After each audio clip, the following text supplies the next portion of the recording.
Burakumin. A Japanese minority in education. Burakumin. A Japanese minority. And education. By Nobuo Shimahara. It was Professor George Spindler at Stanford University who encouraged me to write this case study. I wish to express my gratitude to him for his insightful suggestions and criticisms, which were indeed valuable to the undertaking of my work. I am particularly grateful to Professor Theodore Brameld at the University of Hawaii for his continuous encouragement and generous assistance, without which my field work could not have been completed. I would also like to express my appreciation to the following persons for their assistance during my field work and writing: Professor Hiroyoshi Ina, Professor Shigeharu Matsuura, Professor David Conrad, Professor Adam Skrupski, and Miss Midori Matsuyama.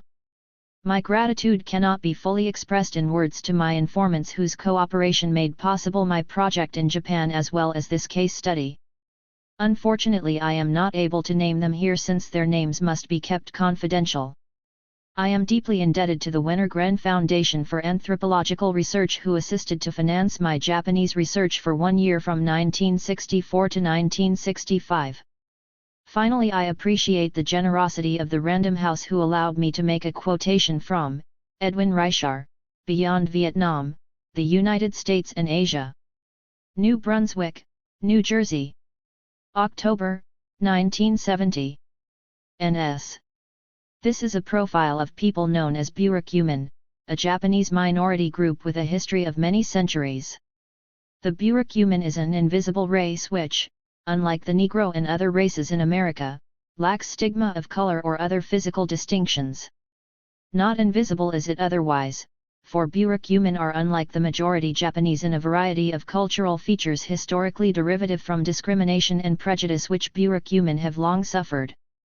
This study of burakumin focused on the responses of 2 compulsory schools to the problems of this minority group. Other research foci were integrated into this central concern of the study so as to provide a unified cultural perspective. Attention was given to such various aspects of burakumin culture as historical perspective, community life, struggles for emancipation, organizational activities, nature of prejudice and discrimination, attitudes and responses of non-burakumin towards burakumin. Education in its broadest sense is an indigenous cultural process by means of which the culture, whether literate or non-literate, can maintain its continuity. This process is widely woven into the complex fabric of man's life and his organized activities. Education in a formal sense, however, is institutionalized schooling engaged in cultural transmission and change. One of the practical advantages of studying education in an anthropological perspective is to treat it in the matrix of culture as education and culture relate to each other. The present study focused its attention upon formal education with only minor attention given to informal aspects. Research was conducted for approximately 1 year from I-964 to I-965 in Izen City, Kageta Prefecture, Shikoku, Japan. The community selected for our study was Jinan, a dynamic ghetto of burakumin infused with high sensitivity toward their problems and involved in a wide range of intra- and intergroup conflicts. The dynamics of this community were our special interest, particularly in view of the fact that Japanese culture has been undergoing dynamic change. Waionnamai Elementary School and Tosei Junior High School were chosen for the research primarily because they accommodate Junan students. The present case study was a part of the author's Japanese research, which also involved a fishing village in a neighboring city and 2 other schools connected with the village. This case study, however, excludes treatment of the fishing village. The author's research was part of a larger Japanese study directed by Professor Theodore Brameld, 1968, 267 to 277, in which the author participated as a member of the Brameld research team. From this participation, the present case study was greatly benefited. Fictitious names were given to all persons, institutions, the burakumin community, the city, and the prefecture involved in this study in order to conceal the actual location of the research and the real names of respondents. We established our residence near the heart of Izen, geographically close enough to maintain maximum communication with Junan burakumin, the 2 schools, the municipal school board, the city hall, and the respondents in Eisen. Although our panel of respondents was limited to students, teachers, and administrators in the two schools and on the school board, as well as close educational associations in Eisen, the source of the data used in this case study includes not only this panel but also a larger panel of our research team representing 5 institutions: the recreational, political, economic, religious, and educational. The major research method used was intensive interviews. In addition to formal interviews, the following were also employed as frequently as possible in order to obtain relevant data and access to the life of burakumin and the process of the schools: participant observation, group discussion, informal supplementary interviews, informal visits to homes, meetings, festivities, and schools, and the study of documents and literature. Beginning with a brief preview of Japanese culture and education, this case study will continue in chapters 2 and 3 with a history of the burakumin and the Junan community. Education and its responses to burakumin problems will be considered in chapters 4 and 5. Finally, chapter 6 will provide a short conclusion. As a final word of introduction, it should be noted that the author is Japanese and has lived in Japan for 24 years. He admits forthrightly that he may not always have been objective in presenting the data because of his cultural background. At the same time, he hopes his background enriched this case study. Chapter 1: Japan in Transition, Culture and Education. 2.5 centuries of Tokugawa feudalism, 1603 to 1867, contributed to the long isolation of Japan from the stream of cultural diffusion. Feudal leaders enjoyed political peace and tranquility during this dormancy of Japanese history. But tranquility did not last forever, since Japan confronted the powerful impact of Western cultures in the last half of the 19th century. Since then, change became a vital force of Japanese society. This chapter is an introductory survey of Japanese culture and education in transition.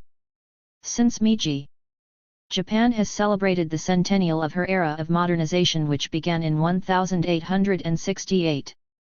The past century has been a dramatic period of Japanese history, characterized by a staggering speed of transition. It has been a dialectical process of social development with pendulum-like swings from one position to another, of recurrent shifts from theses of cultural oscillation to antitheses to syntheses. This dramatic century was divided into 3 formal chronologies since the inception of the Meiji period in 1868, which ended Tokugawa feudalism. The Meiji period, the first revolutionary era which shattered feudalism and its social structure, was the reign of Emperor Mutsuhito, 1868 to 1912. The THIRD-WORLDISM period, 1912 to 1926, was less colorful and dramatic. It was the period of Emperor Yoshihito. The SH6WA era, designated as the period of Emperor Hirohito, 1926, has 2 features: the pre-war and post-war periods. Both drastically determined the course of Japan in 2 diametrically opposed directions. The first path was national polity and the second, democracy and peace. The changes of political ideology may well reveal the dialectical processes of these eras. Beginning with the Meiji Restoration, the relaxation of feudalism was soon accompanied by overwhelming westernization and Meiji Enlightenment, while, in the later Meiji, ideological restraints were created by the rise of nationalism and Confucian traditionalism. The THIRD-WORLDISM era called for political freedom, although for a short span of time, creating an ideological relaxation during which the Japanese Socialist Party was developed. It was also in this period that Marxism was introduced to Japan for the first time. Shortly after the THIRD-WORLDISM, the SH6WA restraints precipitated by the Manchurian Incident in 1931, were introduced, with the subsequent result of ultramilitaristic dominance in later years. The year 1945 was a time of more profound social dislocation and deeper personal shock than the Meiji Restoration, since it was an historical moment of defeat and destruction deeply pervading all spheres of Japanese life. The Japanese had never before experienced such disintegration. At the same time, this defeat contributed to another relaxation of ideological mood.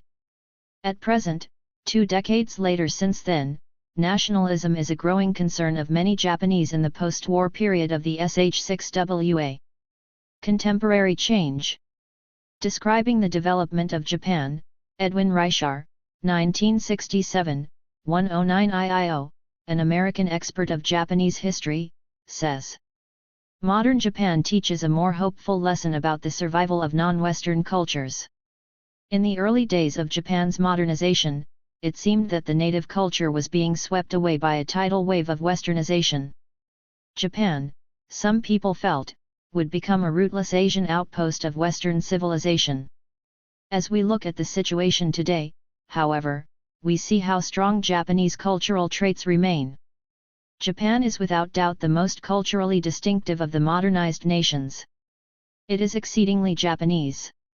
Japan is indeed exceedingly Japanese. At the same time, Japanese culture is characterized by a contrast between its tradition and new acculturated traits. Some sketchy illustrations may be relevant here. In large Japanese cities, there are countless English-written neon signs and front windows of small stores as well as mammoth department stores and business offices standing side by side. Labels of medicine and cosmetics are printed in large English letters with small Japanese letters under English labels as subtitles. Even fertilizer containers and rural barber shops have salient English signs, occasionally spelled wrong. Restaurants and Western-style hotels not only in such sophisticated, complex cities as Tokyo, Kyoto, and Osaka, but also in relatively remote local cities of 1/10 of a million population are frequently identified by conspicuous English signs at the entrance. Japanese industry has succeeded in achieving a mass production of automobiles, elevating itself to the second place in I-968 in the world automobile production. Among numerous passenger automobiles there is not a single car with Japanese or Chinese symbols designating the name of the car. These symbols are either English or Romanized. Additionally, most automobile parts are designated in English. In music, American jazz and popular songs are prevalent all over Japan. They are often sung by Japanese singers in the Native American language. In art, Western models of painting are widely adopted and practiced by students at the college level as well as by professionals.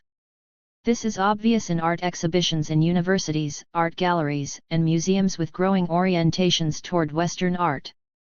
Some Japanese artists believe that the creation of a unique synthesis incorporating both Western arts and the contributions of indigenous Japanese aesthetics is essential. The dominant pattern of clothing worn by urban dwellers is not dissimilar to that of American urban dwellers.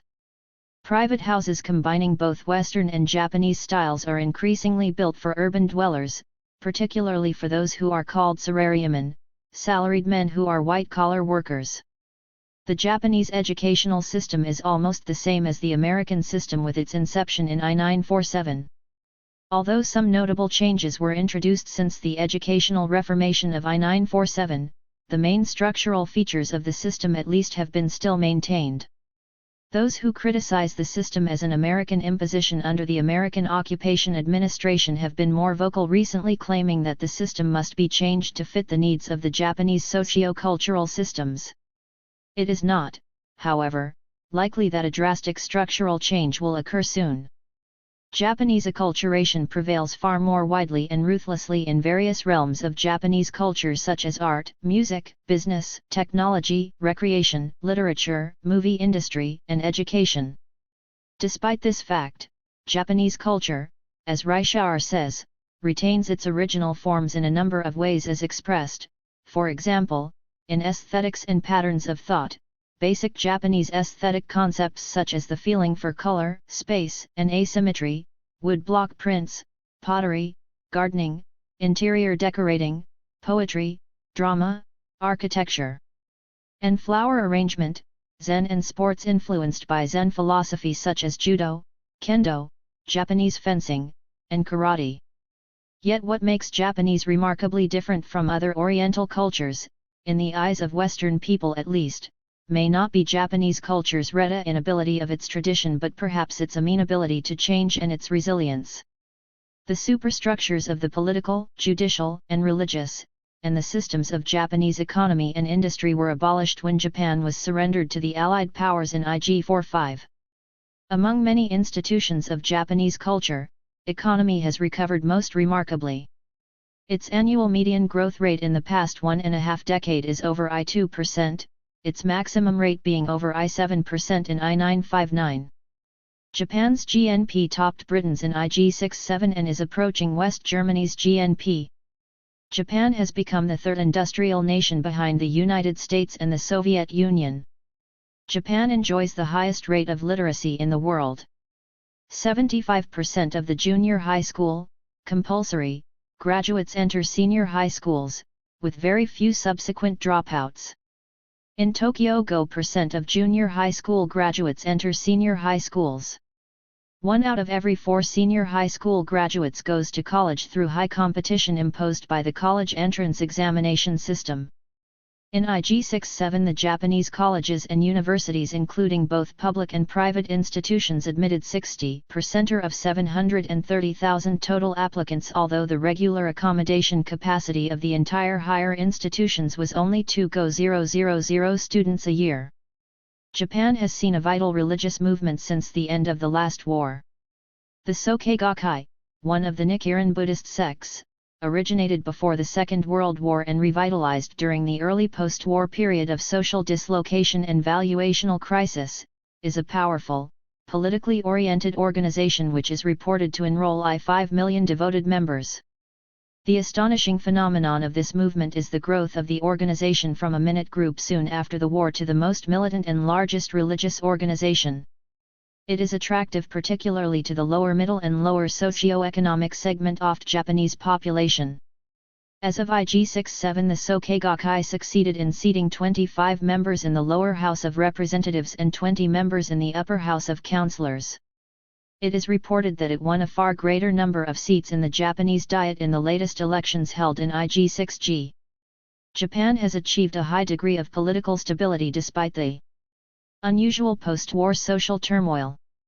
There has been a drastic change in Japanese politics from the pre-war totalitarianism to a democratic system which started in the vortex of political and social dislocation caused both internally and externally by conflicting orientations.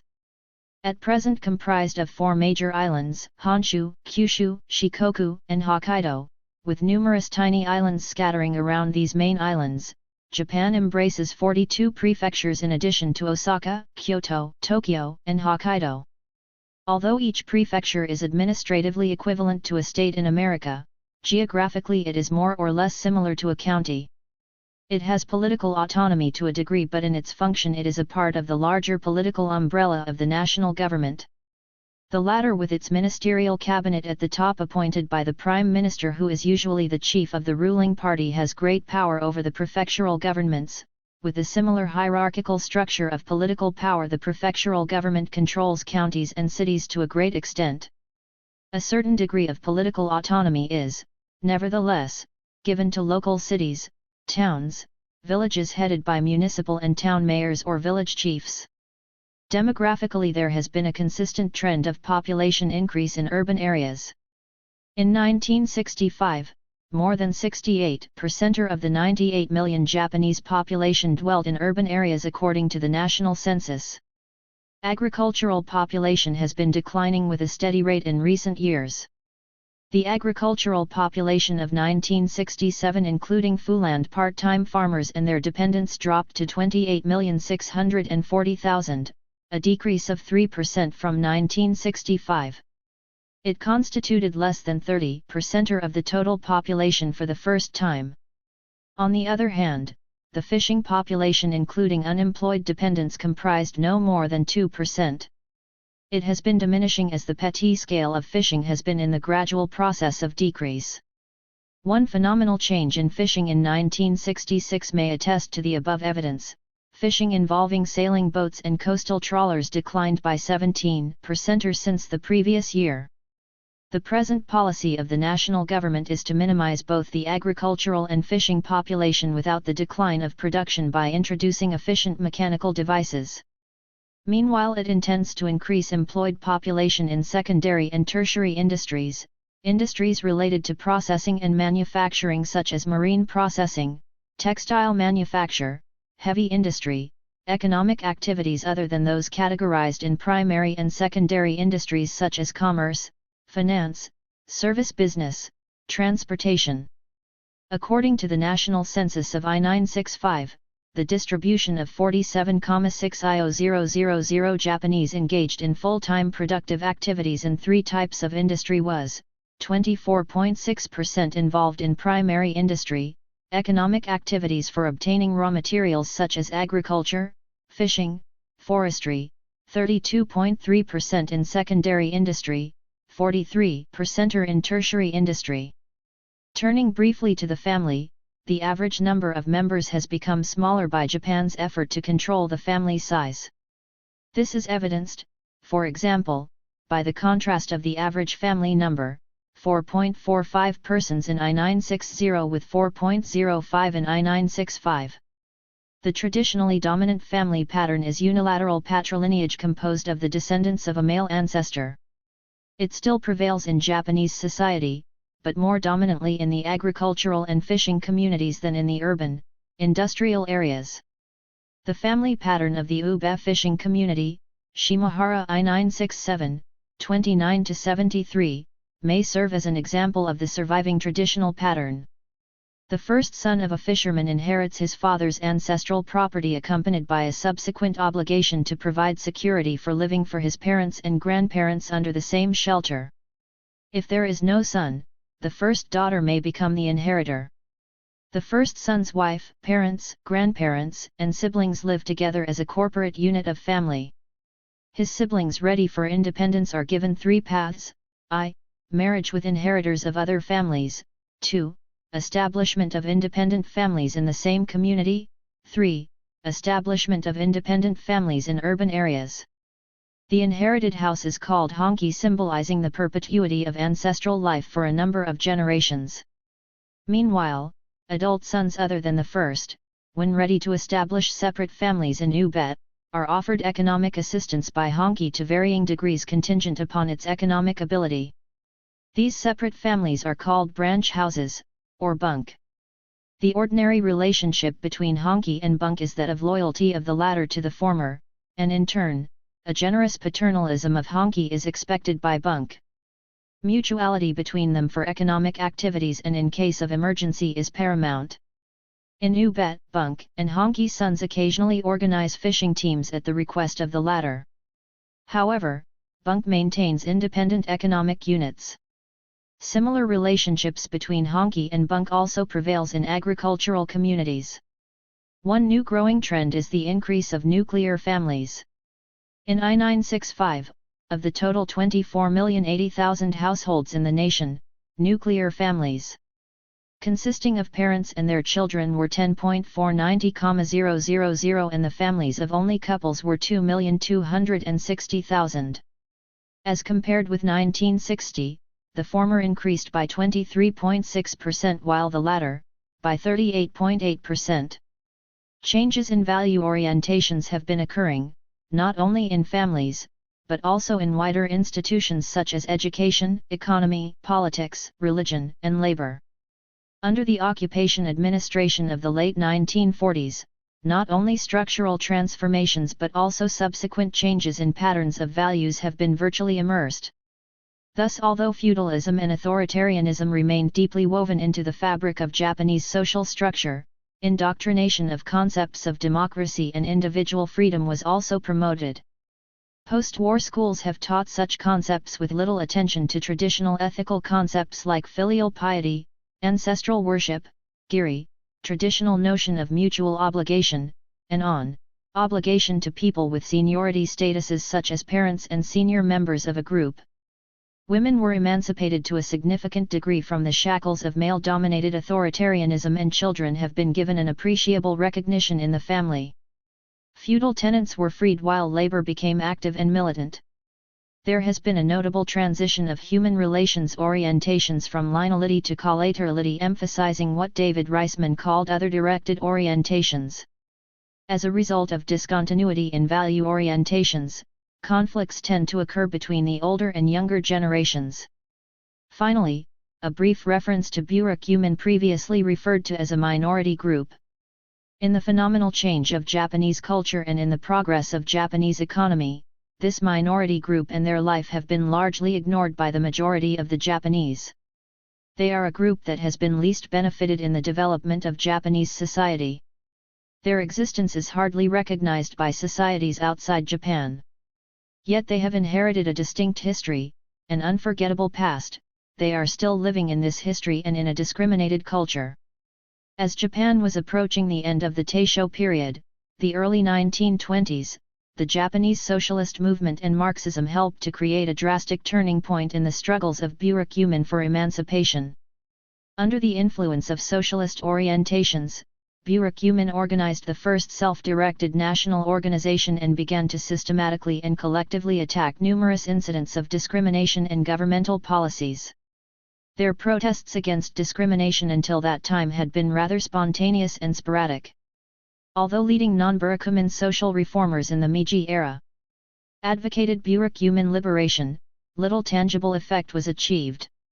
Despite the fact that the National Burakumin Organization has considerably contributed since its inception to the sensitization of both burakumin and non-burakumin toward the social reality of prejudice and discrimination in a variety of ways, the heart of prejudice against burakumin has been dissolved little. Pre-war education. We have sketched the transformation of Japanese culture. Let us now pay brief attention to Japanese education in transition. Formal education has undergone a rapid change since the Meiji Restoration, no less than other aspects of Japanese culture. Post-war education features a radical departure from pre-war education. There are two distinct developmental phases in the former while five in the latter. The latter will be considered first. The first nationwide, modern educational system in Japanese history was instituted in I-872. This was 4 years after the revolutionary Meiji Restoration had begun to uproot the social structure of Tokugawa feudalism. The establishment of the universal educational system characterized the first stage in the pre-war education, most significant in the evolution of Japanese formal education. It aroused heated controversies among progressive and conservative intellectuals. There were three influential groups whose arguments rested upon three different ideological sources. Morito I96I, 3. The first, the Kyoto group, insisted that the primary emphasis of education should be put on the Japanese classics. Opposing the Kyoto view was the Tokyo group, contending that education should be based on the Chinese classics and Confucianism, the core of Tokugawa education during the feudal period. As is well known, Confucianism was a major source of ethics in Japanese culture. Against the continuity of Tokugawa education in the Meiji era, the most influential progressive group argued in favor of Western education. They maintained that a Western educational system should be introduced into Japanese education at the founding of the new Japan. Their view was the most innovative and appealing to those leaders eager to incorporate Western ideas into Japanese culture. It was this progressive Western group that succeeded in taking leadership in the attempt to institutionalize the new educational system. French and American education was the major source of influence. While the structure of the new educational system was organized from the model of the French educational system, the contents were taken from American education. Elementary school education was the central concern of education in the new system. Its curriculum was the direct translation of the American curriculum at the elementary school level. The second stage is distinguished by a swing toward traditionalism. Between 1872 and 1886, there had been a growing traditionalism and a rise of nationalism in education. These were seen in the form of militant reactions to Western-oriented education. The reaction represented by traditionalism was the criticism by conservative intellectuals of the development of individualism, which was encouraged by the new education. A further modification took place in 1880, incorporating the ideology of the Japanese classic school represented by Ifu Motoda, the most eloquent spokesman of the emperor, by replacing liberal elements with Confucianism. At this time Shiizen, moral education, was introduced. The fusion of Confucianism and nationalism featured the third stage. The development of nationalism was precipitated through Japan's confrontation with advanced Western nations. It was the contention of the nationalists that more attention should be given to the integrity and survival of the state than to the development of individuals and their freedom advocated by the Western-oriented group. In 1890, Tsuyoshi Inu, an ardent advocate of nationalism, wrote the draft of the imperial rescript on education in collaboration with Ifu Motoda, the most influential exponent of Confucianist ethics. In October, this was promulgated as the spiritual framework of education for the Tenno, emperor, system. Despite the upsurge of nationalism, a fourth stage occurred in the Taisho period which produced a partial swing back to the early Meiji reconstruction by providing further opportunities for the expansion of freedom and the diffusion of Western ideologies. But it was not merely a return to the earlier liberal stage, for another innovation occurred: the diffusion of Marxism into Japanese culture and its application to Japanese pedagogy. The studies of Marxism and its influence upon pedagogical thought reached a peak in the second half of the 1920s. Finally, the fifth stage brought a period of totalitarian control to education. Liberal and radical thought advocated by intellectuals in the Taisho period was destined to be suppressed in the 1930s. The period between the Manchurian Incident, 1931, and the Chinese-Japanese War, 1937, was a critical time when the national government attempted to exterminate radical thought and at the same time to build pedagogical theories of Kokutai Shuji, nationalism for the development of the emperor state. These theories were systematized further and practiced in the next period from the Chinese-Japanese War to the end of World War II. Post-war Showa reform. The Second World War finally ended when Japan accepted the Potsdam Declaration on August 15, 1945. The foundations of pre-war Showa education for the emperor state were uprooted. In the last half of the 1940s, therefore, Japanese education was radically changed under the supervision of the Allied powers by the enactment of 5 new educational laws: the Fundamental Law of Education, 1947, the School Education Law, 1947, the School Board Law, 1948, the Law Concerning Public Teachers, 1949, and the Social Education Law, 1949. The most comprehensive reform of Japanese education was designed in 1946 by the United States Education Mission headed by George Stoddard. An historically meaningful fact of the reform was that the Education Mission provided a prototype of democratic education which had never been formulated previously in the development of Japanese culture. It was a radical innovation transplanted into Japanese education. Among the recommendations for the educational reform by the mission, the following were most significant. First, it emphasized administrative decentralization. Second, it proposed a new single-track school system consisting of elementary education for 6 years, lower secondary education for 3 years, upper secondary education for 3 years, and higher education. This proposal became a model for the creation of the 6-3-3-4 system, which came into full operation in 1949 under the school law. Compulsory education under this law was extended to 9 years from 6 years in the pre-war Showa education system. Additionally, the conception of democracy was introduced into the curriculum. The mission also stressed the creation of greater opportunities for liberal education at higher levels, adult education, language reform, democratic methods of teaching. In order to renovate Japanese education according to this frame work, the Education Reform Committee was organized in 1946. This Japanese agency has played one of the most innovative roles in changing Japanese education. The theoretical foundations of the educational reformation were framed in the Fundamental Law of Education, which emphasized the growth of individual personality, academic freedom, equality of education, general education as a 9-year compulsory program, co-education, social education, and democracy in school administration. As mentioned previously, there are 2 phases in the post-war education. The first is the formative period of the Reformation, the other, the reaction to the Reformation, which started early in the 50s. Concepts and methods formulated by American progressivists such as John Dewey and William Kilpatrick exerted influence upon formative Japanese education. Emphasized in educational process were active learning such as problem solving, Child's self-activity and interest, freedom, and self-expression. Club activities, homeroom, and guidance attracted considerable attention as new concepts of extracurricular activity.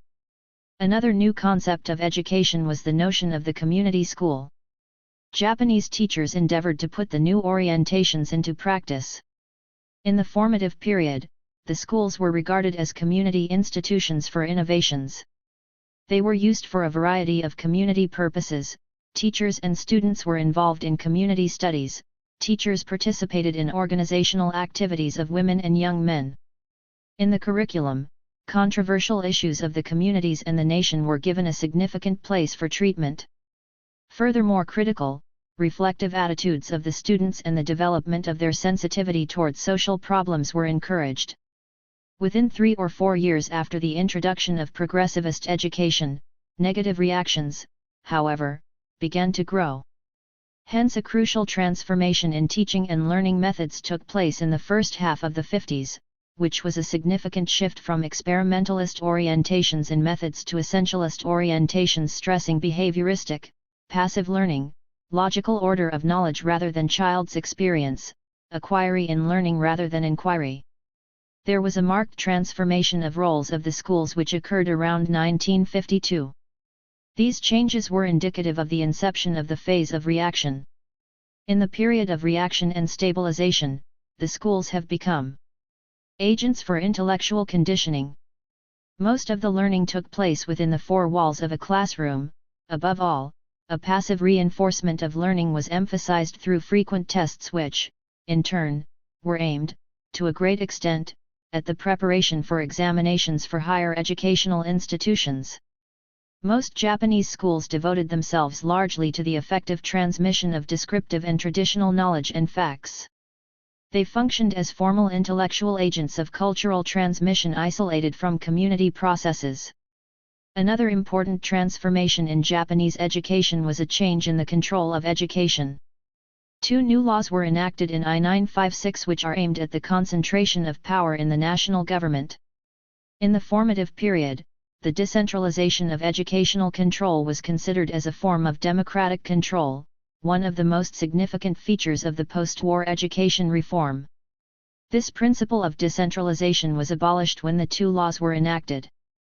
One was concerned with the restriction of political activities of teachers, the other was a new school board law which superseded the Reformation School Board Law of I-948. Since then, centralization has been a developing phenomenon. Another significant change in the history of post-war Japanese education was the revival of moral education in I-958. Formulated to fill the moral vacuum of the Japanese caused, it was claimed, by the loss of moral identity. It was not a replica of the pre-war moral education which source was the imperial rescript on education and Shiishin, but rather democratic in its basic character.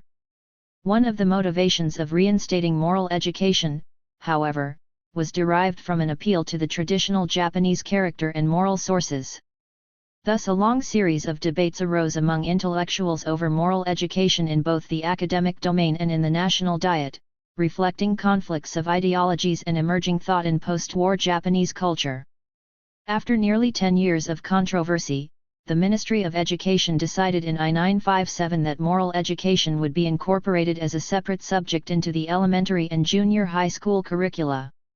As seen above, the trend in the period of reaction and stabilization is an antithesis to education of the formative period which has been continuing to the present time. One more important and prefatory note is needed here regarding a new development of the post-war education. There have been efforts of voluntary associations in the Ministry of Education to cope with, in the framework of education, with problems of Japanese outcasts. D6WA, peaceful assimilation, education has been designated to such efforts.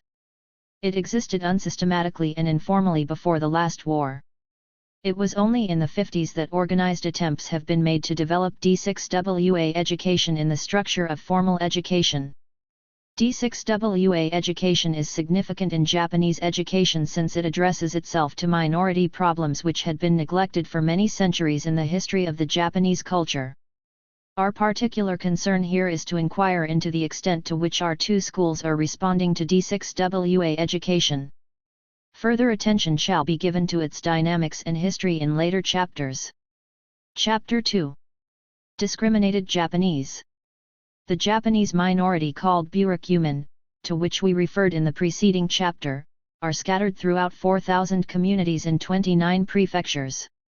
The total population of the burakumin is estimated at between 1,500,000 and 2,500,000. DeVos, Wagatsuma, 1966, 177. Burakumin is a shortened name for Takusha burakumin, literally meaning special village people.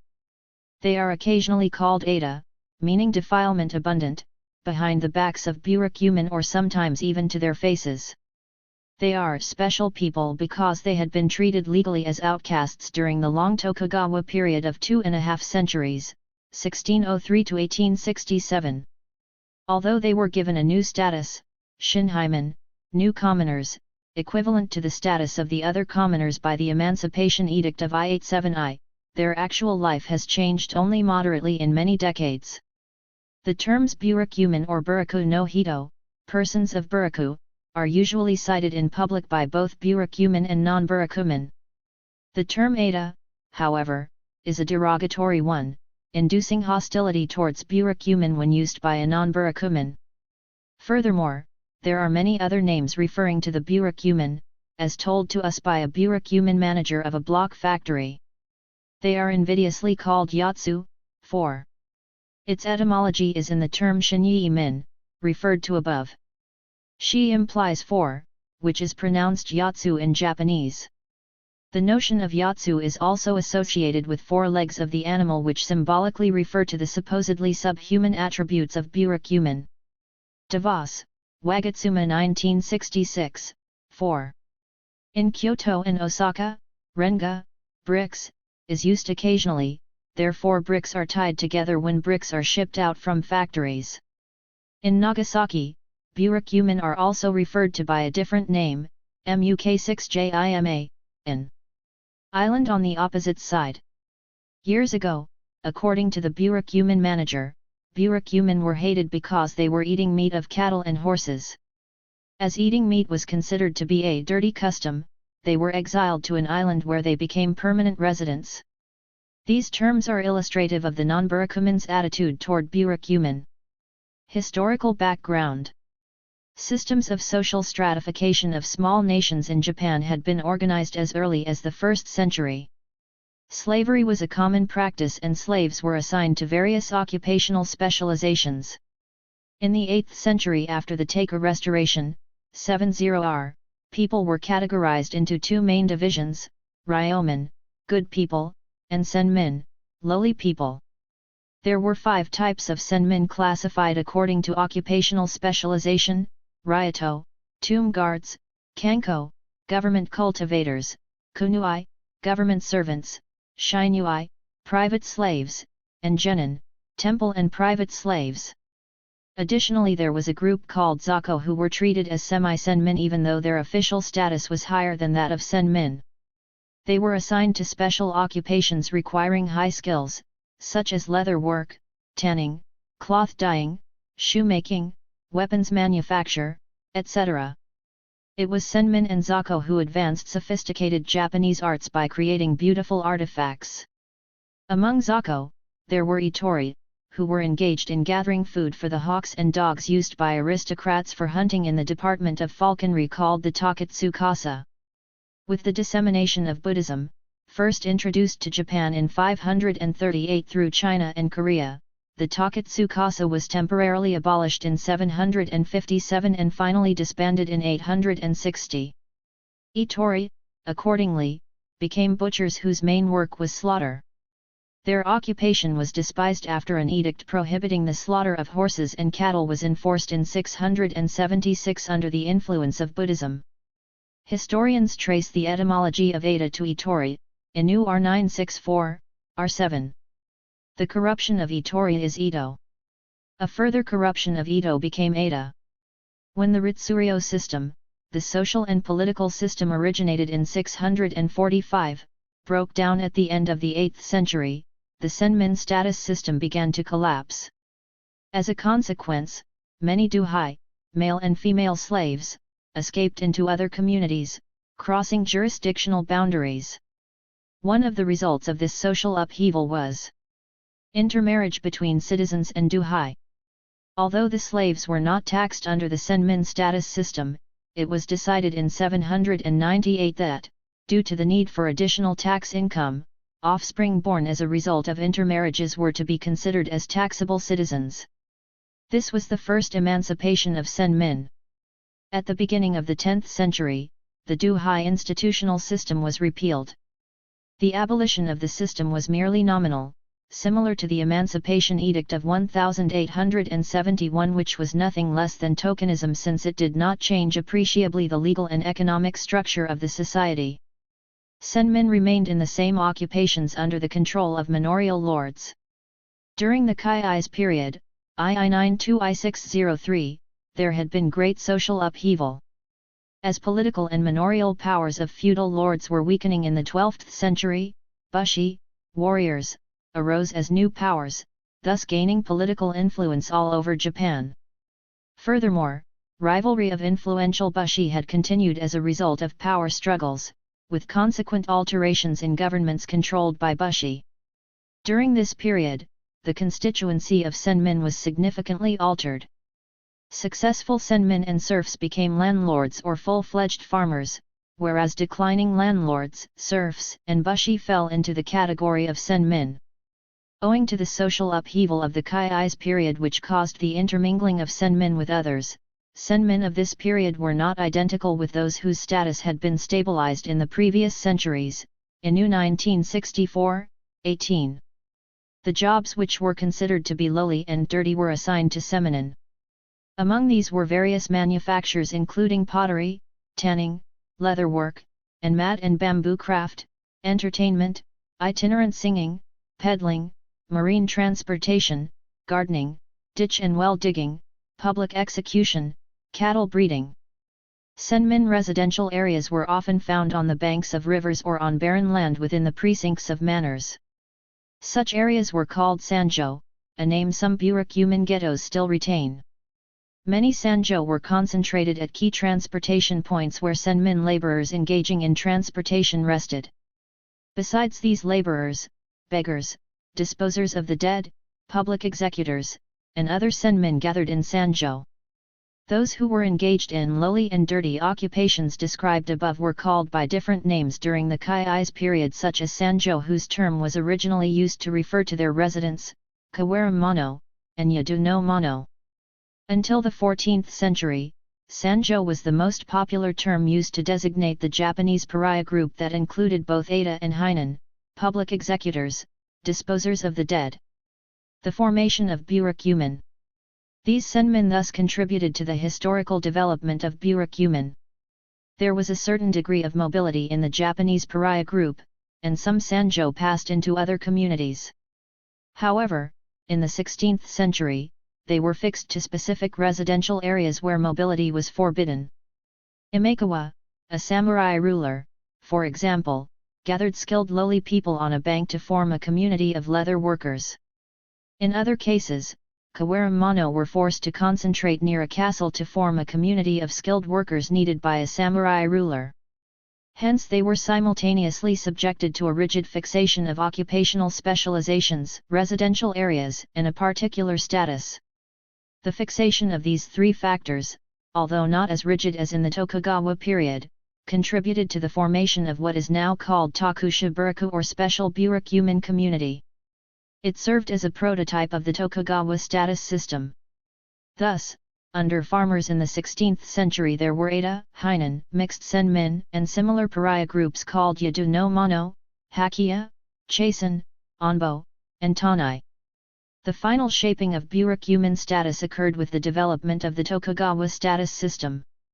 This consisted of four hierarchical strata: aristocrats and warriors, farmers, artisans, and commercial people.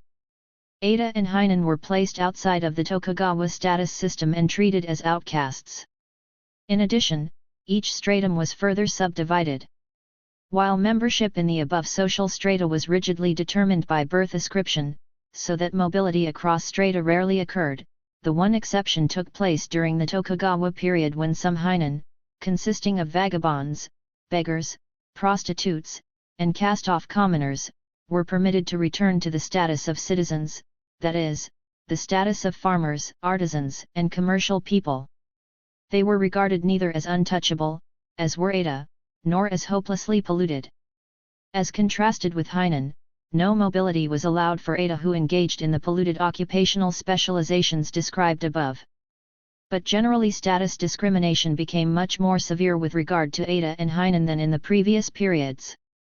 Feudal rulers issued orders that Edo must wear more humble clothes than farmers, identifying them by rectangular pieces of cloth 5 by 4 inches attached to their clothes. When approaching the home of a commoner, Edo were required to take off their headgear and footwear before entering the courtyard. Sitting, eating, and smoking in company of the commoners were also denied to them. In the 18th century, citizenship records of Edo and Hainan were filed separately from the others. Often Edo were not generally included in the census. Coins used by Edo and Hainan were not touched by commoners without first being washed, as they were supposedly contaminated with the pollution of the outcasts. Thus, for the first time in their history, Edo and Hainan legally became outcasts in the Tokugawa period. Prejudice and discrimination against them intensified as the Tokugawa status system fettered people and their lives more and more strictly. This situation reached its height toward the end of the Tokugawa and early Meiji period. The commoners avoided direct contact with the outcasts.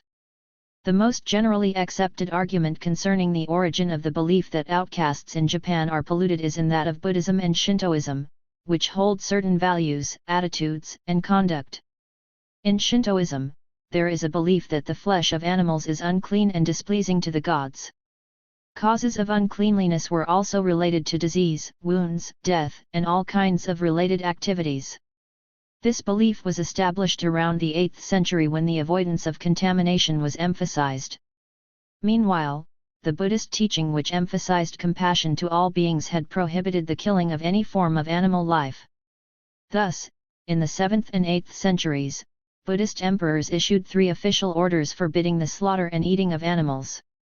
The fusion of the Shintoist and Buddhist notions contributed to the development of the concept of untouchability and encouraged the relegation to outcast status of those engaged in tasks dealing with blood, death, and dirt.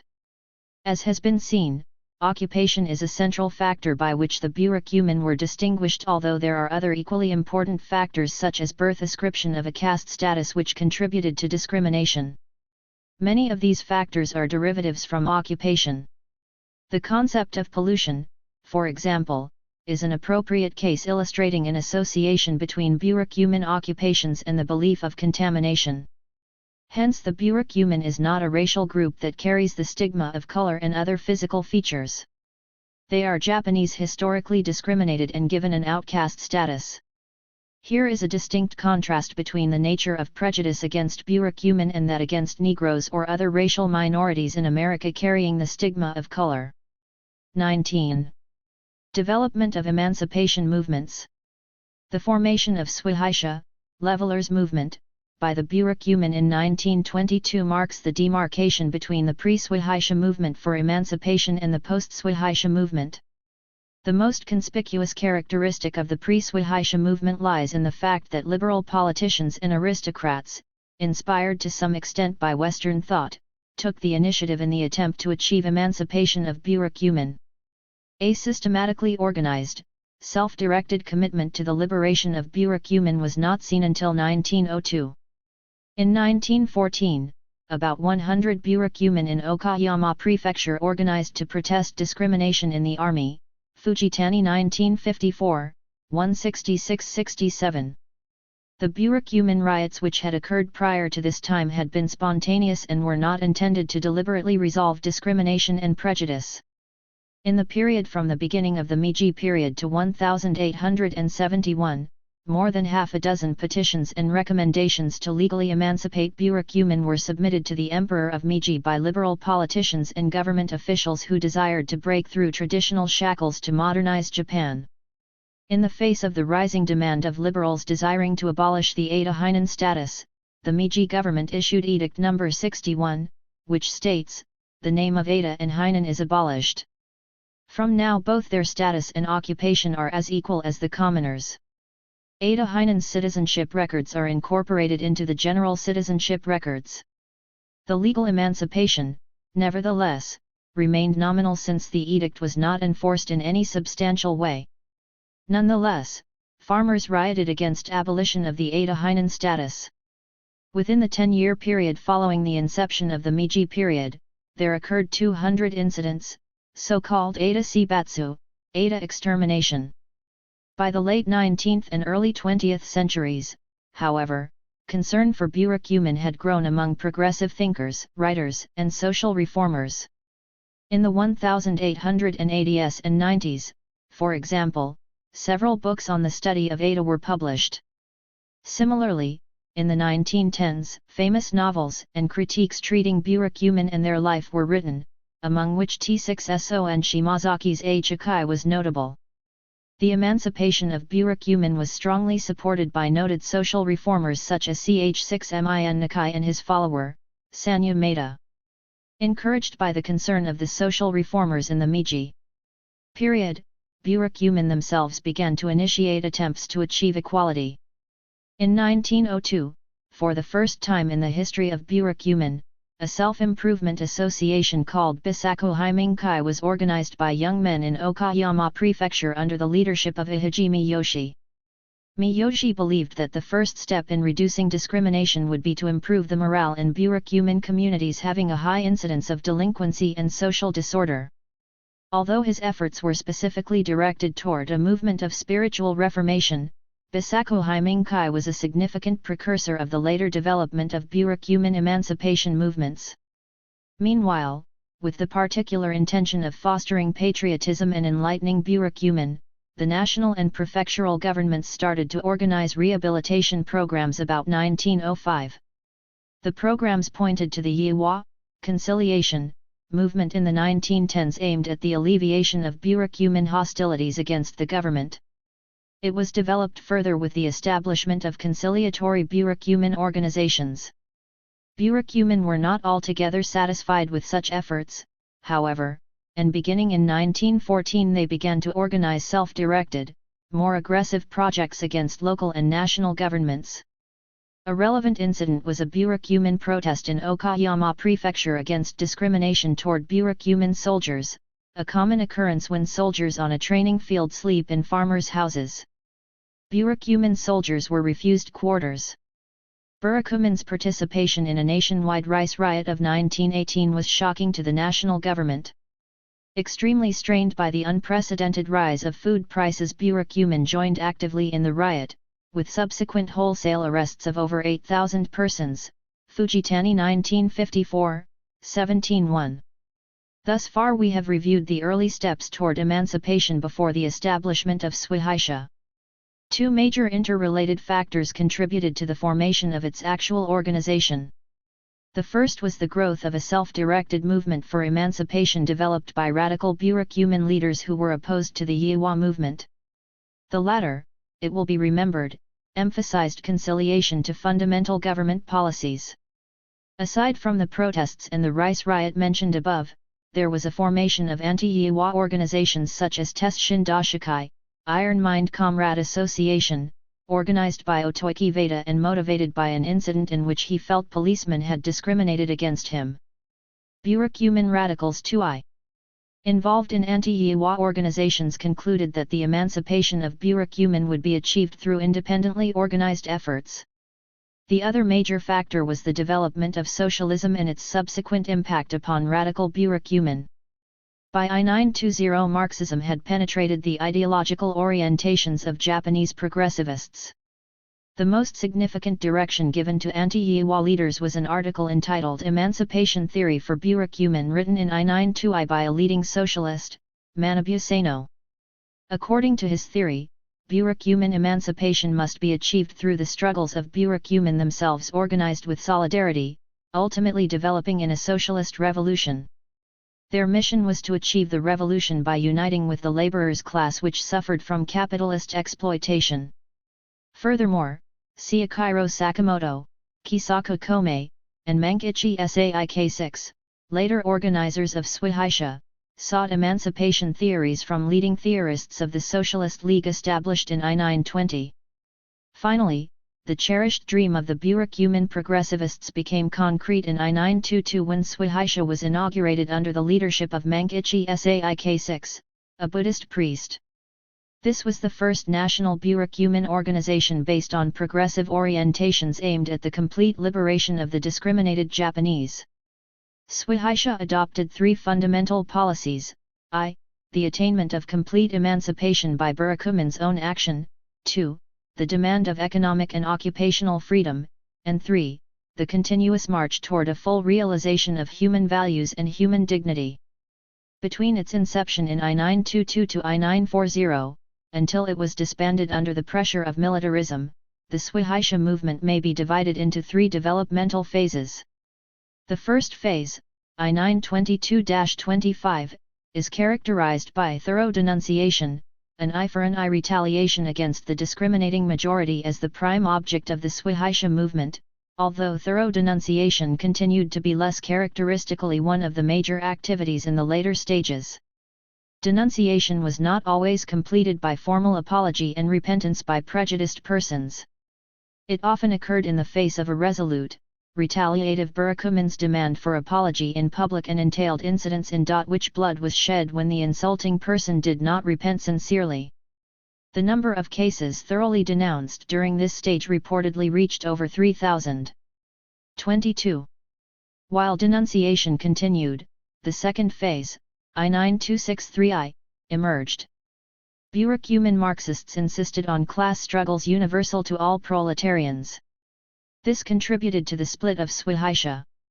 But later Swihaisha's primary objective, after its reintegration in I-930, was determined to be an economic struggle for equal share in economic processes. The primary means of this struggle were generally school boycott, non-payment of taxes, and withdrawal from government or public organizations such as the fire organization. The third phase, I-932-40, emerged in the 11th National Conference of Swihaisha. The central attention of the conference focused on modifying extremes of class struggles and status struggles. Class struggles ignored the particularity of burakumin as outcasts deprived of non-burakumin status, whereas status struggles neglected the universal values and interests shared by both burakumin and non-burakumin proletarians. As the direction of the emancipation movement, a synthesis of the two was emphasized. During this stage, however, thorough denunciation and anti-Ifiwa struggles were stressed in practice despite, or perhaps because of, increasing suppression of radicalism by the government. Both the national government and burakumin conciliatory groups regarded the growing movement of Swihaisha as a serious problem threatening national peace and creating a distance between burakumin and other people. Consequently, the national government provided national funds toward the objective of ameliorating burakumin communities and other assistance including job rehabilitation and industrial development. The Ifiwa movement of this type continued throughout the I-930s. Finally, Swihaisha was disbanded in I-940 under military dictatorship. Post-war emancipation movement. Shortly after the war, in I-946, Burakukai Zinkokuinkai, Burakumin Emancipation National Committee, was organized by Senator Giichiro Matsumoto, the foremost leader in the history of burakumin emancipation since the inception of Swihaisha, together with others who contributed to the development of Swihaisha. This was the time when the new Japanese constitution was promulgated prohibiting discrimination of citizens on the grounds of race, sex, religion, belief, or other cultural differences. The major task of Burakukai Zinkokuinkai, as stated, was 23. To correct extreme personal denunciation of discriminatory non-burakumin practiced during the Swihaisha period and, therefore, to locate the struggle of burakumin on the front of democratic liberation of all people. According to this burakumin organization, thorough denunciation caused a phobia, a feeling of terror, on the part of non-burakumin toward burakumin which tended to alienate burakumin from the majority of the society. Thus, the focal attention of the organization's activities was shifted from denunciation to struggles to improve living conditions, a common concern of many non-burakumin people as well. Buraku Kaiho Zenkokuin Kai was transformed into Burakumin Kaiha Dome, Burakumin Emancipation League, in I-955. Since that time, Kaiha Dome has been one of the central forces of cultural change in Burakumin's struggles for liberation. The foundations of Kaiha Dome's struggles were crystallized about I-957. For the first time in the post-war period, an officially close relationship of KAIH6DOMEI with both the Socialist and Communist parties began to be built through the formulation of strategies for Burakumin liberation incorporated into Socialist and Communist party policies. This rapport brought about closer cooperation between Kaiha Dome, on the one hand, and labor unions and farmers' unions, on the other, needed by Kaiha Dome to focus upon collective struggles for common goals. Kaiha Dome's platform states that the basic cause of discrimination is inherent in the capitalist system of economic production and in the political forms prevailing at present. Political militancy to change them through class struggles is particularly emphasized. At the practical level, struggles are focused upon what is called gyosei tozo, administration struggle, struggles to improve living and secure the realization of citizens' rights. Gyosei tozo is developed through imposing Burakumin's demands upon administrators at both the local and national levels. Some of its items are: to acquire through fight higher living standards, to demand the abolition of Burakumin unemployment, to acquire through fight economic aid, medical aid, and educational aid, to demand the establishment and the improvement of housing, roads, running water systems, sanitation systems, infirmary, bathhouse, playgrounds for children, etc. Kaiha Dome encourages Burakumin youth and women to organize into groups for activities through which they share their anxieties, concerns, and hopes, e.g., marriage, love affairs, employment, higher education, in order to develop the ability to attack their problems. Kaiha Dome emphasizes that it must foster courage and confidence in Burakumin youth to fight against discrimination through systematic guidance. Thus, for this purpose, it demands that local administrative agents of cities and prefectures provide facilities for reading, sports, recreation, and circle activities. It also stresses the development of Dao education in schools and social education. Meanwhile, the method of denunciation continued to be used, though less frequently. The organizational structure of Kaiha Dome has a nationwide network, with headquarters in Osaka at the national level. At the local level, on the other hand, there are prefectural chapters under whose direction municipal or town branches are organized. Another Burakumin organization called Nippon Daokai was organized in 1959 as an anti-Kaiha Donmei force. It is a post-war IFTWA group with its national organization directed from headquarters in Tokyo. Organizationally, Daokai is considerably smaller and less active than KAIH6DOMEI. It denies entirely the Marxian principle of class struggle upon which the Kaiha Dome's organizational activities are based. It contends that class struggle not only splits the entire nation but also Burakumin themselves. Thus, what is needed is a spiritual relationship among people, spiritual solidarity upon which efforts to reduce discrimination and prejudice become effective. In order to achieve the emancipation of Burakumin, Daokai argues that cooperation with the present system of local and national governments is essential. From Daokai's point of view, prejudice against Burakumin is inherent in the perpetuating practice of conventional attitudes on the part of the majority of the society. For the dissolution of prejudice and discrimination, the first condition is improvement of the social and economic status of Burakumin and their living environment. According to Daokai, prejudice and discrimination are associated with lower socio-economic conditions. The elevation of these conditions may lead to the reduction of prejudice and discrimination. Daokai cooperates with the national government in developing governmental policies for Burakumin improvement, including the development of industry, the improvement of cultural facilities such as a community center and education. At the same time, it urges the development of Kamokatsudo, enlightenment activities, through 25. Which both Burakumin and non-Burakumin are enlightened toward the abolition of prejudice and discrimination with regard to marriage, employment, education, housing, and social association. In the enlightenment activities, D6WA education is also included as a part of formal education. Chapter 3. The city surrounding Junan, a discriminated burakumin community, is Izanshi City. Established as a new municipality in I-954, it is the smallest among 5 cities in Kagaida-ken, Prefecture, located 50 miles or less from the capital of the prefecture. The present population of 34,000 has been stable for the past 10 years. Every year, 4,000 or 5,000 people migrate from Izan into other cities and prefectures, but this is offset by an equal number coming into the city. The history of Izan can be traced back as far as the 8th century or even further. Kiho, founder of the Magan sect of Buddhism, was born in Izan in the 8th century. Having returned from China, he built the main temple of the Magan sect and 49 attached temples within the precinct of 2.5 square miles which, accordingly, became the center of the temple town. He named the main temple Izan after his father's priesthood title. Since then, the town has been known as Izan. Priests and pilgrims throughout Japan visited this Mecca of the Magan sect for grand ceremonies, festivals, meetings, religious dialogues, and training. With the establishment of the temple, the town became prosperous as Monzenmachi, town of temples. 7 centuries later, the temple was burned twice during battles and the precinct became devastated. Reconstruction to make the temple prosperous again took 30 years. The central pagoda symbolizing Izan still towers high and pilgrims visiting the temple are seen around the precinct every day. However, the prosperity of the temple is no longer evident. The precinct has become smaller and many attached temples were liquidated.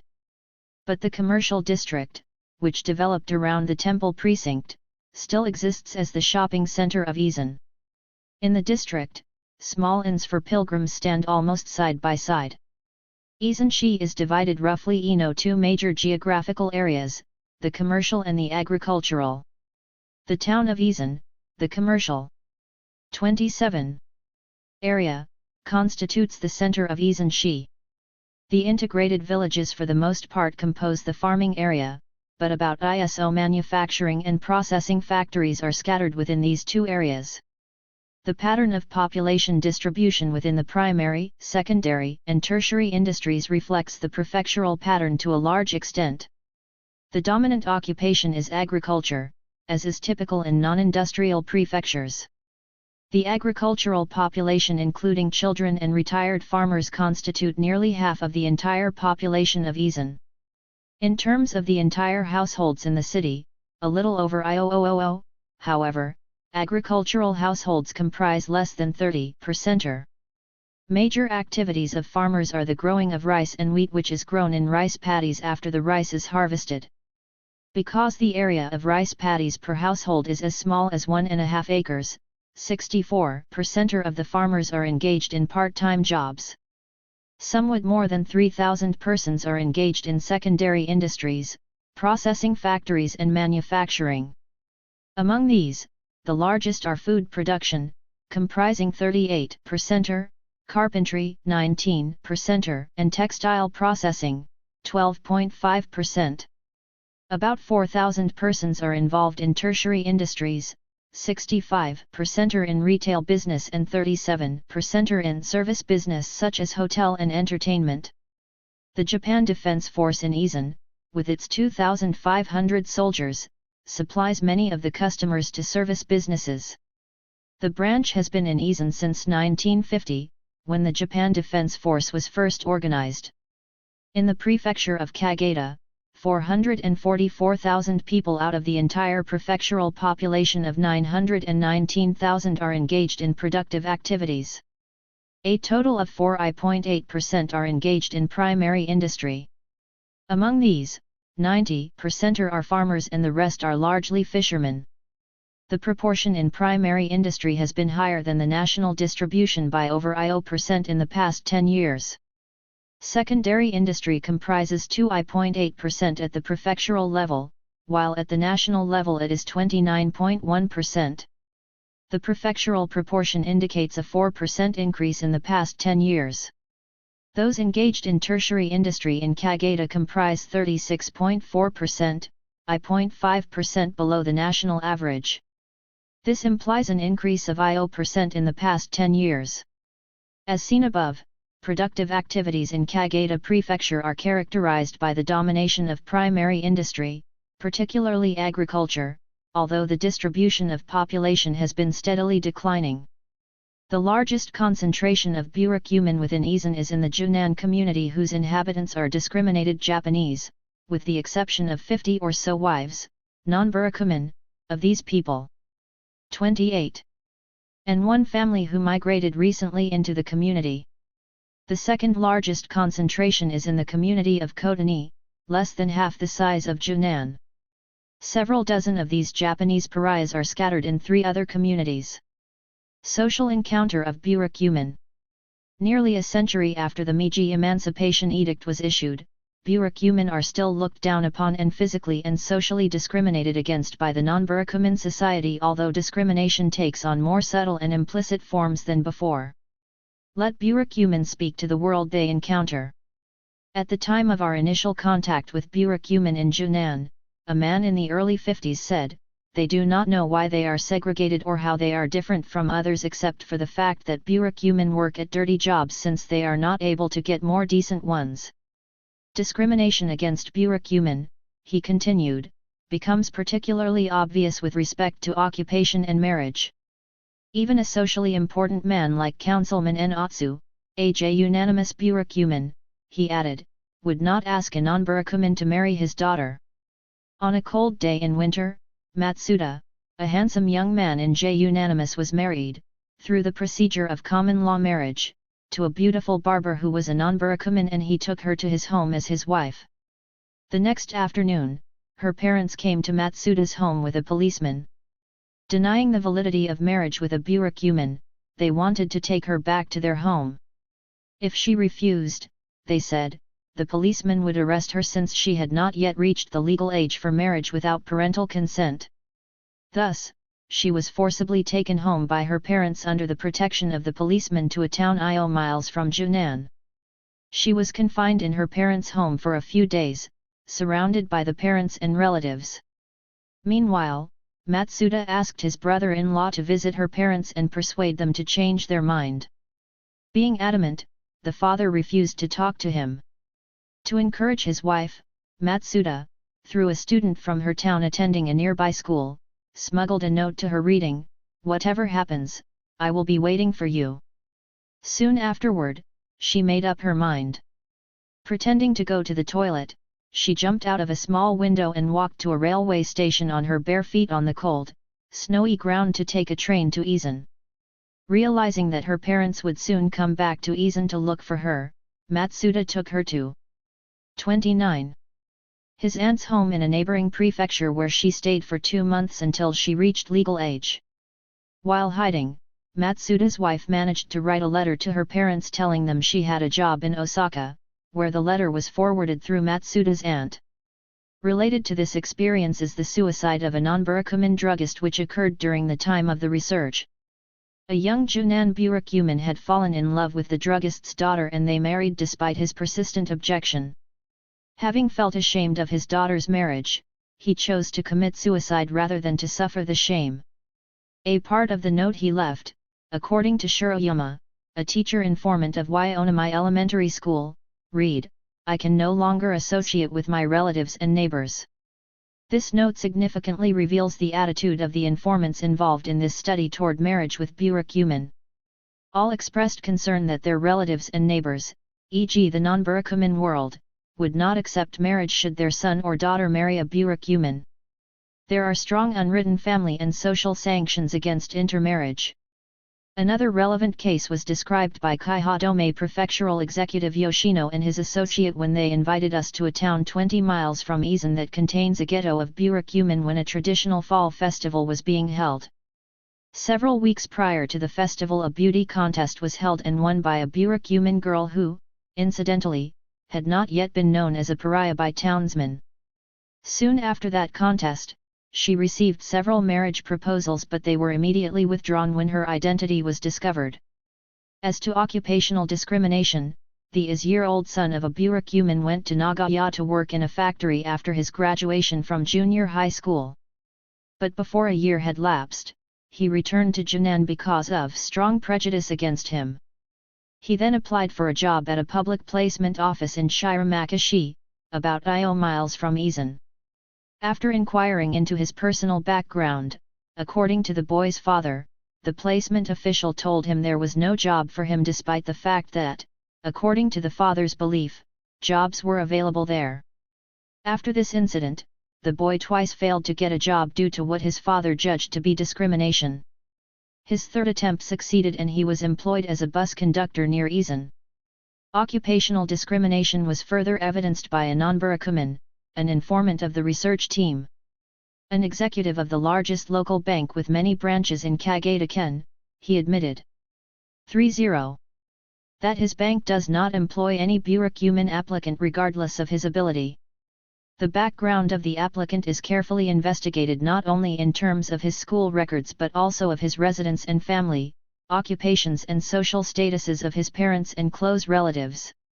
This method of investigation, incidentally, is not unusual among the majority of business establishments in Japan. Should this bank employ a burakumin, this, the banker believed, would cause a protest from other employees as well as patrons. Referring to intermarriage, he said that to imagine his young daughter married to a minority member would be to think of her married to a leper. He stressed that his class, upper socio-economic, should never mix with pariahs, although some of the lower-class farmers and fishermen do not seem to care about mixing. One more case which was told by one of the young Junan women at a meeting with us will be considered. At present this woman works in a nearby electric company supplying electricity in Izen and its vicinity. The company, she claims, employed her without knowing her background. Later her identity, however, was sought out, and when her relatives applied for jobs in the company, its president refused to employ them.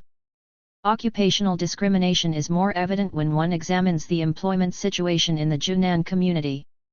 In fact, there is only one person holding a stable public service position in the entire community of Junan. The experiences reported here portray the kind of world where burakumin live, but all burakumin do not have such direct discriminatory experiences, perhaps because they dare not challenge the discriminating world.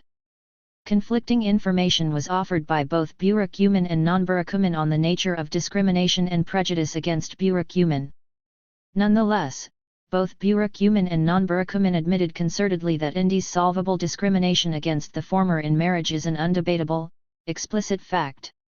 Regarding discrimination in employment, opinions are not unanimous. A PTA burakumin informant, formerly an active Kaiha Dome member in Junan, told us that discrimination against burakumin youth in employment has decreased recently. As an example, he referred to his 2 sons who succeeded in getting stable jobs, laundry, from which steady income comes. The fact that burakumin youth tend to change their jobs, he pointed out, is not due to discrimination but rather due to the lack of their endurance, ganbari, and due to parents' encouragement that they quit jobs if too difficult. A Guidance 3I teacher at Tose Junior High School reported that since labor power of junior high school graduates has been highly demanded in the past 10 years, discriminatory employment has been avoided to a significant extent. Nevertheless, he detected implicit prejudice against burakumin graduates. Employers investigate school records, personal characteristics, and family backgrounds. They tend to avoid burakumin students for the reason that the latter are not consistent and industrious enough. Residential discrimination is perhaps more prevalent and overt than occupational discrimination. Half a dozen burakumin communities in Kageta, in addition to a few dilapidated ones in Kyoto which we observed during our research, are segregated ghettos where non-burakumin families are rarely mixed. Born and grown up in Japan, the author has seen many other similar ghettos.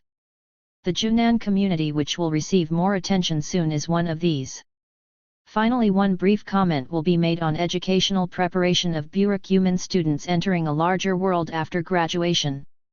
As will be discussed later, more than 4/5 of Junan students terminate formal education at the end of the 9th year, end of compulsory education, while only less than 1/5 of non-burakumin students do so.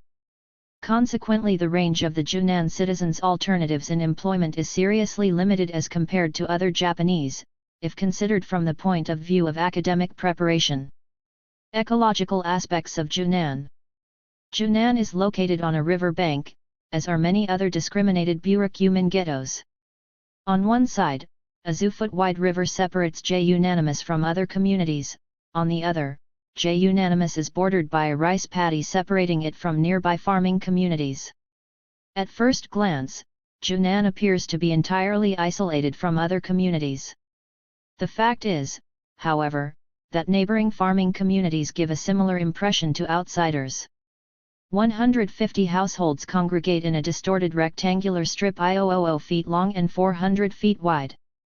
Furthermore, this dense strip contains a cemetery where burakumin are buried and an unused crematory, 2 large junkyards and a garbage yard, a public bathhouse, a public center, a small shrine, a glove factory operated by the city, a small uncovered ditch where various sorts of waste are thrown, and many narrower ditches, many 6-foot-wide paths running diagonally to each other, and tiny vegetable gardens.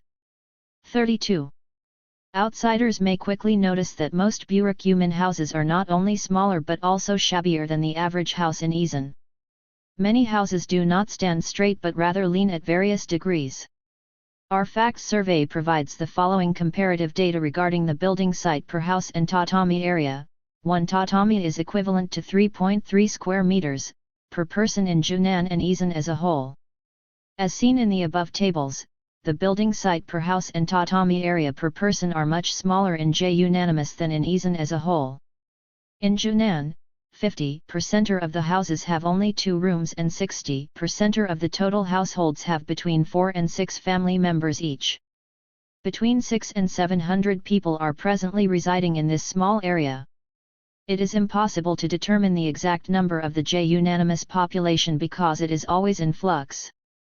While burakumin who are former Junan residents, relatives, and newcomers such as common-law wives move into the J-Unanimous community without official registration, other burakumin move out for new jobs, again without making official reports.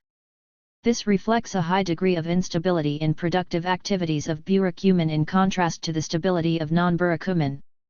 The aforementioned common-law wives totaling about 50 are non-burakumin girls who have settled in Junan with their male partners as husbands. Many of them fell in love with burakumin young men after meeting them in bars, geisha inns, dance halls, and other enter.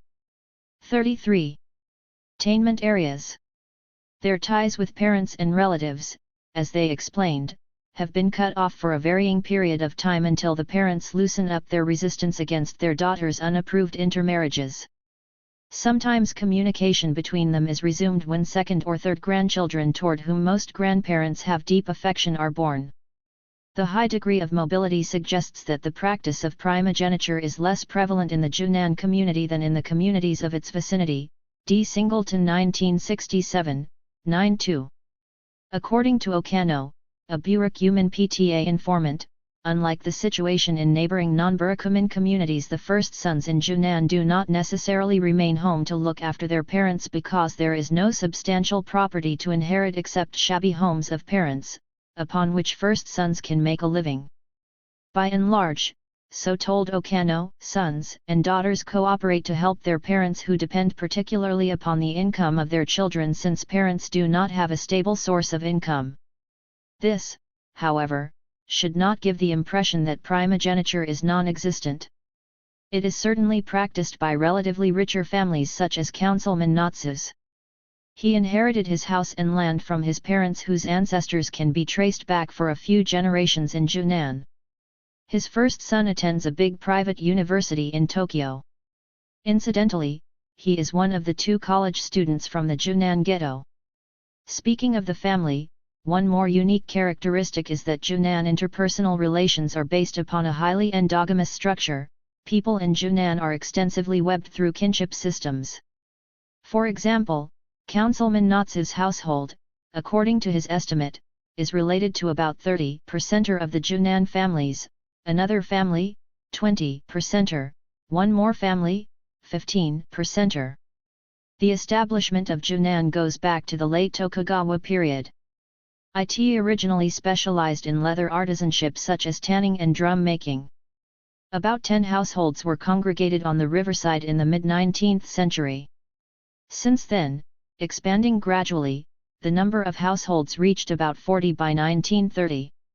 Expansion continued with the result that Ru households representing 2/3 of the present households settled soon after the Second World War. In the past 20 years, about 50 to 60 have been added. A significant phenomenon here is that the population of Junan is still increasing, while in neighboring agricultural communities it is decreasing. According to Okano, Junan is, in a sense, a refuge where burakumin who left their jobs in big cities for one reason or another, perhaps discriminatory treatment, constantly return to seek help, easy living, or social escape. In fact, he said, living costs are low in Junanimus, as one can borrow food and other living commodities from others. In addition, people are kind to each other. Junanimus thus provides protective social conditions to those who, in the view of non-burakumin people, have not succeeded. Pattern OJ maintenance systems in Junan. Most conspicuous is the fact that only a small portion of the people in Junan have relatively stable jobs. The majority are jobless and consequently are either on the government economic aid program or the government unemployment program or on both. The contrast between their pattern of productive activities and that of Isan as a whole is great indeed. Approximately 70% of the total I-50 households are recipients of economic aid which covers expenses for living, housing, medical treatment, education, and a few other items. The amount of aid varies widely depending on the income of the recipient. As an example, a family consisting of mother, father, and 2 children having virtually no income, due to sickness, receive about $50 per month, equivalent to a beginning public school teacher's salary, as well as medical aid. We were privileged to look into confidential records on welfare files at the Municipal Department of Social Welfare of Isan. One of the files randomly sampled describes the misery and sadness of a Junanimus family suffering from economic deprivation, family breakdown, and sad illnesses. Murata, the head of this family, was a peddling shoe repairer covering 4 or 5 prefectures, whereas his wife was a part-time worker at a small glove factory operated by the municipal government established in Junan to provide work to people in the community.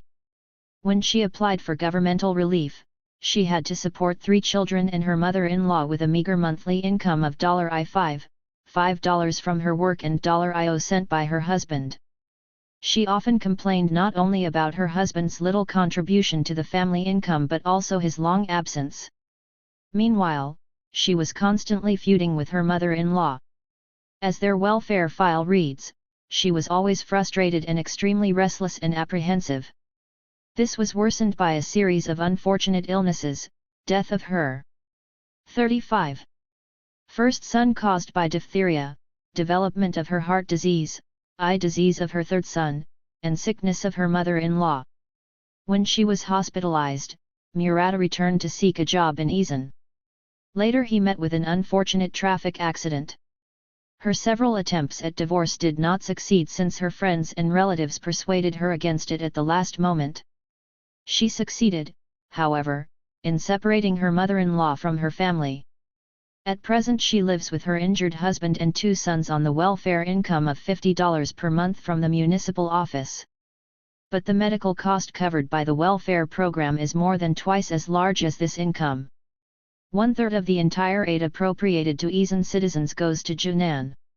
As compared with the proportion of recipients in Junan, the recipients outside Junanimus constitute 6% of the entire population. In addition to this program, there is an unemployment program called Shitai, a governmental program for the unemployed, provided to jobless men and women who are healthy and willing to work. Under this program, they are engaged in public construction projects and many other types of unskilled work related to the public service, such as cleaning ditches. They receive a daily wage from the city office. 60 burakumin in Junan are presently under this program, more than double the number of Shitai employees in Junan in IG60. There are 2 junk dealers for whom about I5 men, and occasionally women, work. Junk collecting fluctuates according to market demand and weather. By and large, the junk enterprise is presently declining, as evidenced by the fact that more than 2/3 of the 45 junk collectors in IG60 have transferred to other jobs. 8 people are engaged in leather work, whereas in IG60 there were about 30. 3 people run small food stores. At present, only 4 people are specialized peddlers selling, for example, cosmetics. In IG60, itinerant peddling involved about 50 men and women full and part-time. 15 women are engaged in glove manufacturing in the aforementioned factory. In addition, there are 6 farmers, with 1 person holding a public service position in the Waiomai Agricultural Cooperative. While those involved in junk collecting and itinerant peddling have declined, the recipients of economic aid under both the economic and unemployment programs have been steadily increasing. Despite constant conflicts characteristic of the unanimous burakumin community, the most effective system of integrating people is jichikai, a self-governing association. As in the case of other cities and towns, Izen has a jichikai system whose structure and function are more or less similar to other jichikai systems. Junan Jichikai is one of many jichikai units in Waiomai, one of the towns in the municipality of Izen. Its primary role is to facilitate maximum participation in grassroots affairs of the community. Thus, when people in Junan, for example, expressed the need for a playground for children, the problem was first discussed in each kumi, where grassroots people participated directly. The kumi leader, accordingly, gave a report of the grassroots discussion to a meeting of all the kumi leaders of Junan Jichikai, who, in turn, submitted petitions to the respective councilmen of their own communities. Junan Jichikai consists of 7 kumi. Its role will be further considered later in connection with community conflicts. The important organizations for the emancipation of burakumin from discrimination and prejudice are Kaihadome and Daokai. Most members of Kaihadome in Junan are supporters of either the socialist or communist parties, among whom there are officially affiliated socialists and communists. An exception is supporters of the Liberal Democratic Party, the ruling Conservative Party. As contrasted to the ideological constellation revealed by members of Kaihadome, the Daokai reflects the ideology of the Liberal Democratic Party. The majority of the Daokai members are supporters of the Conservative Party. In terms of the power relationship between the two organizations, it is almost impossible to determine which is more influential in Junan because of conflicting information provided by Kaihadome and Daokai members. For example, one of the informants affiliated with Kaihadome estimated that the number of Kaihadome affiliates who support the socialist and communist parties is 3 times as large as that of Daokai affiliates who support the Liberal Democratic Party.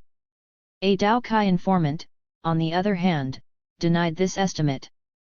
The former, nevertheless, admitted the influential power of Councilman Natsu, who, as chairman of Daokai in Kageda-ken, has at the same time exerted his influence in building counterpower against Kaihadome.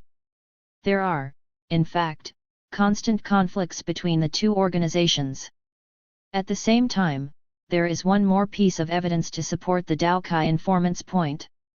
4 kumi leaders of the 7 in unanimous Jichikai are represented by Daokai, whereas 3 are represented by Kaihadome. Because the chairman of unanimous Jichikai is one of the 3 kumi leaders represented by Kaihadome, this fact may offset the 4-to-3 power relationship. 37. Another important political force is JIRO, All Japan Free Labor Union, which is the national union of unemployed workers. The majority of the workers on the governmental program for the unemployed, Shitai, in Junan are affiliated with the Izen local chapter of JIRO, which enrolls some 150 of the total 169 Shitai workers in Izen. According to Okano, this chapter was originally organized under the leadership of Kaihadome about 1958. It is, he said, now split into 2 factions due to ideological conflicts. The majority faction is controlled by the Kaihadome, while the minority faction, consisting of about 10 members, is influenced by Daokai. The present chairman of Izanjiro is a burakumin communist residing outside of Unanimous. Within Junan, Kato, one of the most influential communist members, is active in organizing Jiro members. 15 households affiliated with the Communist Party in Izan are the primary source of communist influence in the community, while Jiro serves as another important source commanded by these communists. Personality. How does the non-burakumin society look at burakumin? It is the opinion of most non-burakumin as well as burakumin informants in Izan that the burakumin personality pattern is different from that of the non-burakumin. The former epitomized personality characteristics of the burakumin in Izan from their personal observations. As perceived by non-burakumin, the following are traits of behavior and attitudes of the average burakumin which tend to make them distinguishable. Militant, violent, defiant, threatening, frustrated, group-minded, politically oriented, rude, crude, erratic, suspicious, temperamental, less assiduous, wasteful, parasitic, negligent, irresponsible, inconsistent, planless, lack of endurance, hypersensitive, affectionate, loyal. Several comments made by informants on the burakumin personality pattern will be selected for consideration. The most distinctive characteristic of burakumin behavior, in the opinion of the informants, is the burakumin's militancy. Non-burakumin people are fearful, azarashii, about burakumin, according to one informant, because of their aggressiveness. Thorough denunciation of discriminating non-burakumin was adopted as the prime objective of the Swahisha movement as discussed earlier and has contributed to the development of the notion that burakumin are fearful. This involved punishment of people who used insulting words, such as Ada, or who revealed discriminatory attitudes against burakumin. Many bloody incidents have occurred due to adamant burakumin retaliation against discriminating treatment and due to non-burakumin's resistance. One illustration of the militancy of burakumin involving Junan people is an incident in which 80 burakumin surrounded the mayor of Izan for several hours to protest his policies. As arguments between the two parties intensified, according to Oda, director of the Social Education Department in Izan who saw the situation, the burakumin became more and more provocative. Confronting the mayor, they swore at him with such words as "You will be killed, go to hell, son of a bitch." The mayor finally called the police and could move out of his office only with their help. The militancy of burakumin is also evident in the schools. At Tosei Junior High School, which Junan students attend, burakumin parents are militant and dominate PTA meetings according to Vice President Hashimoto of that school. In PTA meetings where several active burakumin parents control decision-making, the faculty and PTA members tend to be passive and to acquiesce in the domination of the burakumin parents who constitute only 5% of the entire PTA group of Tosei Junior High School. The following anecdotes provided by informants illustrate the militancy of burakumin parents. In one case the decision of the majority of parents and faculty members was reversed by burakumin parents. The original decision was to buy desks from a PTA fund, but a minority of burakumin parents insisted upon reversing it. Consequently, it was said that the majority conceded to the minority for fear they might cause further trouble. Another case involved the resignation of a former principal. According to custom, third-year students went on Shigaku Ryoko, a trip for learning, for 3 days to see Kyoto and Osaka. One of the burakumin girls died of acute pneumonia 3 days after the group returned from the trip. Burakumin parents, backed up by Communist Councilman Oi, a medical doctor practicing pediatric medicine in Junan as well as elsewhere, one of the key men in the dynamics of Junan, though himself not a burakumin, protested that the girl's death was due to the negligence of teachers. Accusing the principal, they demanded his resignation. The principal and the teachers defended 39 themselves, pleading that the death of the girl was not due to their negligence. The principal, however, was forced to resign. The notion that people in Junan are fearful also prevails among children. Yokota, a junior high school informant, was told by his senior friends when he was in the 6th grade, not to associate with students from Junan after he entered Tosei Junior High School because they were violent and fearful. Yet he did not know of the existence of the burakumin until it was discussed by his friend in an interview with the author. According to Sudo, a teacher informant, this attitude prevails to a certain degree among higher-grade children at Yonami Elementary School, which also enrolls burakumin pupils. According to Shiroyama, another teacher informant, the children's perception that unanimous children argue and are violent is formed by their exposure to frequent fights involving the latter. He contended that aggressiveness of the burakumin children is a reflection of their parents' militant behavior. A conspicuous example of militant action of burakumin is seen in their approach. They have a tendency to organize into groups when they thoroughly denounce people they accuse of discriminating. As a few informants commented, however, their behavior and attitude in a group are different from their behavior and attitude as individuals. In a group they are aggressive and crude, individually they are not so to any appreciable degree and are, in fact, even perceived at times to be good and kind. It has been observed that the burakumin appreciate affection.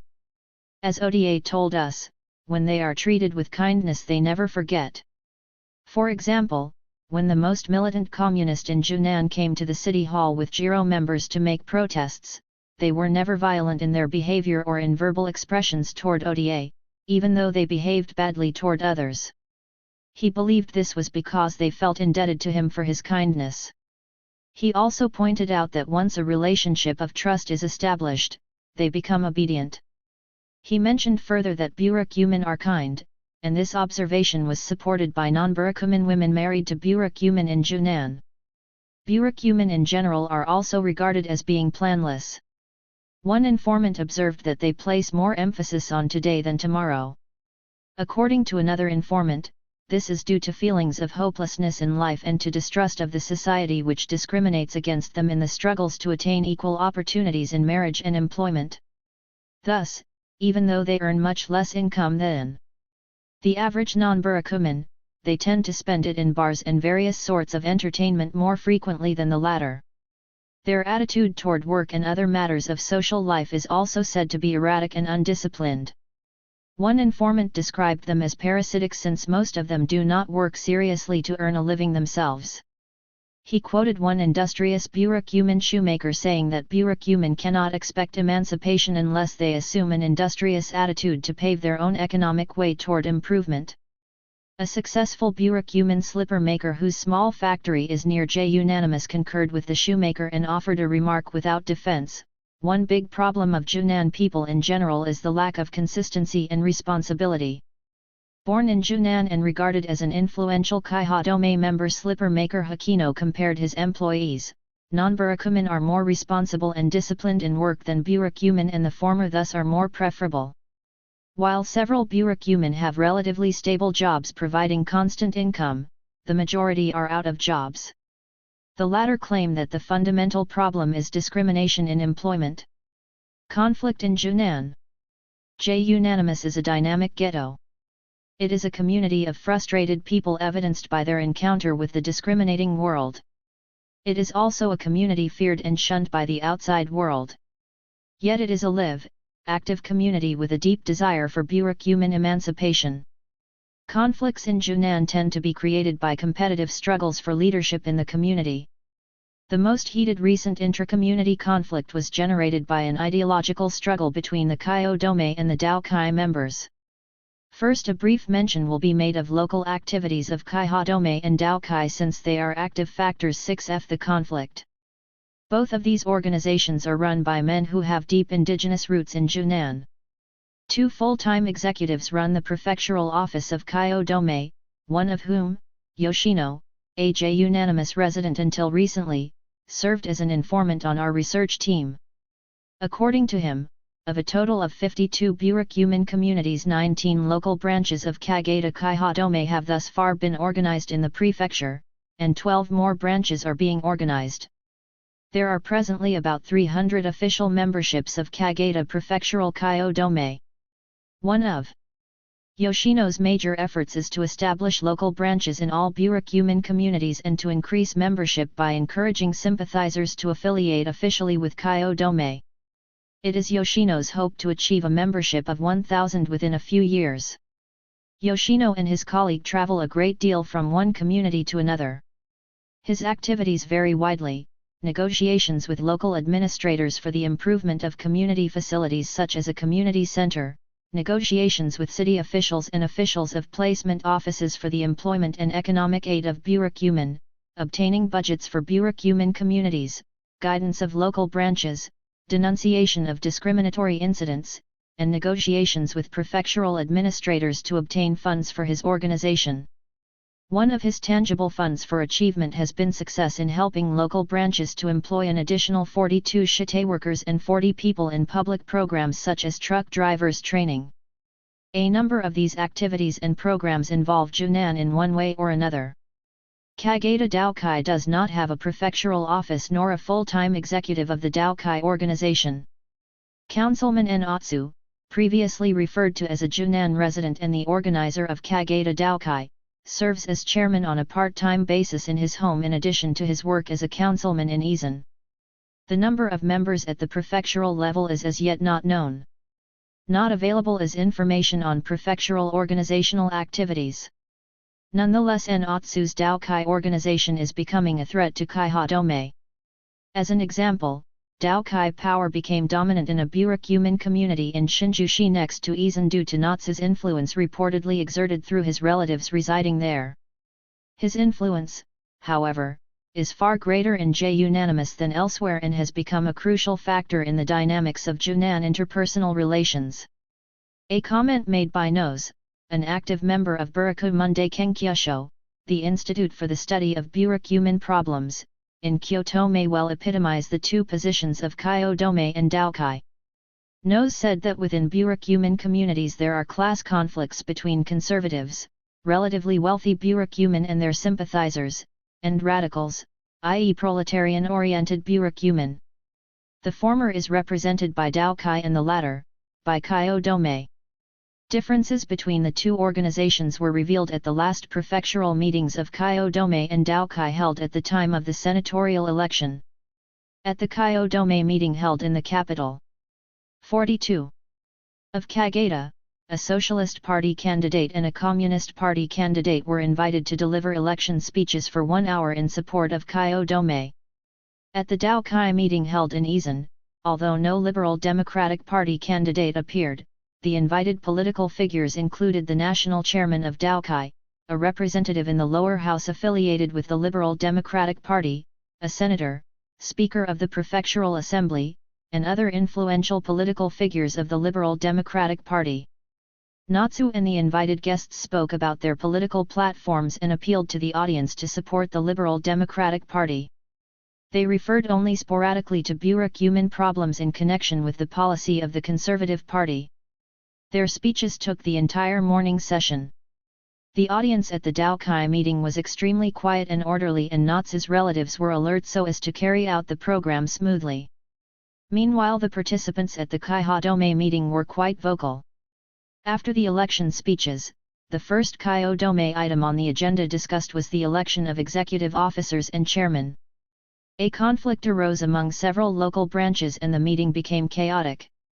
Members of the audience exchanged hot arguments and the chairman lost control of the meeting. Trying to recover his command, the chairman shouted down the emotionally aroused antagonists, but he did not succeed. Meanwhile, Junan representatives regarded as the most radical group and showing hostility toward other groups, left the meeting hall. At this time, the chairman declared a recess in the hope of persuading them to stay. After quiet had been restored, a Kyodome executive, Yoshino's colleague, gave a report of Kyodome activities and future strategies. Among the many items he discussed were struggles against policies of municipal and prefectural governments, denunciation of discriminatory cases, cooperation with Jiro and Seikatsu to Kenko Zero Mamurukai, the Association for the Protection of Health and Living, a communist-supported organization, protest against the Vietnam War and the visit of an American nuclear submarine. Kyodome's attacks upon Daokai and Daokai's counterattacks were repeatedly mentioned by persons on both sides. Kyodome charged Daokai members with splitting burakumin unity by creating an anti-Kyodome organization. In its view, Daokai is simply a puppet organization under the control of the conservative government's Yiwa policy of conciliation. Therefore, Daokai, whose 43. Many leaders seceded from Kaihadome must be shattered in order to restore burakumin unity and achieve emancipation. Meanwhile, Daokai headed by Natsu countercharged KAIH6DOMEI with inciting burakumin to a power struggle against the ruling class. The former argued that emancipation could be achieved only through goodwill and the spiritual solidarity of people. Conflicts between Kaihadome and Daokai began 6 or 7 years ago when Councilman Natsu seceded from Kaihadome. Prior to that time he had been prefectural chairman of the organization. His defection, according to several members, was motivated by the following incident, about which conflicting interpretations are still offered. As described by Kaihadome members, he was publicly accused of absconding with funds Kaihadome had collected for its periodical. Publication was suspended after the first issue, and Natsu was severely criticized over the matter. Hakino, a socialist and one of the foremost fighters in the organization whom the reader was acquainted with as a slipper maker, denounced Natsu as a traitor in printed papers folded into newspapers and delivered all over Kageda-ken. In the face of strong antagonism from some members, Natsu finally not only resigned from the chairmanship but also withdrew from the organization. Hostility did not cease with his withdrawal, but rather was intensified because he created a new organization, Daokai, of which he has been prefectural chairman since its inception. Hostilities between Kaihadome and Daokai reached their climax when a public bathhouse was built in Izen several years ago. Feelings of people in the community were intense. One of the strategies of Kaihadome, as mentioned previously, was to petition the city hall to build a public bathhouse as part of governmental policies for the improvement of burakumin ghettos. On the other hand, since Daokai chairman Natsu is a councilman of the city, he was close enough to the mayor to gain support for the bathhouse project. Kaihadome and Daokai were in total disagreement over the issue of the building site. Through various tactics, they attempted to influence the city hall and take credit for the project themselves. When the time came to celebrate the completion of the bathhouse, the mood was not one for a banquet because Kaihadome were picketing in front of the newly built bathhouse. By the time the mayor and vice mayor arrived at the banquet by official car, the situation had become chaotic. Kaihadome's hostility was directed not only against Daokai but also against city officials who cooperated with Daokai. 44. As the guests entered the bathhouse, the vice-mayor was pushed by the crowd of Kaihadome members. The banquet was never held. Protesting against Kaihadome's bellicose action, Councilman Natsu requested that City Hall be responsible for the operation of the bathhouse and that it be closed by official order. His motivation, according to members of Kaihadome, was a desire to gain credit for the construction of this new community facility, a center of social association where most persons spend 2 or 3 evenings a week. The scars of this bitter conflict still remain, as often revealed by informants. Conflicts between Kaihadome and Councilman Natsu are seen as power struggles between the former and the newly formed organization, Daokai, since members of the latter support most of Natsu's actions. Since the bathhouse conflict, other incidents have occurred which have widened the breach between the two organizations. Hostilities between the two are so rife and deep that even brothers and sisters and other relatives no longer communicate with one another in some extreme cases if they belong to different organizations. One relevant case which illustrates this conflict is the confession of the secretary of Daokai, whose brother is the secretary of Kaihadome. He said that he is entirely isolated from his brothers and relatives affiliated with Kaihadome. Moreover, he felt bitter hostility directed against him by his neighbors because his home is located in the midst of a block of Kaihadome-affiliated houses. He must therefore be cautious even about receiving guests. In fact, because he might be suspected by his neighbors, he refused our request to visit him. One underlying factor assisting the growth and solidarity of Daokai in Junan is the notion of loyalty. In a traditional moral framework, loyalty implies one's obedience to his superior and the latter, in turn, is responsible for the former. The subordinate enters into the relationship of on with the superior. The concept of on stands for his indebtedness to the latter, always ascriptive to the relationship between the former and latter. Councilman Natsu commands loyalty of a large web of his relatives and other subordinates who owe on to him. His social status and political power as councilman, the tradition of his family, his kinship system, and his personal ability are important contributing factors. Schools are also occasionally involved in the conflict between Daokai and Kaihadome. By way of illustration, an incident told to us by head teacher Takebe of Waiomai Elementary School will be related. A few years ago, the school lent a tape recorder to Daokai at its request without asking the purpose of its use. When it was discovered 45. That Daokai was using the tape recorder, a group of Kaihadome members came to the school to protest the use of its recorder for political purposes, accusing the school of supporting Daokai. Having been told by them to get it back immediately, Takebe went to City Hall and walked into a crowd of demonstrating Daokai members to tell them to stop using the recorder. Indirectly related to the conflict, but relevant in terms of the school's involvement, is the disagreement between Kaihadome and Daokai with regard to their views toward the school. While the latter have been acquiescent in the educational program at Waiomai Elementary School, the former have been openly critical. Especially in the last half of the 1950s, according to Takebe, Kaihadome often demanded that the school deal more effectively with social problems such as discrimination. Furthermore, they complained that guidance programs and teaching methods are no good.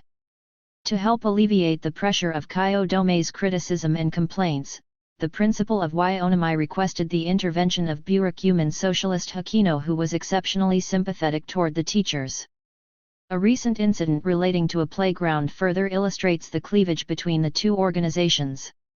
As in the case of the bathhouse, the location became the crucial issue and Councilman Otsu was again the central figure in the dispute. The site selected by City Hall for the playground was a riverside strip which was being used as a garbage yard. Although the riverside strip is public land, community people in Junan cultivated small pieces of the land to grow vegetables after the war when food was in short supply. For several years, a few people, among whom was Natsu, rented these small strips of land from the cultivators. Meanwhile, the 7 Jichikai leaders took unified action in supporting the playground project, as they had supported the construction of the bathhouse. In their words, the project was an object of common need beyond ideology. They also agreed with City Hall on the location of the playground and the free release of the cultivated land.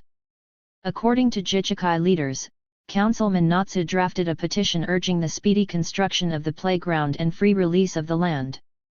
After the petition was circulated to all Jichikai members of both Kaihadome and Daokai for their signature, it was returned to the councilman. The construction did not start immediately. As reported to our research team by city officials and Jichikai leaders, Otsu demanded that City Hall reimburse holders of the released land for an amount much larger than the entire cost of the playground. His argument was that the cultivators had the right to be compensated even though the land belongs to the public. The mayor insisted, nevertheless, that there is no justification for any payment for release of public land since it belongs to the state in the first place.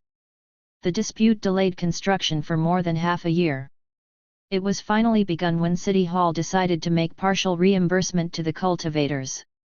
Jichikai leaders affiliated with Kaihadome informed us that they suspected Natsu might have rewritten the petition after it had been signed by all of the Jichikai members. Otherwise, he could not have demanded compensation.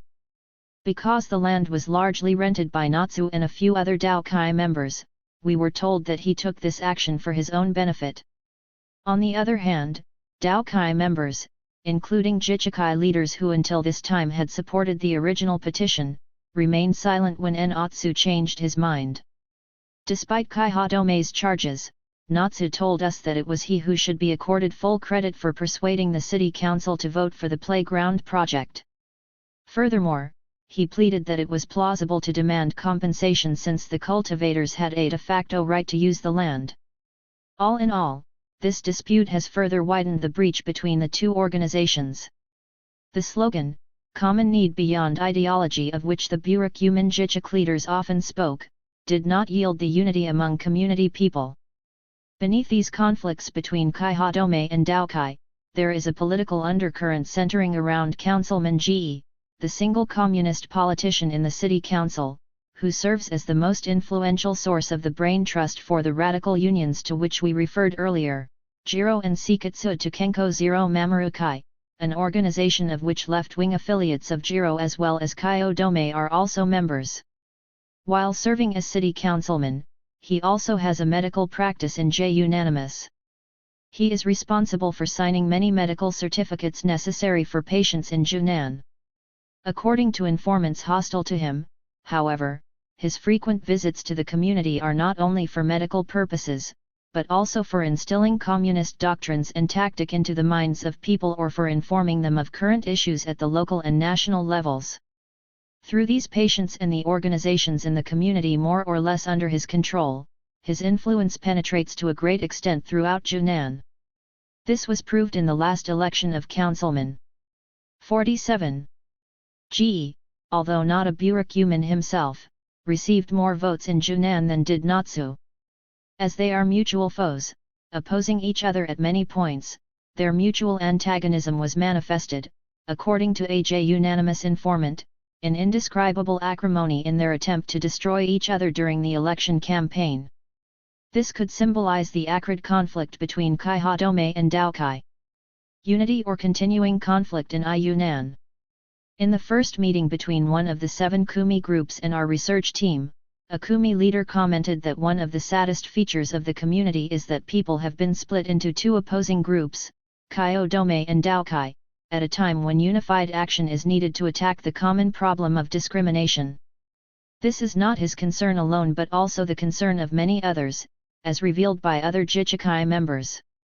It is also apparent from KAIH6DOMEI executive Yoshino's comment that the conflicts between Kaihadome and Daokai simply paralyze the community. Neither of these organizations has offered an ideological concession. They adhere to their own doctrines and strategies for change. Nevertheless, as reflected among Jichikai leaders and grassroots people, their attitude is not entirely pessimistic because there are growing alternatives and approach beyond ideology. Despite bitter ideological conflicts, people in Junan have a desire to unite as cooperative members of one community. The beyond ideology approach is still the alternative that Jichikai has offered to achieve this goal. Thus, Jichikai people in Junan, said the Kumi leaders, have agreed not to discuss issues related to Kaihadome or Daokai in either Kumi or Jichikai meetings. According to them, problems in these meetings must be discussed by the participants as members of the community and not as members of particular organizations. In meetings of Jichikai leaders, no mention of ideological problems has been made in recent years.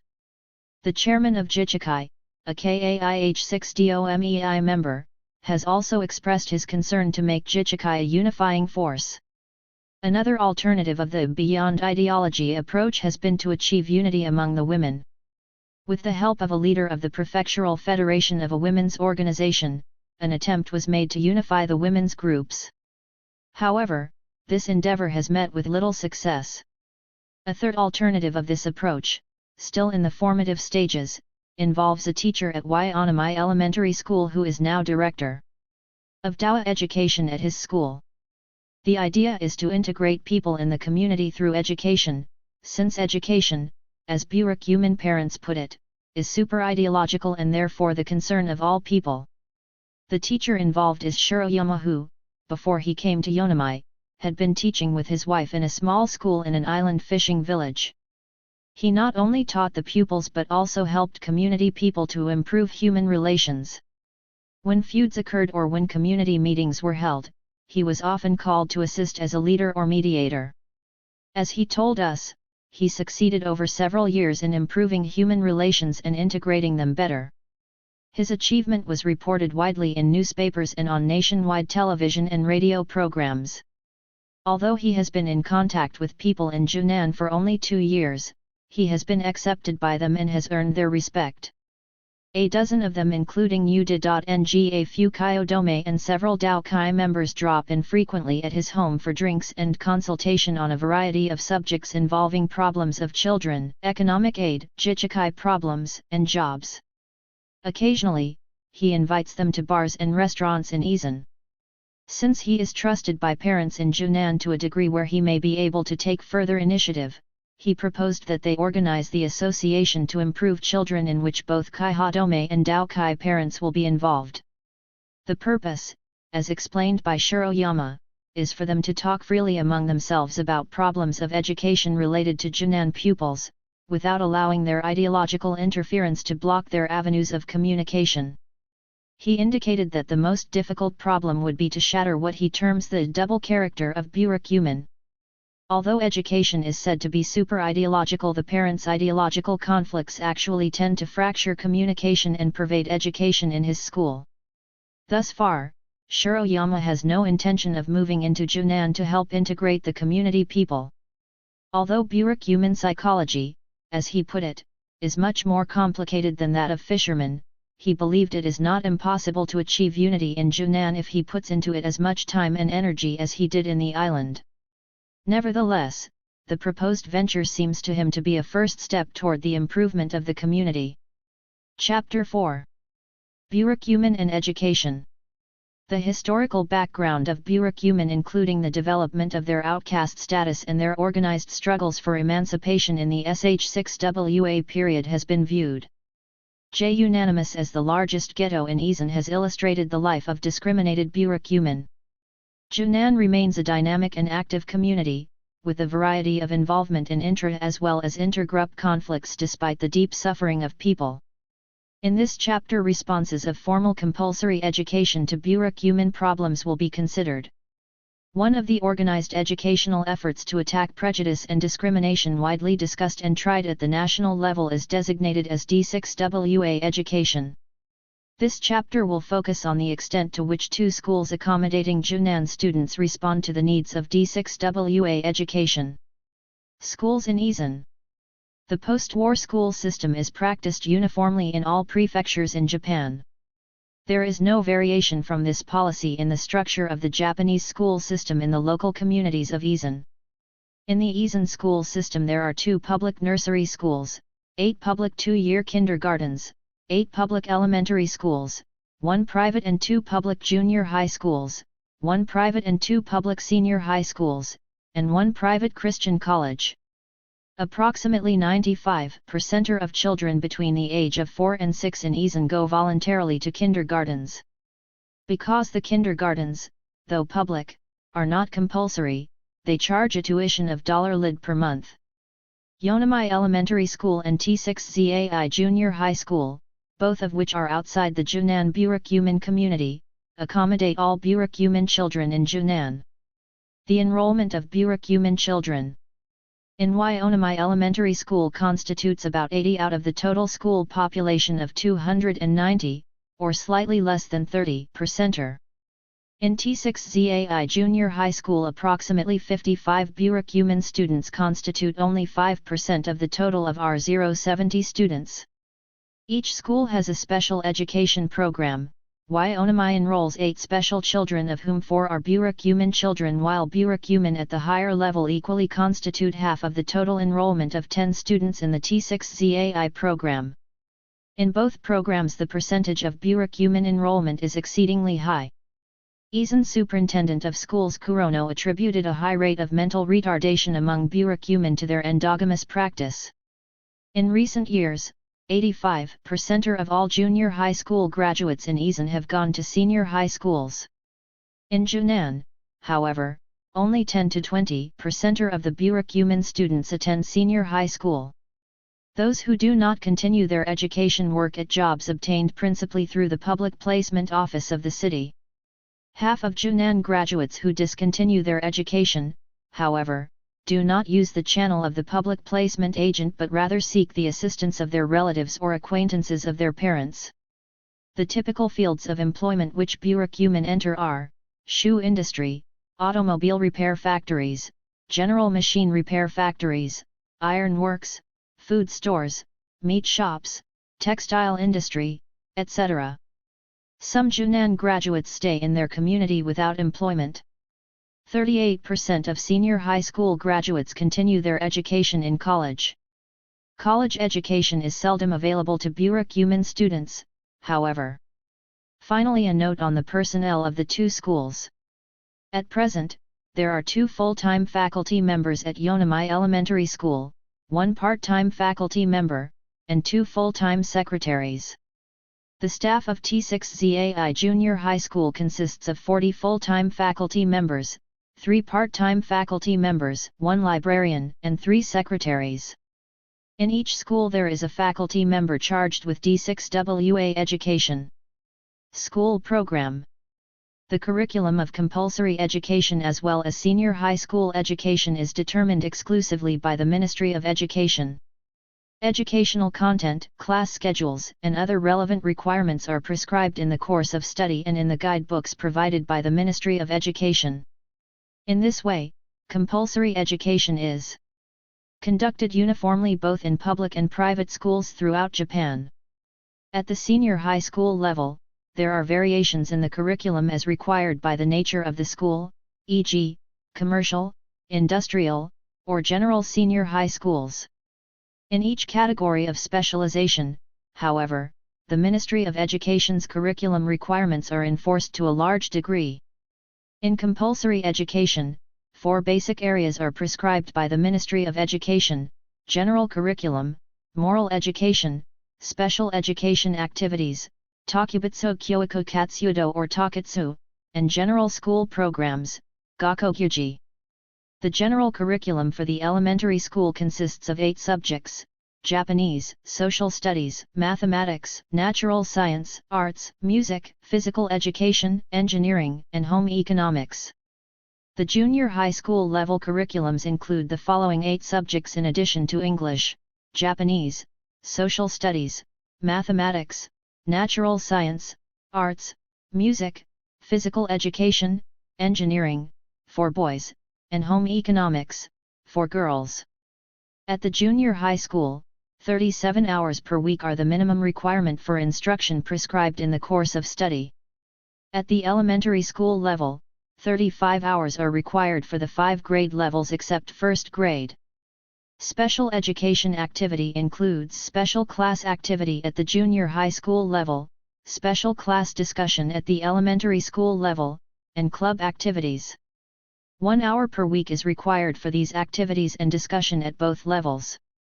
Their purpose is to develop an independent, self-directed attitude and sociability through children's spontaneous self-activity. In the special education activity as in the homeroom in America, students discuss problems they encounter in their classrooms such as human relations, their responsibilities for maintaining good classroom atmosphere, and others. At Yonemai Elementary School, for example, there are efforts to utilize opportunities of special class discussion for communicating to each other problems and hopes of both burakumin and non-burakumin. General School Program or Gakokyuji is an extracurricular activity planned uniquely by each individual school. It involves ceremonies, study trips, athletic meetings, speech contests, school festivals, music contests, and other activities. Junan students in schools. It was about 50 years ago that burakumin socialist Hakino and his classmate, so Hakino said, were forced to repeat the 2nd grade twice without any valid reason except that they were minority members. That was the time Hakino began to apprehend prejudice against his group. As he grew older, he became more acutely aware of his discriminating environment and he chose to fight whenever he encountered prejudice and discrimination. Surprisingly, he managed to graduate from a senior high school in the pre-war Japanese school system, though this was a rare occurrence among burakumin at that time. Kai 6D6 May executive Yoshino, aged about 35, was involved in a bloody fight with a non-burakumin boy who called him the square root 4, a derogatory term invented by non-burakumin students but used for burakumin. While he was a student at a private senior high school. 4 is pronounced shi in Japanese, which is the phonetic beginning of Shienheimen, new commoners, referring to emancipated Ada. Both boys had once been expelled as a result of faculty action, although Yoshino alone was later reinstated. By that time, everybody in the school knew that Yoshino was a burakumin and he therefore decided to go to Tokyo. In another discriminatory incident, a senior high school girl felt that she had been treated with contempt. During a party for her school friends in her home in Junan, one of her guests confessed that she had been instructed by her mother not to touch any of the very dirty food. This incident, according to the girl's mother, motivated her to withdraw completely from school. Now she is acting in Takarazuka Theatre, a famous girls' theatre in Japan. A number of anecdotes reported to us illustrate that prejudice against the minority group has also been reflected in education in a variety of ways. But this should not mislead one to conclude that prejudice is always present in explicit forms as it was during the Shuhaisha movement, contrariwise it tends to take on covert and subtle facades. Why Onamai Elementary School will be considered. In an informal conversation with us at Onamai Elementary School, a cook, a woman aged about 50, for the public-funded school lunch, who is a native of the community of Onamai working at the school for 5 years offered this comment. She has scarcely noticed segregated groups of burakumin children since she came to the school. Both burakumin and non-burakumin children look friendly toward each other and they seem to be unaware of being burakumin or non-burakumin. This is a great change when compared to the time of her childhood which was spent at the same school at that time. Discrimination, she said, was quite obvious.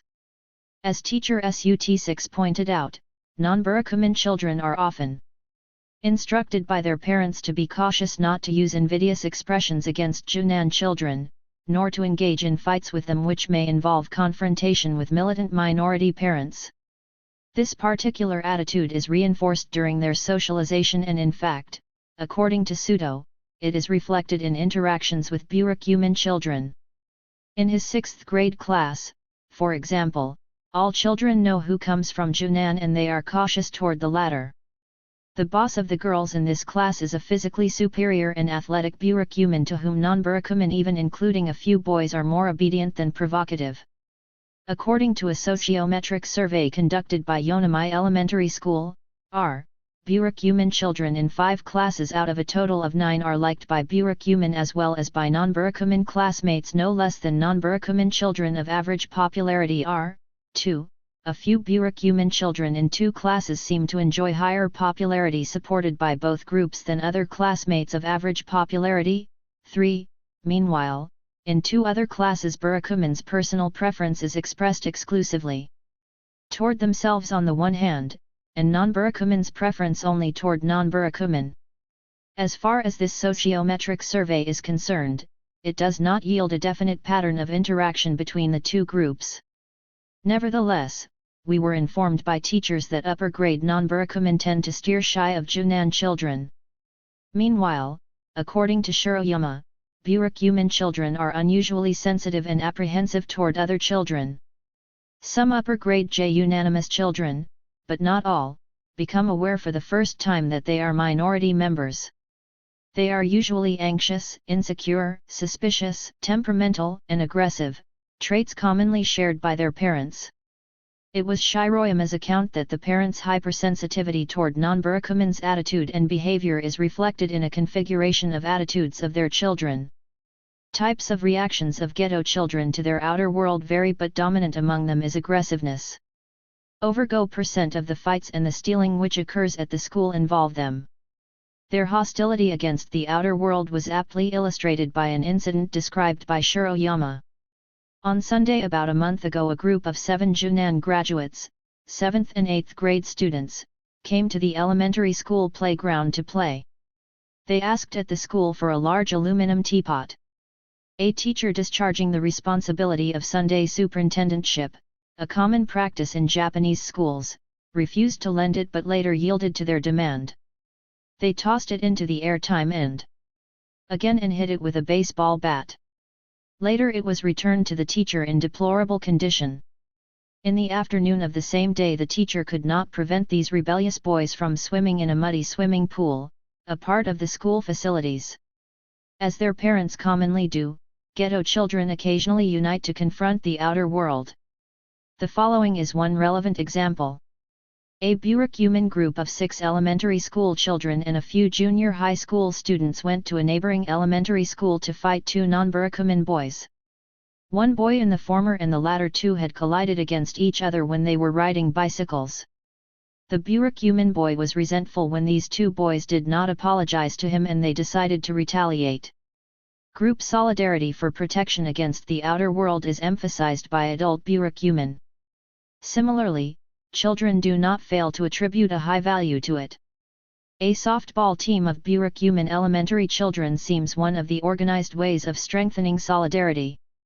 It is called ninjagumi, a team of hardship. If a member defects from the team, the penalty rule is to hit him 50 times by a bat. This, said Shiroyama, is an imitation of rules of burakumin gans. Aggressiveness and insecurity were mutually reinforcing factors in another incident described again by Shiroyama. A 6th grade Junan boy asked a 4th grade child to give him a ride on his bicycle to a tourist town about 10 miles away. When the latter refused to offer his assistance, the former threatened him with a knife. Similar incidents also recurred among girls. Several teachers including Shiroyama and Sudo at Yonami attributed the cause of insecurity to what they termed the feeling of persecution peculiar to burakumin suffering from discrimination. Attention will be turned to Tosei Junior High School, which the graduates of Yonami Elementary School attend. Non-burakumin parents, school administrators, and teachers interviewed in this study denied the existence of prejudice and discrimination against the minority members within the community of this school. The parent informants, however, admitted that parents do generally feel prejudiced against burakumin. A typical contention offered by the educational panel of informants was that students do not express prejudice toward burakumin since most of them do not know the existence of burakumin. Many students, they said, have not heard of the term burakumin. Nevertheless, these informants pointed out concertedly that Tosei Junior High School is the most explosive school in the city because, in their opinion, Junan students attend. According to Vice President Hashimoto of the Tosei Junior High School PTA, the ghetto students cause a lot of trouble, Takusan no Monday Zero Okasu, involving so many incidents of violence. This, she said, motivated a number of parents to transfer their children to other schools.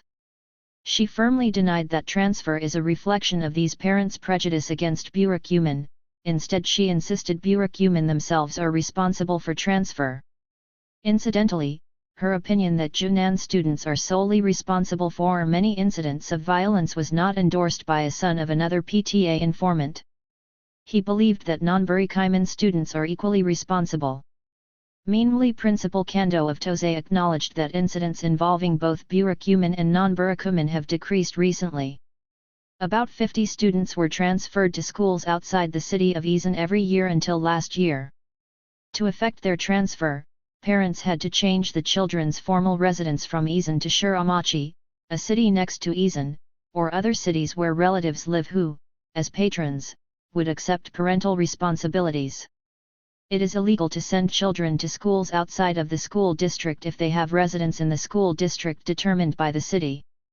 Other parents who could not afford to transfer their children acquiesced to the local school situation. Concerned with this situation, the mayor and the superintendent of schools in Izen tightened restrictions and appealed to parents to cooperate with them by attacking the problems rather than evading them. Parents were assured that the problems which had long been a cause of anxiety, not only to parents but also to administrators and teachers, would be prevented. As a result, the school seems to have succeeded recently in preventing the transfer of all but 2 or 3 children. Vice President Hashimoto is an example of one parent who was persuaded by the superintendent not to transfer her child. There are, however, parents who are still extremely ambivalent about the tightened policy against transfer. Adding to the hostile environment against burakumin discussed above, burakumin students and a small portion of non-burakumin students who terminate formal education at the end of the 9th year confront alienation from the majority of senior high school-bound students. While the early level of junior high school education is less formally geared to the preparation for senior high school entrance examination, the higher level is more formally structured toward this preparation, cf. Singleton I-967, 37-40, 48 to 49.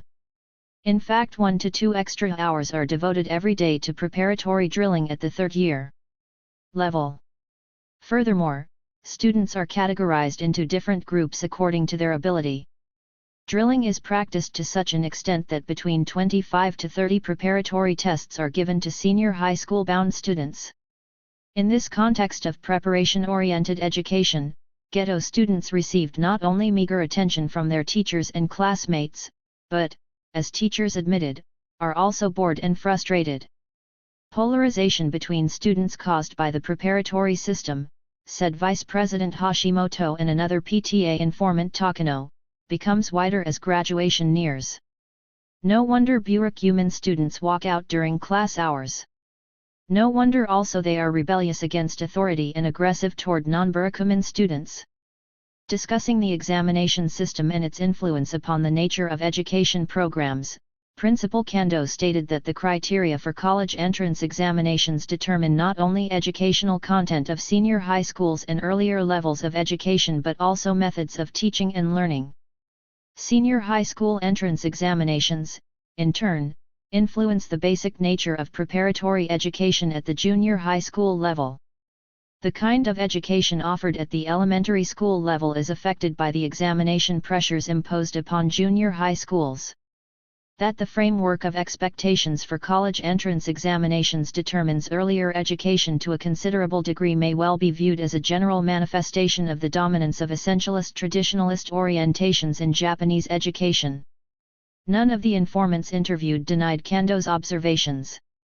The ideal model aspired to by a large number of teachers and parents is, as related by Kando, to send their children to the best kindergarten in local communities, then to Fuzoku Elementary School, then to Fuzoku Junior High School, both the latter attached to Kageta University located in Takatsu, the capital of Kageta-ken, then to Takatsu Senior High School, which is considered to be the most reliable path in Kageta-ken to Tokyo University. Educators, parents, and students referred to the excellent reputation of Takatsu Senior High School and its highly disciplined preparatory training. Burakumin students receive the least benefit from this competitive, preparatory system which significantly determines the nature of compulsory education. Nevertheless, no conscious effort has been made to correct the division between job-bound and senior high school-bound students.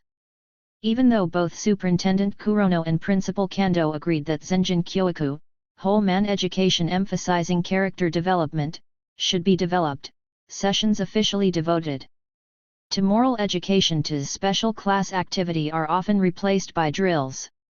The kinds of incidents discussed earlier involving elementary burakumin students also occur at the junior high school level perhaps more frequently than at the elementary school. They involve collective revenge, individual fights, stealing, and other misdeeds. Burakumin students were characterized by teachers, school administrators, and non-burakumin parents as rebellious, aggressive, disturbing, suspicious and frustrated in no less identical way than they were at the elementary level. One incident reported by Principal Kando will be presented here which may throw some light upon the nature of ghetto students' behavior as characterized above. A group of 5 second-year burakumin girls approached 4 non-burakumin girls to seek their friendship.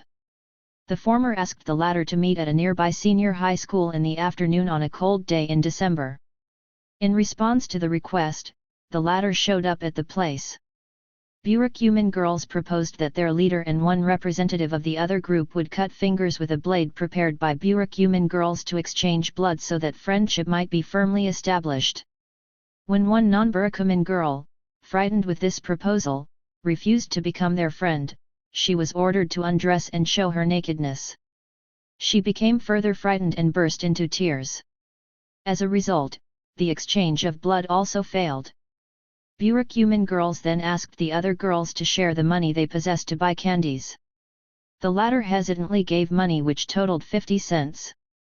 This incident was reported to a councilman by the parents of the non-burakumin girls who warned in the city council that transfer of students would resume unless the superintendent of schools would prevent further occurrence of similar incidents. Meanwhile, the parents of the burakumin girls sincerely apologized to the parents of the other group and the principal when they were told about the incident by the principal. Junior high school teachers at Tosei and school administrators involved in the study offered accounts of such incidents, claiming that ghetto students are responsible for incidents. Interviewed parents also supported this view. Nevertheless, these informants did not fail to tell us that several burakumin students are intellectually superior and leaders among their classmates. One burakumin, according to the principal, is an exemplar for all second-year students. The parents of these burakumin students, said Principal Kando, are constructive and supportive of his policy.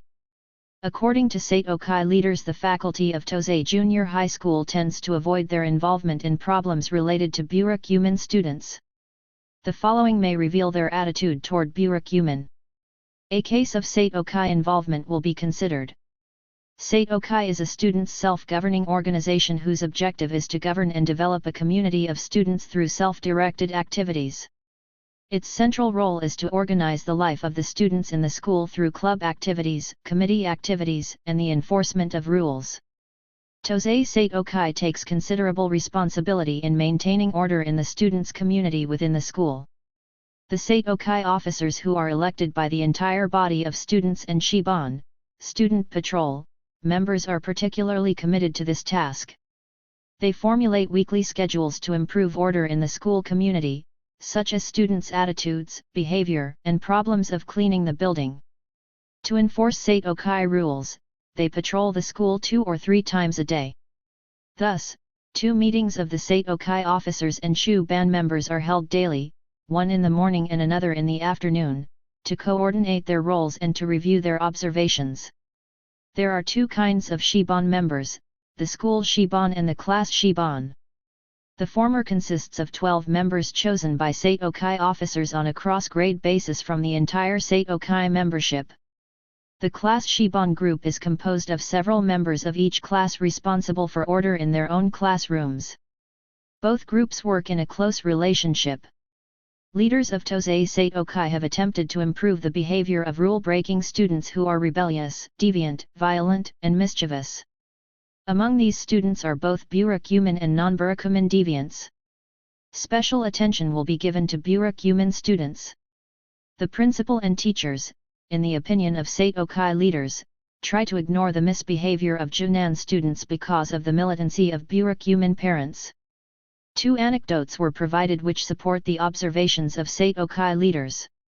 In one case, the principal himself concealed information that he was hit by burakumin students, although it is reasonable to assume that he would not have concealed the incident if non-burakumin students had hit him.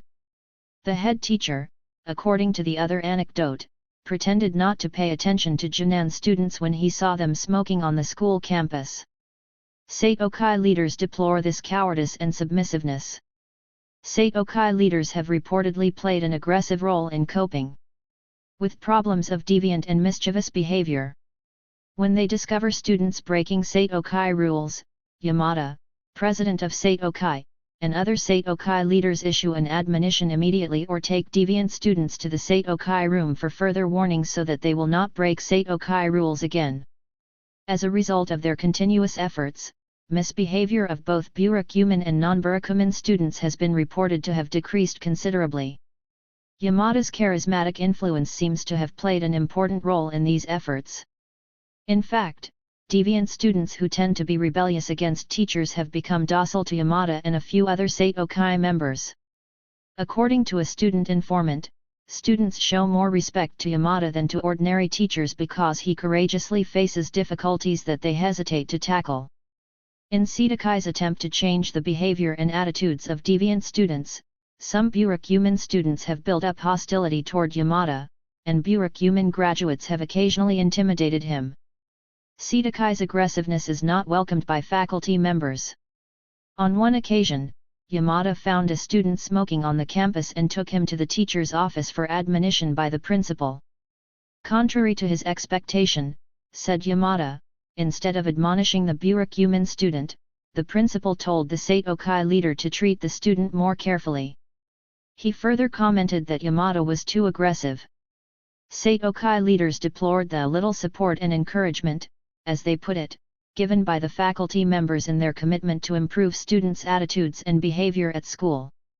Consequently, they resigned from their Seitokai posts but were persuaded by the teachers to continue in their roles as Seitokai leaders. Yamada, aged 17, who interrupted his education due to illness, became acquainted with the history of burakumin through books he read. He remarked that he cannot understand why prejudice and discrimination against burakumin prevail.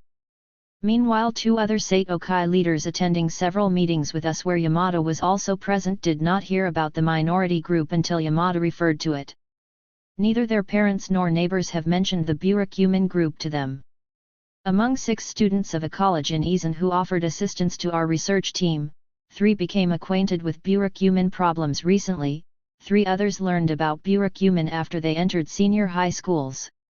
While teachers try to avoid involvement in burakumin problems, burakumin students and their parents practice mutual avoidance to a degree. As the guidance teacher of T6ZAI remarked, about half of Junan graduates do not seek employment through the guidance of their teachers and public placement agents, perhaps for fear that they might encounter unpleasant prejudice. Instead, they rely upon their relatives and acquaintances. The guidance teacher did not offer any account for this phenomenon. Usually non-burakumin students, according to him, seek their jobs through the channel of the public placement agent. 4 operating elements in D8WA education at Yonomai and T8ZAI. D6WA education was previously referred to as an educational attempt to overcome problems of prejudice and discrimination against burakumin. In reference to burakumin students, the nature of D6WA education practiced at Yonomai Elementary School and T6ZAI Junior High School will be considered here. Conflicts are involved in the development of theory and practice of D6WA education, which will be given attention first. At least 4 significant elements interplay in the implementation of D6WA education and determine the degree of continuity between alleged objectives and practice, the explicit and implicit levels of commitment to D6WA education. Kyo D6 is the most deterministic element in the development of D6WA education. As discussed elsewhere, since the time of Shueisha, the progressive elements now constituting Chi 6D6 have attempted to expose both overt and covert forms of prejudice and discrimination to the public for the purpose of increasing their understanding of burakumin life. Because they believe that their liberation consists in the resolution of contradictions in the present Japanese socio-cultural systems, they do not hesitate to use any means available to change, expose, and scrutinize prejudice and discrimination which, in their view, are all rooted in these contradictions. They have, therefore, turned to the school as a channel by which to sensitize both burakumin and non-burakumin children toward understanding the nature of prejudice.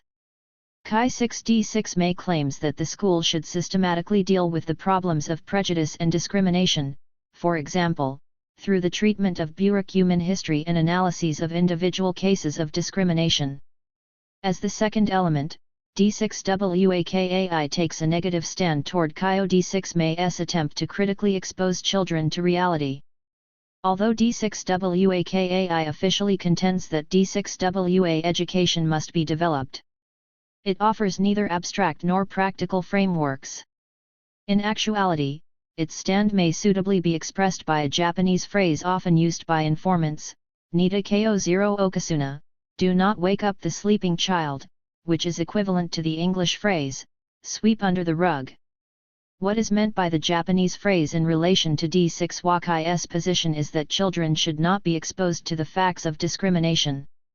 Furthermore, they believe that if children learn the reality of prejudice and discrimination against burakumin, their awareness may contribute to psychological and physical separation between burakumin and non-burakumin children, instead of to harmonious assimilation.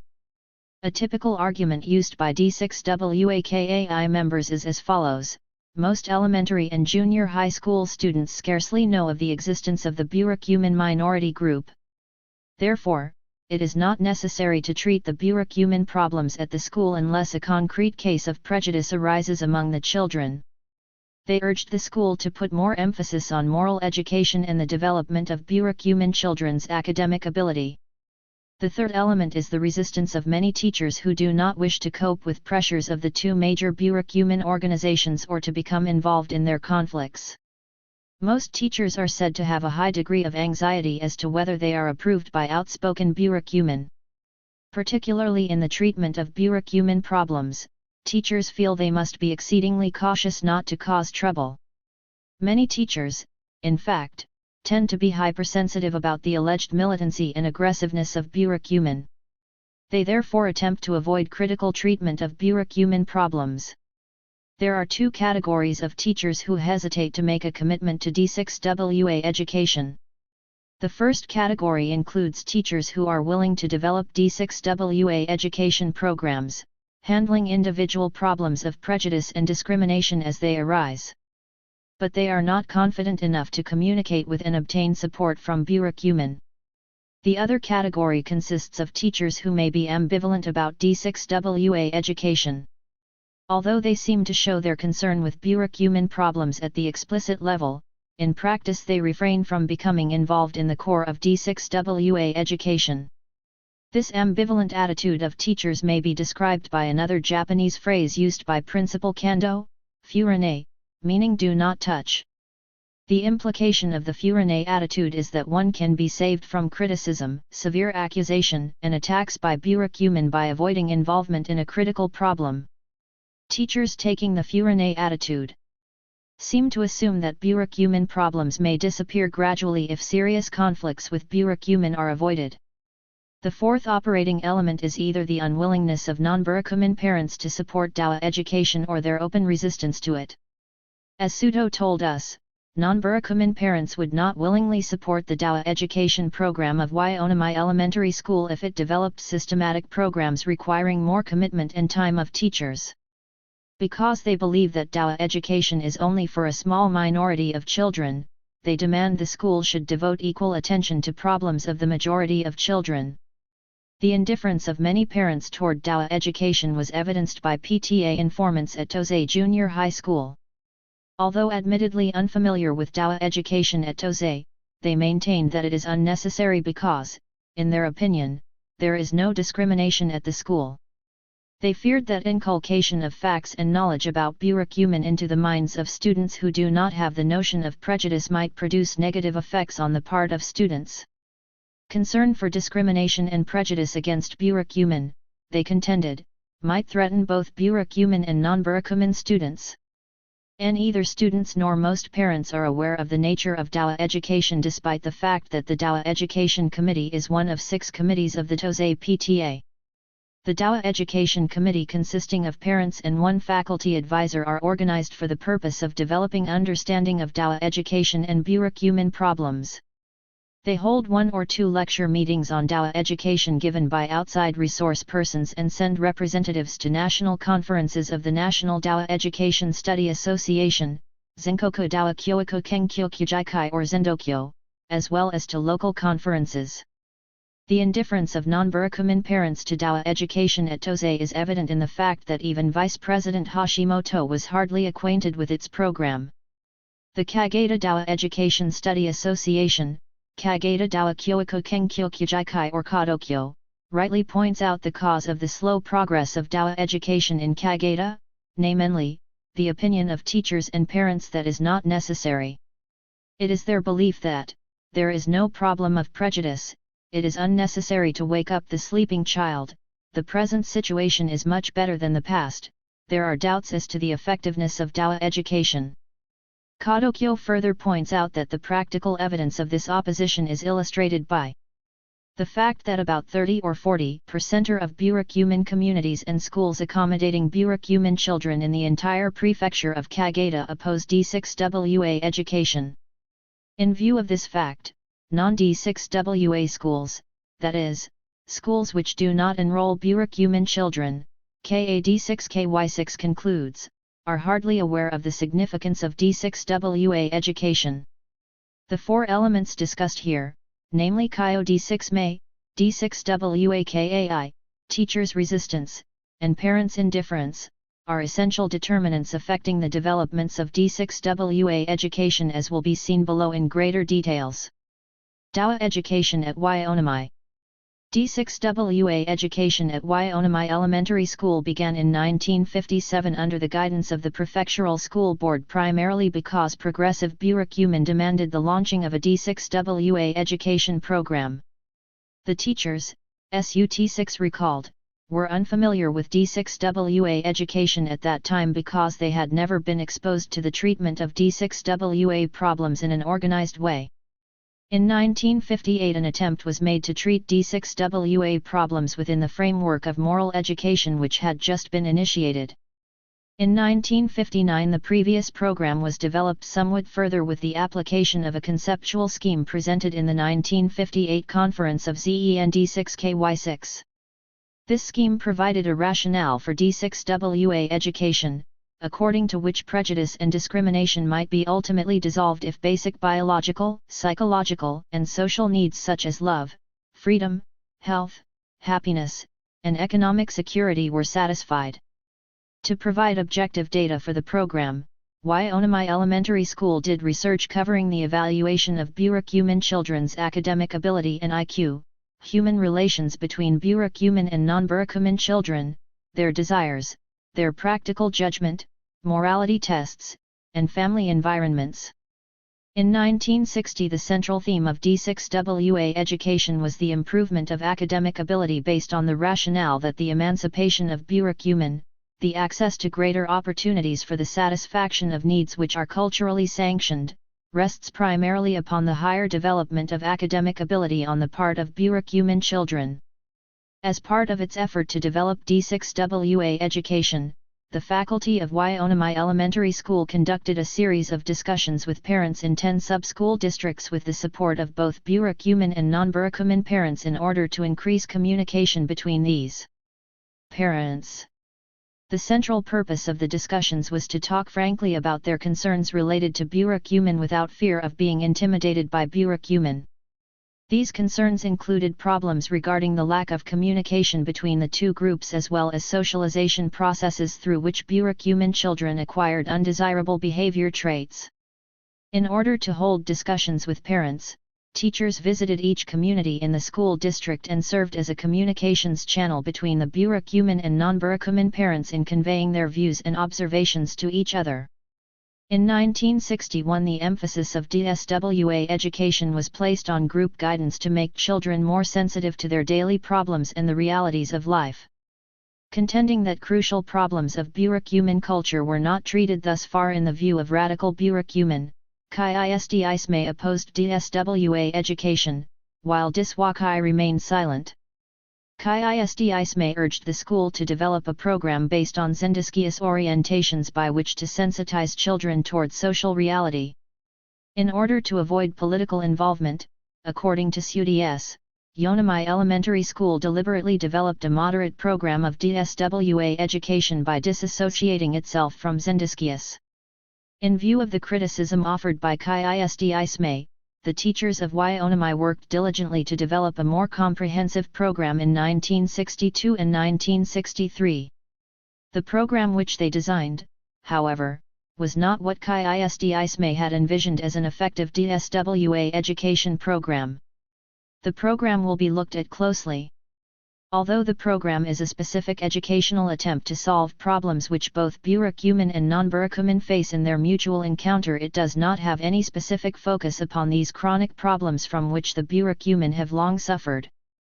It is inferred, nonetheless, that the basic assumption of DSWA education upon which the Waionnai program was built was to develop a healthy personality in the child, whether burakumin or not, unfrustrated emotionally and equipped with intelligence. Consequently, this assumption blurred the basic rationale of DSWA education, that is, the liberation of burakumin from the slavery of discrimination and prejudice.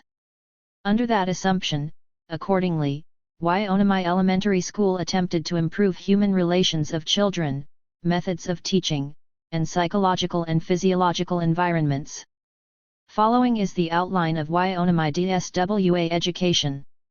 1. Improvement of learning ability. For the purpose of improving learning ability, the following efforts were planned: a. Reorganization of the annual educational plan. B. Improvement of educational content. C.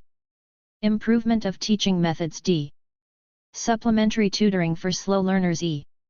Improvement of home learning through the encouragement of parents F. Improvement of communication between teachers and parents by means of communication notes. 2. Improvement of health education A. Prevention and treatment of decayed teeth B. Prevention of myopia C. Improvement of nutrition D. Encouragement of sports E.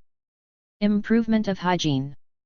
In order to improve these 5 aspects of health education, the school worked closely with the PTA Health Committee consisting of PTA members. 3. Cultivation of healthy sentiments A. Morning gatherings of children. On Mondays, all children and teachers gathered in the auditorium. They sang songs. Representatives of the children read memoranda citing good behavior and attitudes of children. They listened to teachers' talks. On Wednesdays, gathering in the playground, all children did radio gymnastics. On Fridays, in their classrooms, they listened to poems and compositions written by the children themselves and broadcast throughout the school. B.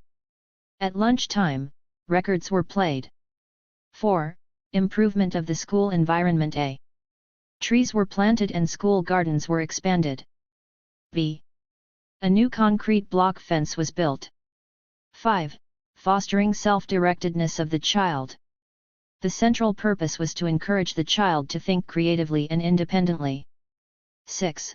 To foster the notion of equality in the mind of the child, specific attention was paid to social studies which deal with concepts of equality and freedom.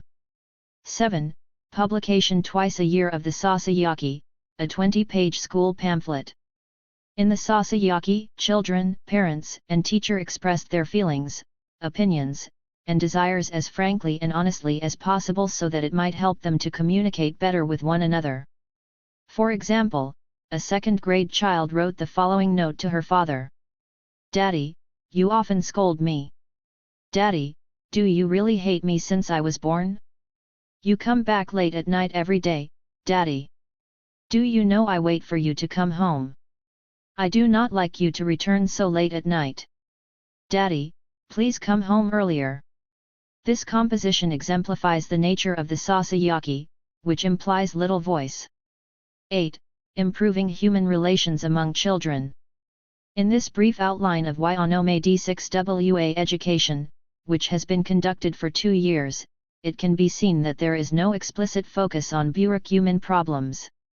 In fact, in the pamphlet describing the above program entitled We Conduct D6WA Education This Way, prepared by Waiōnome Elementary School, no explicit reference was made to burakumin problems whatsoever, despite the contention of teachers that they paid specific attention to burakumin children in carrying out the program.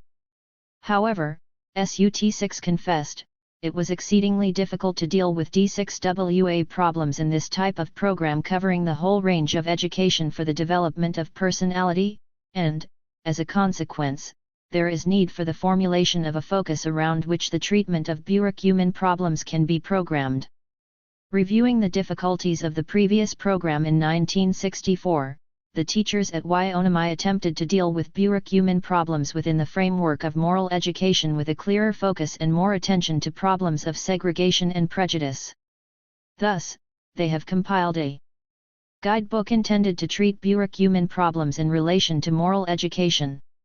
It is based upon the 36 precepts formulated by the Ministry of Education and describes the relationship between the content of D6WA education and that of moral education as follows. The teaching content OT Dawa education. I. To develop the child's ability to look critically at slavery and feudal systems. 2. To make the child understand the historical development of human nature and the necessity of the modern society. 3. To make the child understand the history of modernizing process and a future image of an ideal society. 4. To have the child understand institutional systems and movements of the modern society and their purposes. 5. To make the child realize that an essential task of Japanese democracy is the resolution of the unemancipated burakumin, and that it is a national assignment. 6. To have the child think concrete cases which block the development of free man and some possibilities to free man. 7. To foster the child so that he may express his thoughts and desires. 8. To build an image of man who respects others and who is sincere. 9. To have the child develop his attitude to cooperate with others. 10. To have the child realize the importance of human life and develop his personal pride as a man. 2. To make the child feel it is his duty to develop reason and conscience. 12. To have the child realize that every man is innately equipped with reason and conscience and to motivate the child to love and respect every human being. 13. To have the child understand discrepancies of our modern society and orient him toward the resolution of problems of discrimination embedded in feudalism and old customs. 14. To have the child grasp the dichotomies that man is discriminated against due to the differences of status, birth, occupation, economic class, and sex. 15. To have the child's understanding of human rights deepen and motivate the child to reject any discrimination. 16. To have the child develop the notion of equality and consciousness of his rights. 17. To have the child learn unbiased facts on burakumin in the context of history and social movements, and build an attitude to liberate burakumin. 18. To have the child understand socio-economic conditions that perpetuate burakumin segregation, and consider an improvement. 19. To guide the child to adjust to modern society. 20. To have the child learn educational and employment conditions which create discrimination against burakumin, and consider improvements. 21. To orient the child toward the effort to dissolve historically determined prejudices by the methods of reason. Respect for personality. Implication with social studies. Rational spirit, creativity, adventure and inquiry, proper manners, protection of materials, respect of time. Public mind, public morality, love of the school. Strong will, endurance, respect for labor. Piety, love and protection of animals and plants, respect, gratitude. The above is an archetype showing the relationship between D6WA and moral education, according to which a D6WA education program for each grade was incorporated into moral education. Although there is a clear place for D6WA education within the framework of moral education as far as the conceptual scheme is concerned, several serious limitations were pointed out by SUT6. As contended by SUT6, moral education which is given 1 hour a week is not considered effective at Waiomai Elementary School. Consequently, in SUT6's view, this implies that D6WA education itself is not effective either. In addition, most teachers are extremely cautious in dealing with D6WA problems. As previously mentioned, they fear a variety of reactions from the hypersensitive burakumin. Thus, to preclude burakumin reactions, teachers tend to avoid a critical treatment of the problems of segregation. Although Chi-6D6 may be hypersensitive in criticizing moral D6WA education, they urged the school to build a more effective and systematic program of D6WA education. SUT6 supported them without hesitation. However, he felt that children are not yet ready to discuss burakumin problems objectively by using textbooks and other organized materials on prejudice and discrimination. This opinion was based upon his fear that both burakumin and non-burakumin children might be considerably shocked by learning the facts concerning segregation and discrimination of which they were not previously aware. As children gain some basic knowledge in the area, he hoped to use a textbook dealing with the history of burakumin and their culture edited by the Tokushima D6WA Education Study Association. Shiroyama, director of D6WA Education at Waiomai, planned to create 2 more opportunities to deal effectively with the problems of burakumin children with minor attention to those of non-burakumin children. In his view, D6WA education is concerned not only with problems of prejudice but also with the improvement of burakumin children's socialization, a process of learning values, concepts, and attitudes, from their own culture and that of others. As pointed out by several teachers, chronic problems such as stealing and fighting at Waiomai are often fermented by burakumin children. Thus, one of the important commitments of D6WA education, Shiroyama said, is to attack these problems with more effective means which might yield more satisfactory results. The first opportunity, as previously mentioned, is to organize the association to improve children, in which both parents and teachers assume joint responsibility in attacking the problems. The second opportunity is special class discussion, by which children share mutual responsibility and cooperate with one another in helping themselves to grow. Shiroyama planned to organize it by the end of 1965. The uniqueness of the first opportunity is the fact that concern for the problem of burakumin children is shared by teachers and burakumin parents alike. The purpose of the association is to discuss children's problems and concerns of parents and teachers as frankly and openly as possible. Thus far, because burakumin parents sometimes tend to conceal their children's problems, there has not been frank communication between parents and teachers or among parents. Shiroyama said the teachers and parents would be in a position to formulate strategies for solving many of their problems when parents must share responsibility in revealing relevant facts and discussing them in mutual cooperation. The second opportunity is the one whereby children may share their own problems with the guidance of teachers. Special class discussion is utilized as an opportunity by which children express their anxieties, frustrations, desires, and opinions with frankness and honesty.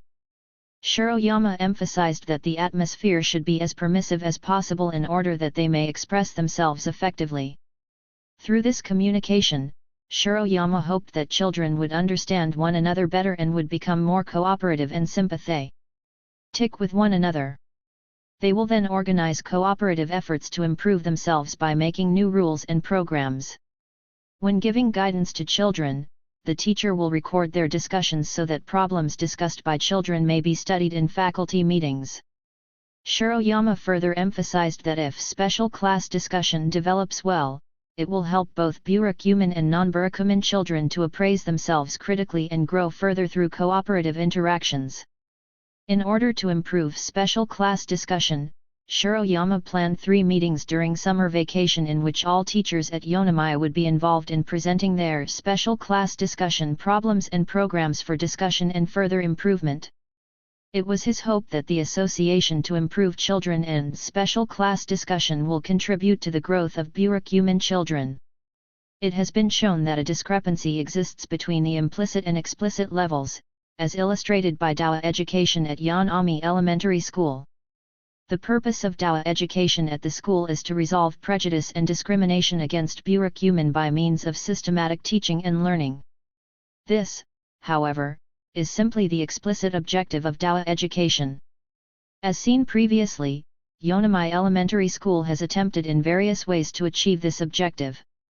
Nonetheless, the means employed and the content in process were not effective because they were not explicitly intended for implementation of the alleged objective.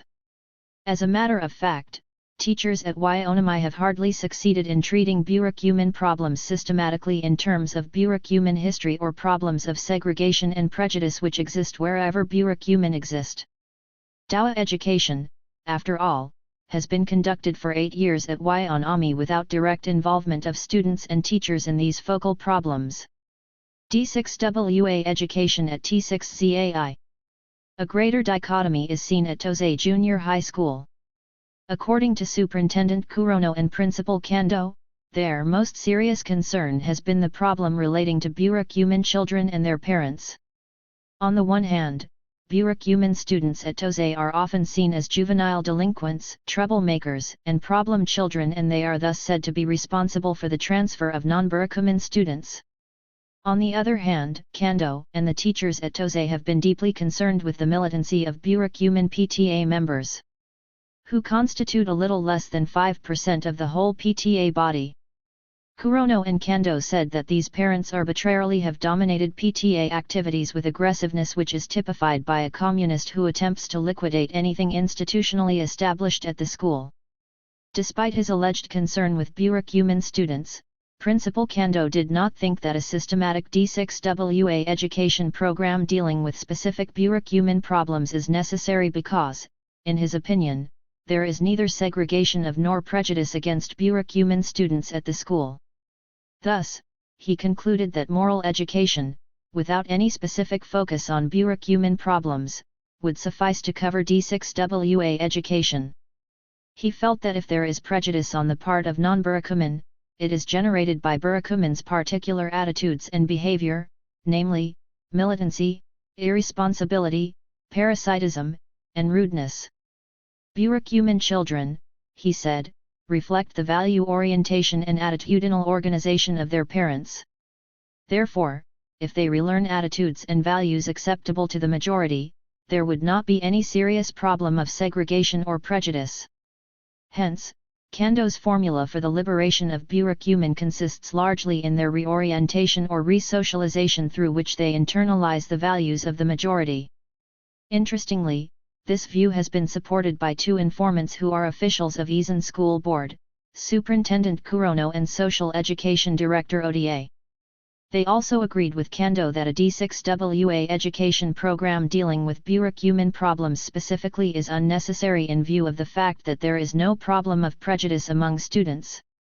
According to Kando, about half of the teachers at T6ZAI are unwilling to have any D6WA education, while the other half recognize the importance of such education. Kando categorized himself as one of the latter. He felt that a direct approach to burakumin problems is dangerous because it can easily arouse sensitive burakumin to react militantly to teachers and the school. He believed the most feasible approach is an indirect one. It may take the form of general guidance and moral education with no focus upon the treatment of the problem of prejudice. He suggested, for example, various educational opportunities such as moral education, special class activity and weekly morning meetings of students in the auditorium. The indirect approach is also acceptable to the majority of PTA members who do not support D6WA education. The teachers at T6ZAI, however, are not free from conflicts when they maintain the indirect approach. They have been under pressure from burakumin parents who urge the school to organize a systematic, direct approach to burakumin problems.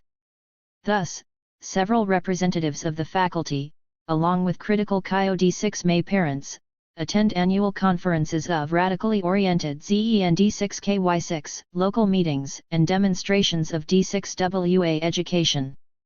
A further reason why there has been no organized effort at T6ZAI to build a D6WA education program, according to Nose, a teacher informant at T6ZAI, is that the teachers in common with Wyoming teachers are afraid of becoming involved in the ideological conflicts between Kyo D6MA and D6WAKAI which put conflicting pressures upon the school. Another relevant reason may be the apathy or unwillingness of non-burakumin parents to support D6WA education, which was also one of the important factors at Wyoming. For these reasons, T6ZAI has not prepared any materials on burakumin problems. The sole effort to develop sensitivity toward D6WA education is that of the PTA. D6WA Education Committee, which involves only active burakumin parents, although its official membership includes both burakumin and non-burakumin. This evidence indicates that T6ZAI has not been making significant progress in attacking the problems of segregation and prejudice affecting burakumin.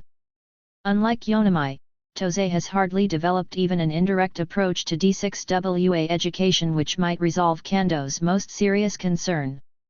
Also, there are serious discrepancies in the attitudes of teachers at T6ZAI toward burakumin problems and D6WA education. Supporting Principal Kando's position, teachers have not paid sufficient attention to the influence of adult values, attitudes, and prejudice against burakumin upon the socialization of children. Certainly, most adults, admitted various informants, have various degrees of prejudice against burakumin. For example, Kando also admitted that most non-burakumin Japanese do not approve of intermarriage between them and burakumin. It is well known that prejudice of adults is both consciously and unconsciously internalized among children in the process of socialization. Therefore, progressive leaders and Chi 6D6MA members contended that children must understand the nature of burakumin problems through burakumin history and the analysis of prevailing prejudice and discrimination, so that the internalization of adults' prejudice will not take place. A further dichotomy can be illustrated by Kando's conflicting views. At the explicit level, he claimed that the teachers at his school must do their best to attack burakumin problems, but he himself has avoided the school's commitment to the problems at the implicit level. His most serious concern, consequently, has not been resolved since he has not yet developed an effective strategy of change with which to attack it. Kando's extremely cautious effort to avoid conflicts with burakumin parents is evidenced by a case related to this study. When our research team met Kando for the first time to ask for his permission to study his school in October 1964, he cordially welcomed us and granted our request. In about a month, we held another meeting to explain the methods of this study, including the selection of informants and the interview technique. We asked him for an opportunity to speak to 3 bodies of school, which include the PTA, the student body, the faculty members, to explain the study to them. Although he gave us an opportunity to speak to faculty members, he hesitated to let us meet either the students or the PTA for 6 months. He seemed to feel that if students and PTA members knew of our intention to study burakumin problems at his school, the parents would militantly protest against his cooperation with our research team. This, in turn, would have created a serious problem at the school. He wished to select student and PTA informants personally lest burakumin parents should hear of the school's involvement in the study of burakumin problems. After having experienced a serious conflict with burakumin in the past, Kando insisted that the most appropriate attitude for the school to adopt is burakumin ni furane, not to touch burakumin problems. Finally persuaded by Superintendent Kurono, he gave our research team permission to speak to members of the student body and the PTA, provided that burakumin problems were not included in the speech. Vice President Hashimoto and parent Takano were aware of the principal's Furane approach to controversial problems. In concurring with the Seitokai, students' self-governing organization, leaders, they remarked that the principal and his faculty members had tried to avoid involvement in problematic situations, particularly with regard to problems related to burakumin students. This tendency is likely to conceal various incidents such as students' violence, juvenile delinquency, and other types of socially disapproved conduct in which not only burakumin students but also non-burakumin students are involved. In the view of Hashimoto and Takano, the principal and the teachers at Tosei are not merely uncommitted but are also anxiety-ridden and acquiescent. Their attitude, therefore, may well be interpreted as nothing can be done under the present situation. As the PTA informants contended, they consider their present positions as temporary. Thus, they attempt to evade controversial issues and keep silent until they are safely transferred to another school. As a related example for the indirect approach to burakumin problems, Kitano Elementary School in Izen will be mentioned. It has 28 burakumin children enrolled, constituting 10% of the pupil population. Dawa education there, however, does not involve the treatment of burakumin problems any more than at any other schools in Izen. Dawa education, in the view of teachers at Kitano, is not a particular strategy for attacking burakumin problems alone, but rather a strategy of change by which to free children from prejudice by building friendly human relations among all children at the school. In order to observe classes where Dawa education was conducted, we attended the Dawa Education Study Meeting for Izen District sponsored by Kadokyo and the Prefectural School Board held at Kitano. Teachers at Kitano demonstrated classes where basic problems of human relations were treated, with particular regard to the teacher's conception of Dawa education. It was found that they were teaching social studies or moral education without any reference to burakumin problems. Ironically, one teacher was dealing with segregation of American Negroes instead of burakumin, perhaps because this indirect approach might be safer and less disturbing to students and teachers alike. Here again is a dichotomy in their approach to Dawa problems. Even though they aim explicitly at the extinction of prejudice against burakumin, they deliberately avoid the treatment of burakumin problems. As a consequence, the meaning of Dawa education is obscured. Unlike Tosei Junior High School, Kitano Elementary School, however, has made conscious efforts to develop an indirect approach to Dawa education. Yano, vice president of Kadokyo, is sympathetic with the Kitano teachers' view. Unlike most teachers and principals, Yano, principal of an Izan elementary school, is married to a burakumin woman. Problems of discrimination and prejudice, Yano said, must be treated directly when they occur in relation to children. But he was not yet convinced that it is practical to deal systematically with burakumin problems. In fact, in his opinion, most teachers are not yet ready because they lack sufficient knowledge of methods for dealing directly with the problems of the burakumin. According to him, there is no school in Kagataken where a systematic approach to burakumin problems has been organized. Chapter 5. National Policies and Local Responses. Dawa education is a difficult, sensitive area for local teachers to implement effectively. There is, as we have seen, a spectrum of teachers' reactions to Dawa education ranging from the furane, evading, approach to the search for creative and effective alternatives. What is shared by most teachers in this spectrum of attitudes and reaction patterns is, however, their concerted efforts to avoid conflicts with burakumin. Such efforts, in turn, have led them to a situation where they are squeezed between radical and conservative burakumin. The nature of local Dawa education is influenced by the dynamics of various factors contributing to the conflicts of alternatives, commitments, and interests. Among them significant, it will be remembered, are KAIH6DOMEI, DAO-K, and teachers and administrators. We shall turn to national policies of Dawa education and local reactions to such policies. At present, there are two types of Dawa education based upon two distinctive ideological orientations. One rests, in principle, upon a Kyodome and socialist-oriented ideology, the other on a conservative orientation. The former is basically determined or guided by Zendokyo, National Dawa Education Study Association, a voluntary national association of schools, whereas the latter is sponsored by the Ministry of Education. Zendokyo-oriented Dawa education and government-supported Dawa education are often in conflict due to their radically different ideological orientations. Background of ZEND8KY8. Zendokyo was organized in I953 and it articulated the goals of Dawa education in the guidelines for D8WA education in I958. The ultimate goal of Zendokyo is the complete emancipation of burakumin as well as other discriminated and culturally deprived people in Japanese society. To foster a person who is emancipated from all discrimination is true democratic education. We call the education which centers in the commitment to the emancipation Dawa education, Zendokyo 1964, 173.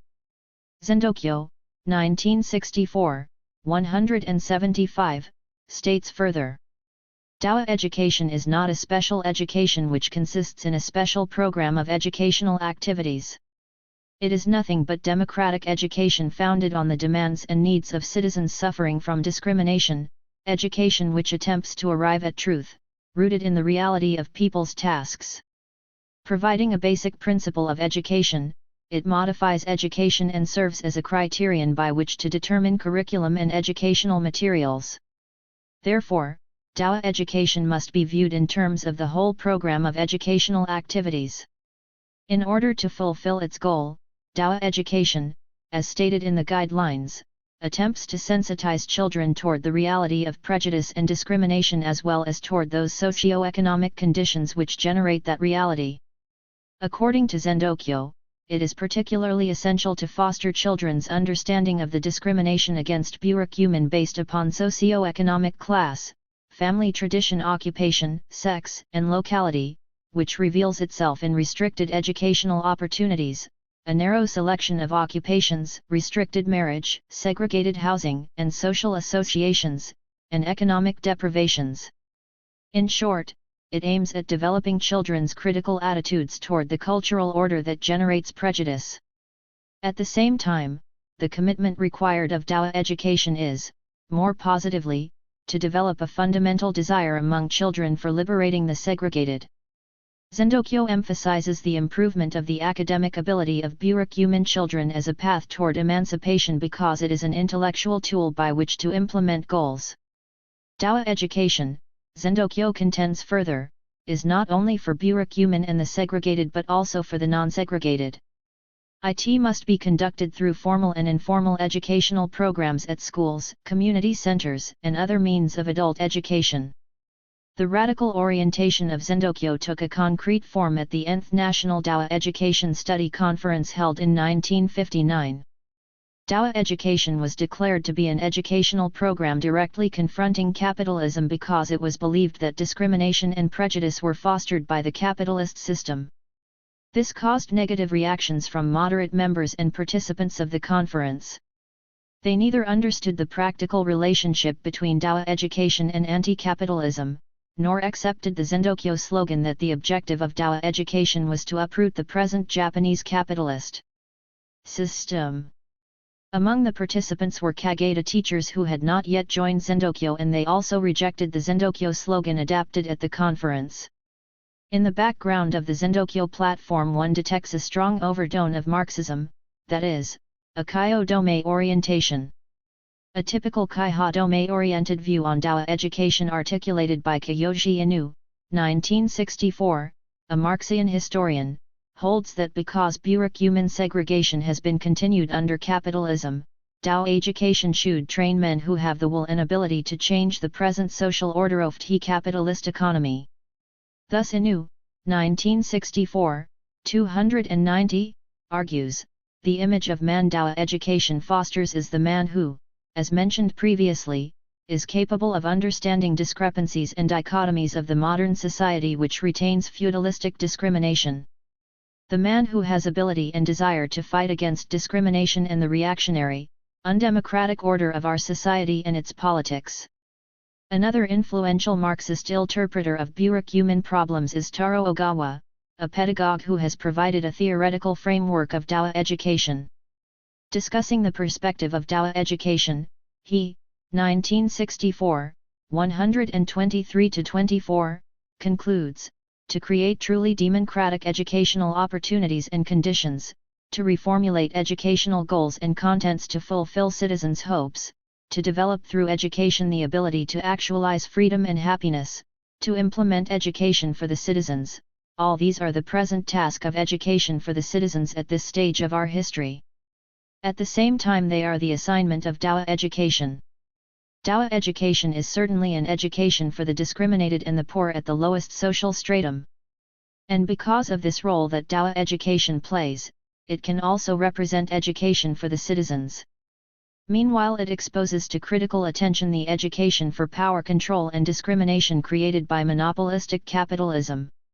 The masses will begin to understand that present discrimination in general serves monopolistic capitalism as a means of control when they examine critically discriminatory educational opportunities and conditions, and discriminatory educational goals and contents. When Kaiha-dome-oriented Dao education was initiated after the Second World War, there was considerable involvement of many teachers and children. Takashi Tojo, 1962, 120-25, another theoretical proponent and popularizer of Dao education, explained the development of Dao education by dividing it into three stages. Zendokyo was organized during the first stage from 1945 to 1953. During this period the notion of democracy became a popular concept in education. Guided by the concept of democracy, however, Dao education became too abstract. It regarded discrimination and prejudice as merely psychological rather than sociological phenomena.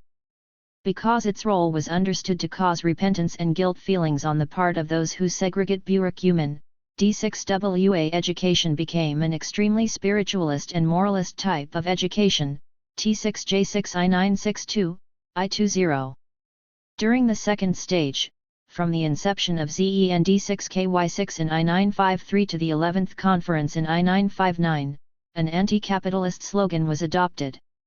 The progress of D6WA education in this period was accelerated by the support of the burakumin emancipation movement, which showed remarkable progress during the same period, and by various endeavors of teachers.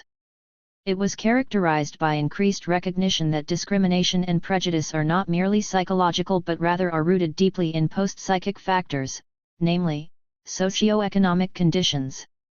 D6WA education, therefore, was concerned with socio-cultural dimensions such as school dropouts, health conditions, sanitary conditions, juvenile delinquency, and lack of opportunities for promotion to senior high schools and for employment.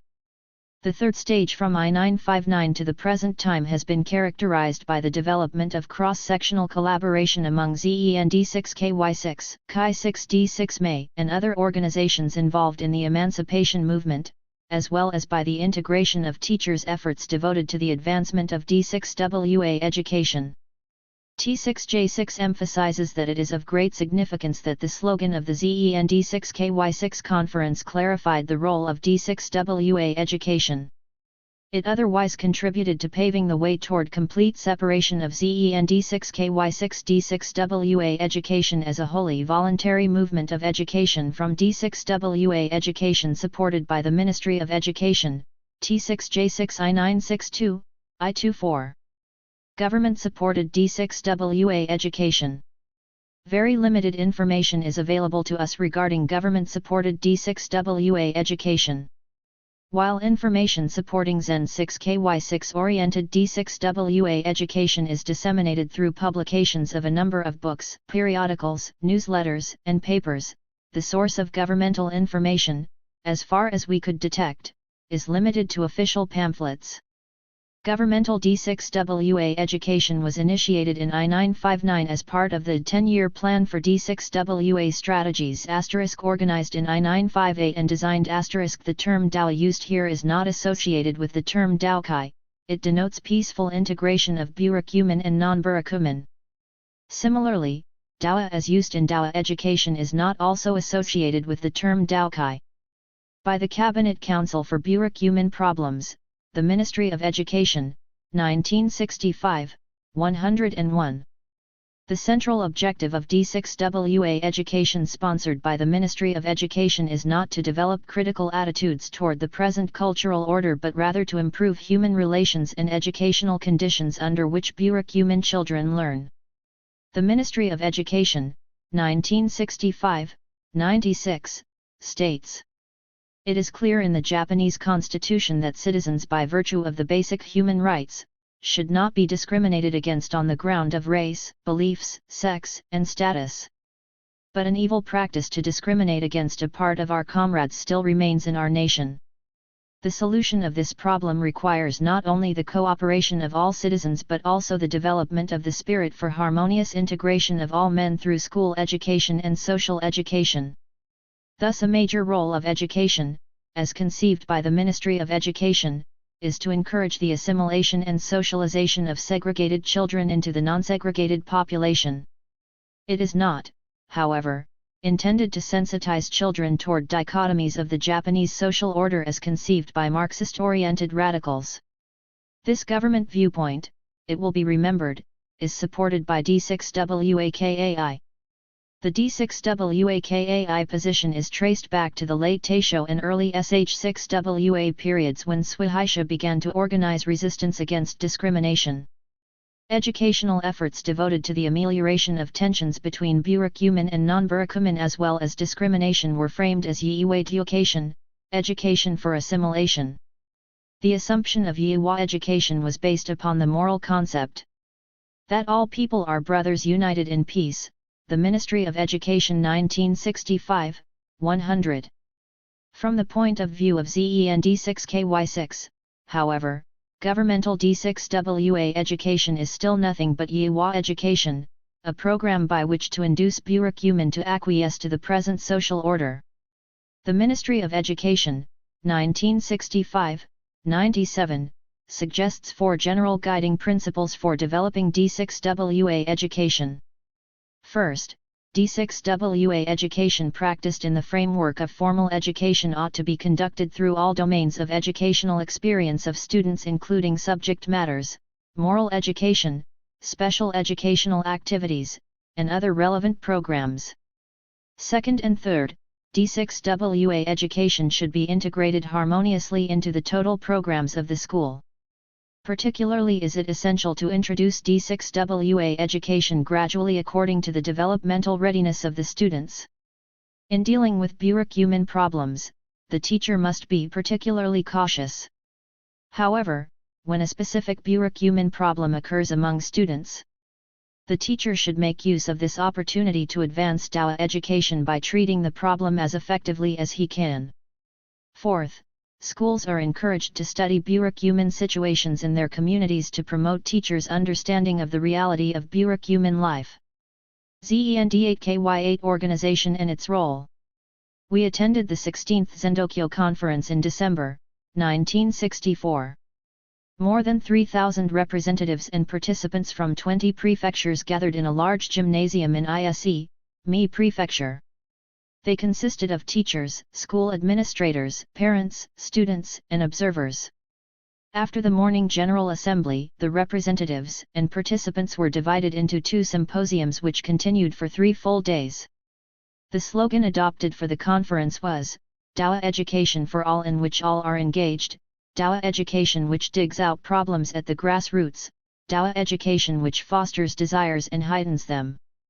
As seen here, the slogan of anti-capitalism which characterized Zendokyo orientation in the late 50s disappeared completely from the 16th conference.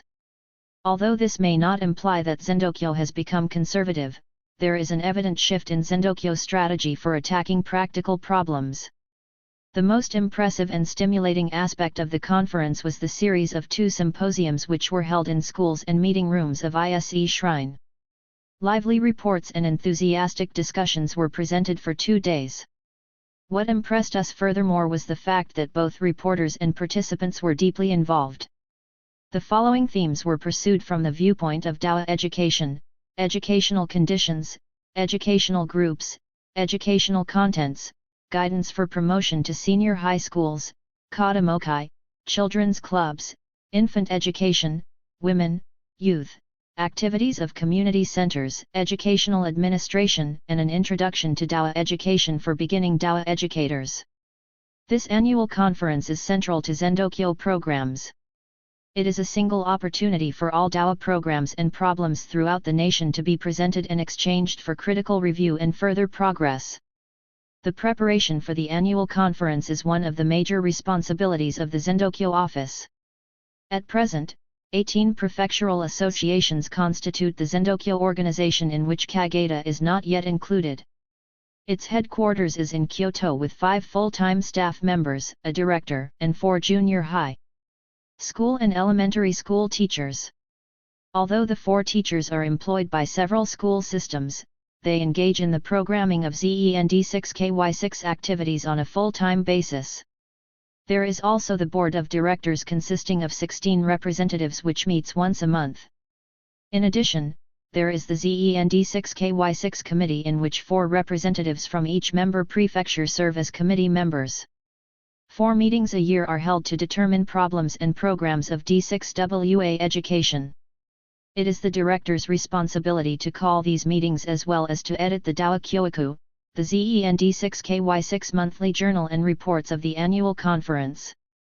Since the organization is completely independent of the Ministry of Education, all ZEND6KY6 programs and activities are operated from membership fees and income from publications. Each prefecture affiliated with ZEND6KY6 has an association of D6WA education. Within each prefectural association, local branches serve as implementing centers where teachers often meet to develop D6WA education programs.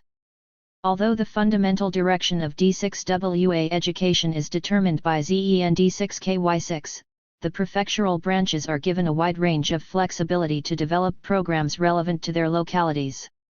This is an inevitable consequence resulting from the fact that each prefectural branch does not necessarily follow the guidelines formulated by ZEND6KY6. Conflicts between radically motivated and moderate or conservative branches were revealed in the 16th National Conference. By way of illustration, the conflict between the Tokushima branch and other branches such as K6CHI or Kyoto will be pointed out. Being in a conservative prefecture, the Tokushima branch was severely attacked by radical branches due to the fact that the former leaned toward the ideology of the Ministry of Education, deviating from the ZEND6KY6 framework. As a result of these conflicts, radical elements of ZEND6KY6 tended to isolate and intimidate moderate members and participants by accusing them of deviation from the central line of ZEND6KY6. A relevant example was ZEN6KY6's adoption of the 1958 anti-capitalist slogan as the central direction of D6WA education, which was unfortunate because many teachers did not follow ZEND6KY6. In view of the negative reactions of the moderates, ZEND6KY6 has modified its position to a certain degree. Responses to national policies. At this point, we might return to the governmental program of D6WA education. Every year the Ministry of Education selects about 60 elementary and junior high schools in the nation as project schools for D6WA education. It provides these project schools with a very limited amount of financial aid. Waiomai Elementary School, which was designated as a project school in I-965, received $56 from the Ministry of Education. Kageda Prefecture, as a whole, was granted $489. The Ministry of Education grants are given to the Prefectural School Board, which is requested by the Ministry of Education to develop D6WA education in the prefecture. The responsibility of each project school is to submit a short report on its program to the Ministry of Education. The program is not strictly prescribed by the Ministry of Education but is developed by individual schools within a certain framework suggested by the Ministry of Education.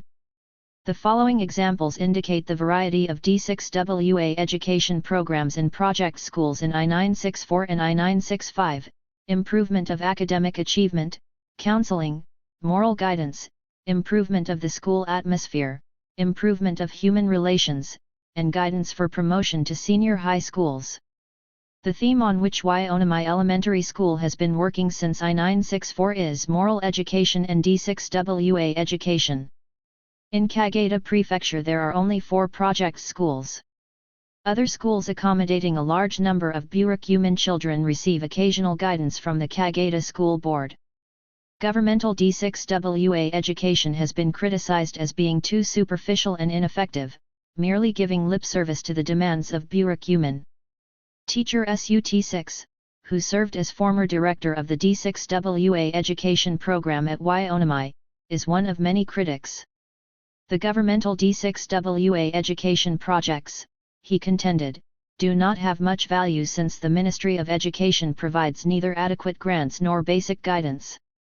To develop an effective D6WA education program in his school, he stressed that a grant should be provided to employ at least one full-time specialist in D6WA education. The same point was emphasized by an official who is in charge of Kyoto D6WA education programs under the Kyoto Municipal School Board. Without stronger leadership of the Ministry of Education and stronger financial means of implementation, he felt that the governmental programs cannot become effective enough to attack problems of prejudice and discrimination. In his criticism, the director of ZEND6KY6 headquarters pointed out the lack of clear theoretical formulations upon which governmental Dawa education should be built. There are often conflicts between governmental Dawa education and Zendokyo Dawa education when prefectural school boards and local Zendokyo branches share no common objectives.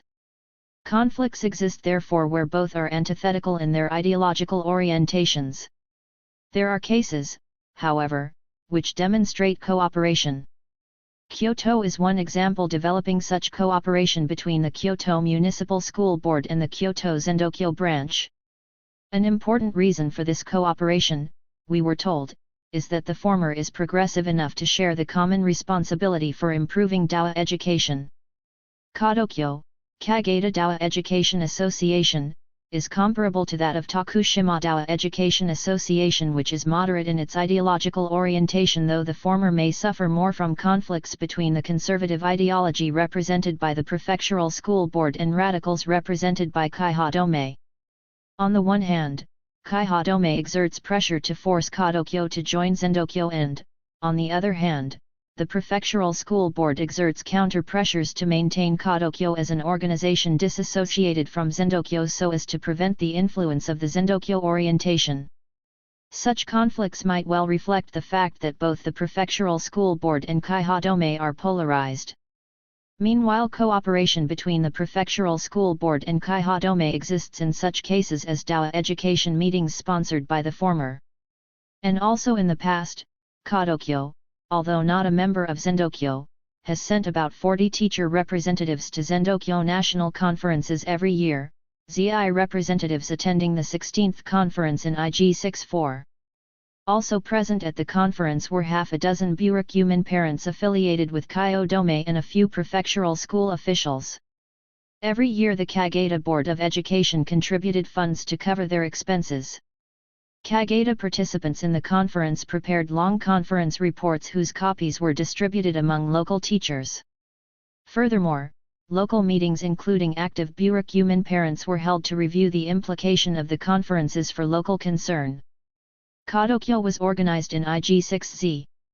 Its formation was a collective response to growing needs for Dowa education increasingly pressed by Zendokyo, which provided a source of stimulations to local teachers involved in Zendokyo conferences, including those who were not formally affiliated with Zendokyo. In fact, Kadokyo's structure and programs are very similar to those of other Zendokyo-affiliated prefectural chapters. Meanwhile, a tangible influence of the Ministry of Education upon the formation of Kadokyo is not detectable. There is no nationwide conference organized by the Ministry of Education comparable to the Zendokyo Conference, where several thousand representatives from many prefectures gather to share problems and to seek guidance. Kadokyo's membership in 1965 consisted of 70 schools. Looking briefly at its program of 1964, several events are significant. In addition to the National Conference, another is the Setami Dowa Education Conference held annually, to which Kadokyo sent its delegates. There were 2 demonstration study meetings, each of which combined the observation of demonstration classes, discussions, and lectures on Dowa education. Both of these meetings were CO-sponsored by schools and the Prefectural School Board. 2 study meetings CO-sponsored by the Prefectural School Board were held, which aimed at studying Dowa education programs. 2 meetings for the training of leadership and 3 meetings of the Kadokyo Planning Committee were also organized. The Dowa Kyoiku, the Kadokyo periodical published 3 times a year which reports all its activities, serves as an important communication channel between Kadokyo and the schools. It states the goals of Kadokyo programs as follows: Kadokyo 1964, 5. To deepen the understanding of burakumin problems, to disseminate valid and practical knowledge concerning Dowa education, to study contents and methods of Dowa education from a practical point of view. According to Kadokyo President Yano, teachers' interest in and sensitivity toward Dowa education have been developing slowly from year to year. Thus it is planned that all elementary and junior high schools in the prefecture, regardless of whether burakumin children are enrolled or not, will be given Kadokyo membership in the near future. Yano believed that Dowa education should be given to all children because in his view it is not a special program dealing only with problems of prejudice and segregation, but rather is a more comprehensive program by which to attack problems related not only to burakumin but also to the culturally deprived and underprivileged in general. As has been seen, a large portion of the Kadokyo program is CO-sponsored by the Prefectural School Board, which shares responsibility in developing Dowa education in Kageda. Behind the implementation of these programs, whoever the sponsor might be, there have always been pressures by Kaihadome urging schools and local and prefectural school boards to develop strategies and programs by which to attack burakumin problems. Although ideological positions of KAIH6DOMEI and school boards are different, the former demands more involvement of the latter in the developing of Dowa education. Equally significant is the fact that these pressures have also contributed to the modification of Kadokyo's original position, maintaining its formal dissociation with Zendokyo to the effect that Kadokyo leaders have been persuaded to plan their formal association despite the prefectural school board's resistance to such formal affiliation. Meanwhile, being under the supervision of the local and prefectural school boards and the Ministry of Education, local schools espouse policies formulated by them as seen in the case of the Dowa Education Project.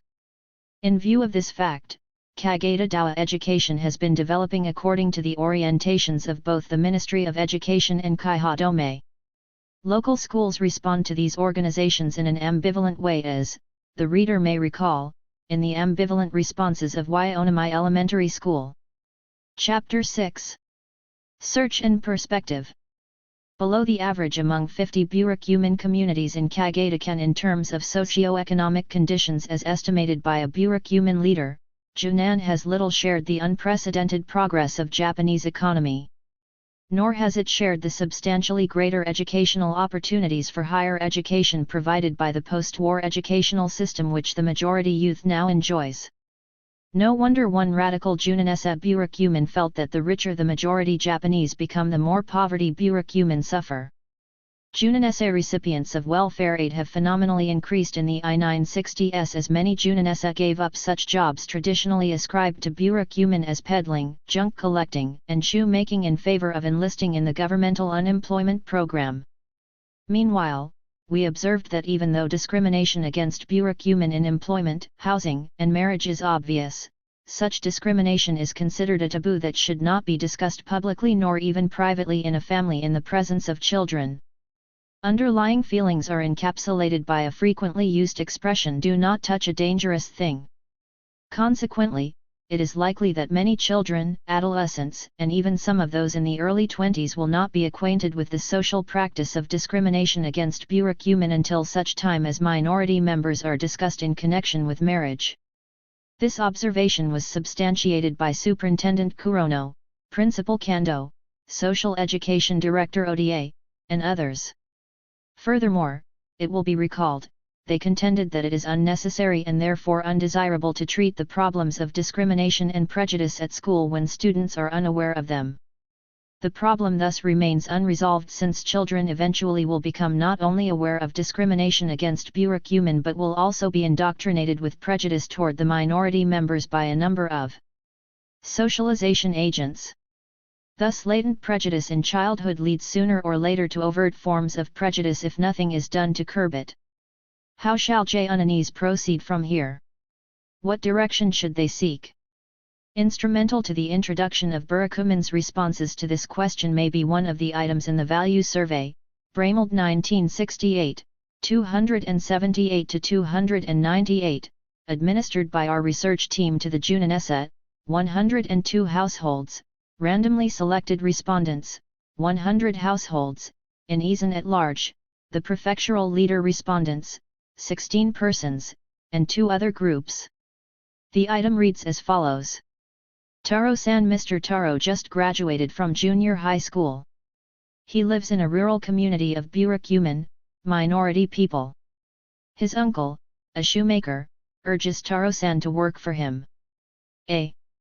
Taro-san should seek a job in Osaka but tell no one where he is from. B. He should stay in his community where he feels secure among friends and relatives. C. He should seek a job in Osaka but struggle proudly with other burakumin for full emancipation. Each respondent was asked to check whichever one of the 3 choices comes nearest to expressing his own belief. 87% of the Junanese respondents checked C while 7% chose A and only 4% preferred B. Thus the dominant pattern of Junanese orientations indicated here supports the belief expressed in C. Yet, in this militant community of J unanimous, 2% preferred passive invisibility. In this connection it is worthwhile to note that C was chosen by 66% of Isan, non-burakumin, respondents at large and by 61.5% of the leader respondents, only 2 are burakumin. Meanwhile, 27% of the Isan respondents preferred B whereby none of the leader respondents showed their preference for this alternative. Finally B was chosen by 7% of the former and by 30.8% of the latter. It may deserve special attention to point out that 1/3 of the Isan and leader respondents believed that the best choice for the burakumin to make, given the above situation, is either A or B. Yet, it is significant that the majority chose C even though this choice is not necessarily consistent with their practice. What ought to be done to realize Junanese's belief that the burakumin should struggle proudly with other burakumin for full emancipation? Their responses are epitomized here. I. Self-reliance was stressed time and again by burakumin socialist Hakino, a successful slipper maker, with whom we were acquainted in previous chapters. Hakino pointed out that the Junanese who tend to Be parasitic and irresponsible must learn to become economically self-reliant in order to achieve real emancipation.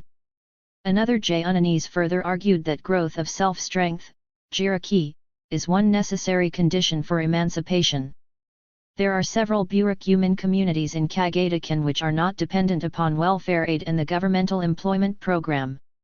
According to Hokkino, one of them is a farming village near Izen where people are unusually frugal and industrious. Another community with which we are acquainted is a much smaller group of burakumin than Junan which succeeded in becoming self-reliant, located several miles from Takatsu, the capital of Kageda. In this community a glove factory provides jobs for more than 30 burakumin families.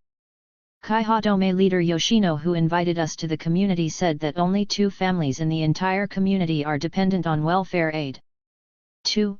Complementary to growth of self-reliance in the struggles for emancipation, Hokkino and Kaihadome members agreed, is what was termed Gyosei Tozo, the struggle for emancipation through political channels. The strategy here is to put pressure upon administration and political groups to meet burakumin demands. Through this struggle, the Junanessa acquired welfare, unemployment, medical, and educational aid, a playground, a bathhouse, a running water system, and a half-dozen apartments built in Junan. The Junanessa are pressing further for the abolition of burakumin unemployment and the improvement of living standards. In Daokai leader Natsu's view, the improvement of economic conditions is an essential path to the assimilation of burakumin into the larger society and, in this respect, persuasive political action is vital. Incidentally, Daokai seeks political persuasion to implement burakumin policies, whereas Kaihadome presupposes political polarization in which Tozo, struggle, is encouraged. Accordingly, Gyosei Tozo is a Kaihadome tactic. Both Kaihadome and Daokai, which disagree on vital issues and policy, agree on the immediate objectives of Gyosei Tozo and political persuasion, though political channels are often different. Hokkino warned that Gyosei Tozo, nevertheless, should be a means toward self-reliance. Discrimination against minority members is unconstitutional under the Constitution of Japan adopted in I-947. For example, Article I-4 states, "All of the people are equal under the law, and there shall be no recrimination in political, economic, or social relations because of race, creed, sex, social status or family origin." Yet Gyosei Tozo has not attempted to test the unconstitutionality of discrimination in the Supreme Court, nor has it tried to attack discriminatory practices in employment by introducing anti-discriminatory laws.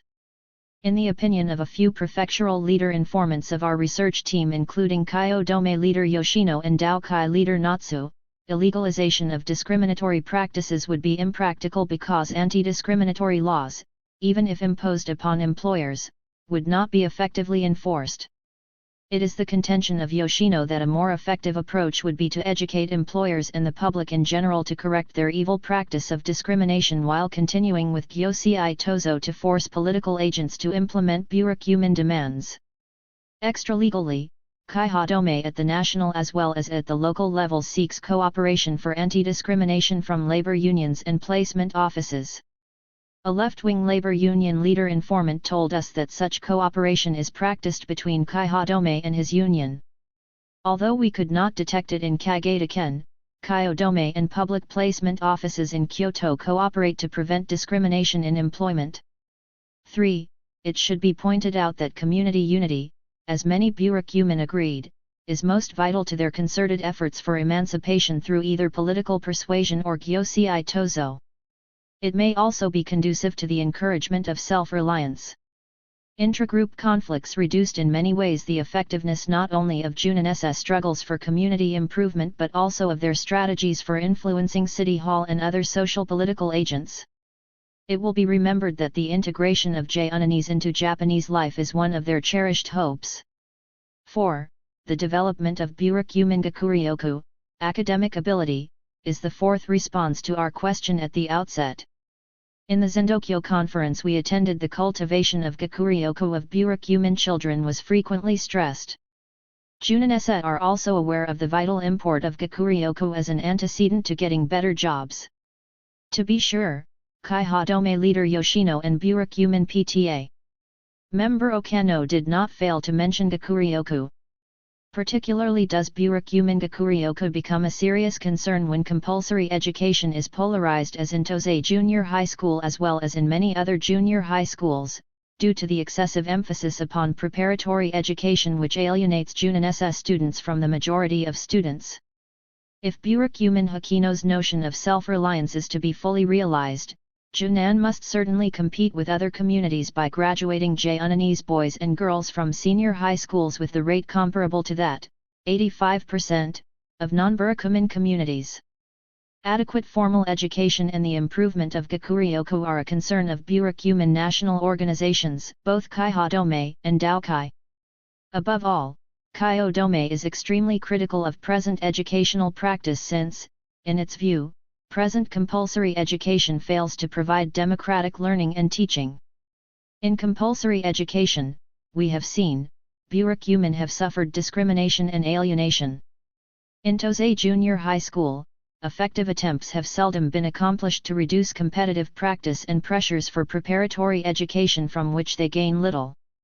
This is not to say, however, that schools have entirely failed to respond to burakumin needs. At Waiomai Elementary School, it will be remembered, continuously constructive efforts were made to develop burakumin gakuryoku as part of Dawa education. Some years ago Yonamai Elementary School teachers were involved in burakumin children's club activities during which the abacus and various forms of recreation were taught. Prior to becoming a Kaiha Dome executive, Yoshino himself volunteered to tutor Japanese children in the Junan Community Center. Unfortunately, these efforts were often disrupted and therefore did not last for a long time.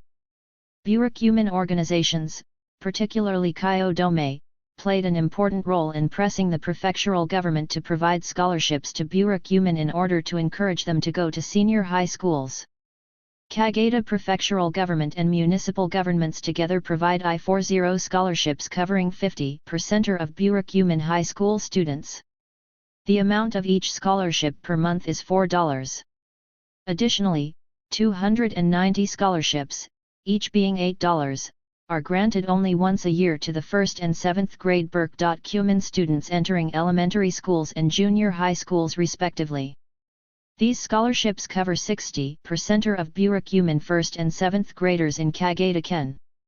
Junin SS students receive these two types of scholarships along with burakumin students in other communities.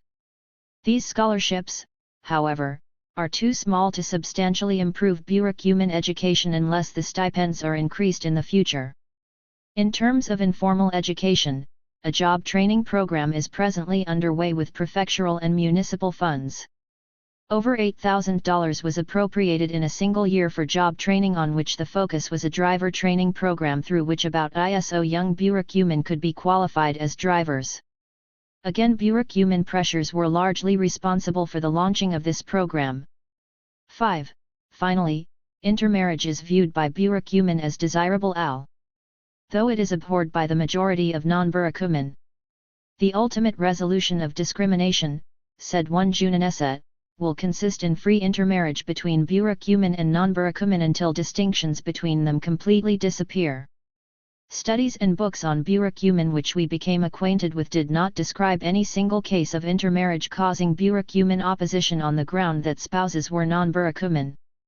Opposition to marriage with non-burakumin was not posed by any Japanese, as far as we could detect in Junan, where over 50 men married non-burakumin women, including wives of our Kaiho Dome leader, Socialist Hakino, and PTA informant Okano. Some of these wives told us they were warmly accepted and respected by the community. Hence, refusal of intermarriage by non-burakumin is considered one of the most indigenous, tenacious causes of discrimination. Prejudice toward free intermarriage is perceived by burakumin as the most difficult impediment to full emancipation. There is no omnipotent antidote to the deep-seated prejudice against minority members. Yet education, Kai 6 Dome-affiliated burakumin agreed, is one of the essential means toward the resolution of prejudice if education is effectively used. Their reference to education leads us to the last topic. 6. Our question here is, what kind of Dawa education is most needed in an attempt to dissolve prejudice? Perhaps practical approaches to this question can be arbitrarily categorized as follows. The first is the approach adopted by Tosei Junior High School. This, it will be recalled, is based upon the assumption that since students, burakumin and non-burakumin, do not have prejudice toward each other, it is unnecessary or even undesirable to expose young students unaware of burakumin to the history and contemporary evil of prejudice and discrimination against minority members. It also optimistically assumes that burakumin will be eventually forgotten if minority members themselves endeavor to correct erratic, irresponsible, and aggressive attitudes and behavior. The second we called the indirect approach. In this approach there is a high degree of sensitivity toward the reality of prejudice toward burakumin, but teachers adopting this approach are not yet convinced that children are mature enough to understand the nature of prejudice if discriminatory problems are directly treated at school. Furthermore, they are not sure whether they can obtain burakumin support to dissect highly sensitive problems whose mistreatment tends to cause severe criticism. Nevertheless, Onami teachers together with other teachers believed that through the treatment of social problems and problems of human relations among children in the special class discussion without particular reference to burakumin, children will be helped to become sensitive toward each other as well as to social problems. The third is the Gakuryoko approach, which emphasizes the growth of burakumin Gakuryoko as the focus of Dao education. The intention of this approach, as we mentioned, is to improve intellectual ability of burakumin students so that more burakumin can receive senior high school education. A number of Kyoto junior high schools, for example, emphasize Gakuryoko development. The last approach attempts to introduce burakumin history and contemporary life into curriculums in order to acquaint students with burakumin problems in both historical and contemporary perspectives. The assumption of this approach, contrary to that of the first approach, is that understanding of minority problems will lead toward the resolution of prejudice. We recall that left-oriented Kaiha Dome Junanessa advocated this approach while Dao-Kai-oriented parents did not support it. In practice, these approaches are not separable, rather, they are related to each other in the development of Dao education. For example, Onami Elementary School paid attention to the indirect treatment of problems as well as to Gakuryoko development and also considered a possibility of developing the last approach. Many Kyoto schools reveal a similar situation. But Junanessa themselves have not agreed as to which path should constitute the central approach to the question of prejudice. Nor have teachers achieved any consensus on this question. It may be said that whichever direction Junanessa deem to be most effective, their concerted support for the development of the chosen approach will help the schools of Junanessa innovate Dao education. By way of comparison, let us look at Kyoto Dao education. We visited Kyoto several times for interviews with school board members, teachers, principals, and Zendokyo officials in order to gain a perspective on the problem.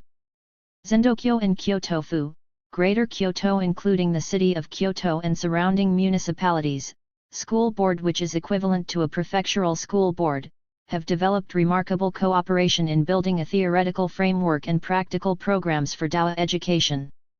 In political orientation and understanding of burakumin problems, they are much more advanced than any other school boards and Zendokyo chapters elsewhere in Japan.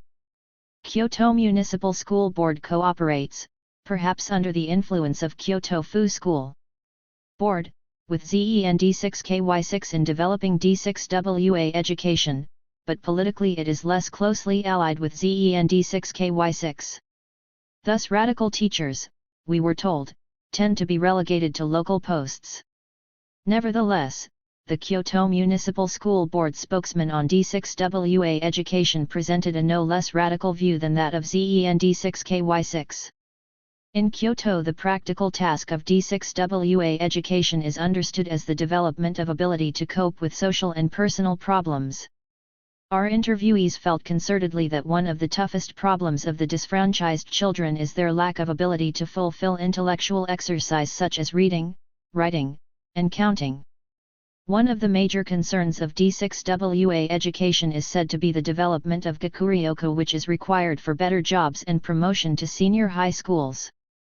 Particularly, admission of a greater number of burakumin to the institutions of higher education, said our interviewees, is a first step for emancipation. Hence a systematic tutoring program has been developed since 1952. For example, at Rakubi Junior High School accommodating 43 burakumin students, all faculty members are required to participate in tutoring burakumin. 4 hours per week are devoted to tutoring, which takes place in burakumin community centers. Not only are special subjects taught, but problems of prejudice and discrimination as they arise are also discussed between teachers and students.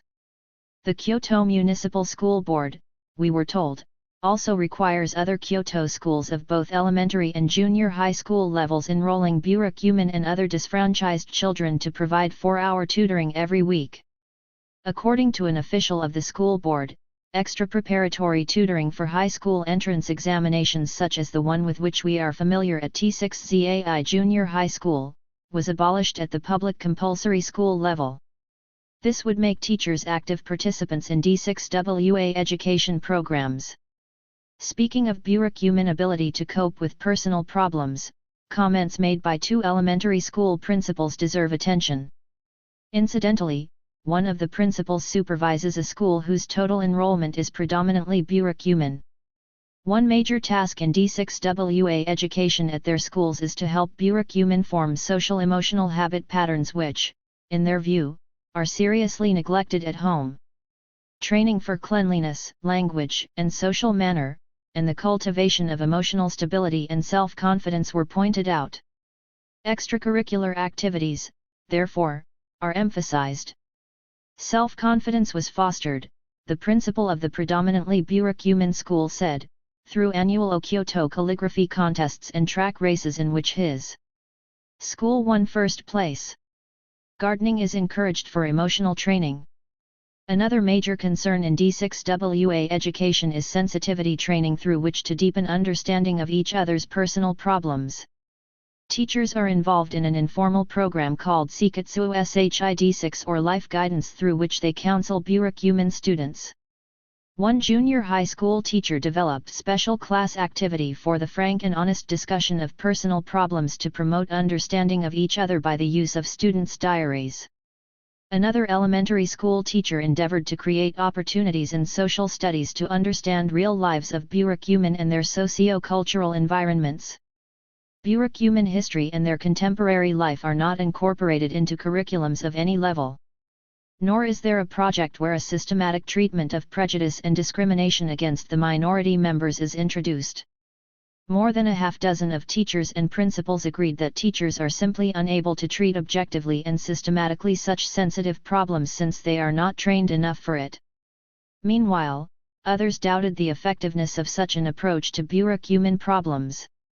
They feared that treatment of prejudice by incompetent teachers might rather increase prejudice. In fact, one principal cited past examples of failure when some teachers in Kyoto tried to teach burakumin history. Nevertheless, all our interviewees emphasized that when a discriminatory incident occurs among students, it should be treated thoroughly as an educational opportunity to correct prejudice and discrimination. Finally, in order to correct inadequacy of teacher training with respect to D6WA education, Kyoto Municipal School Board, according to its spokesman on D6WA education, is planning to develop a citywide in-service training program. This spokesman felt this would greatly contribute to the development of more effective D6WA education in Kyoto. Humiliation, despair, and alienation have wounded the lives of burakumin one generation after another. Yet burakumin's struggles for life were hardly exhausted when their freedom was shackled by feudalism, powerful social sanctions of feudal remnants, and long-seated prejudice. Their struggles continue to challenge the deepest sources of their strength, dignity, and hope for humanity. Thus at the founding of Suihaisha, Ninomiya I-933, IZ8, it was declared that our ancestors worshipped freedom and equality, and practiced these principles. They were the victims of despicable class rule, they were manly martyrs of industry, they were skinned alive in recompense for their work in skinning animals. Their warm hearts were ripped out as the price for stabbing the hearts of animals, and they were spat at with the spittles of ridicule. Yet, all through these cursed nights of evil dreams, the glorious human blood has kept on flowing. And we, who have been born of this blood, have come to live in an age when men may turn into gods. The time has come when the oppressed shall throw off the brand mark of martyrdom, and the martyr with the crown of thorns shall receive blessing. This manifesto of I-922 remains to be a declaration of burakumin struggles in the 60s. How many Japanese know this manifesto, a desperate appeal for full emancipation? How many non-burakumin know the misery of the invisible race? How can education respond more effectively to burakumin aspirations? The introduction of D6WA education is a vital matter in Japanese culture if the inequalities and injustices long inflicted upon burakumin are to be thoroughly eliminated.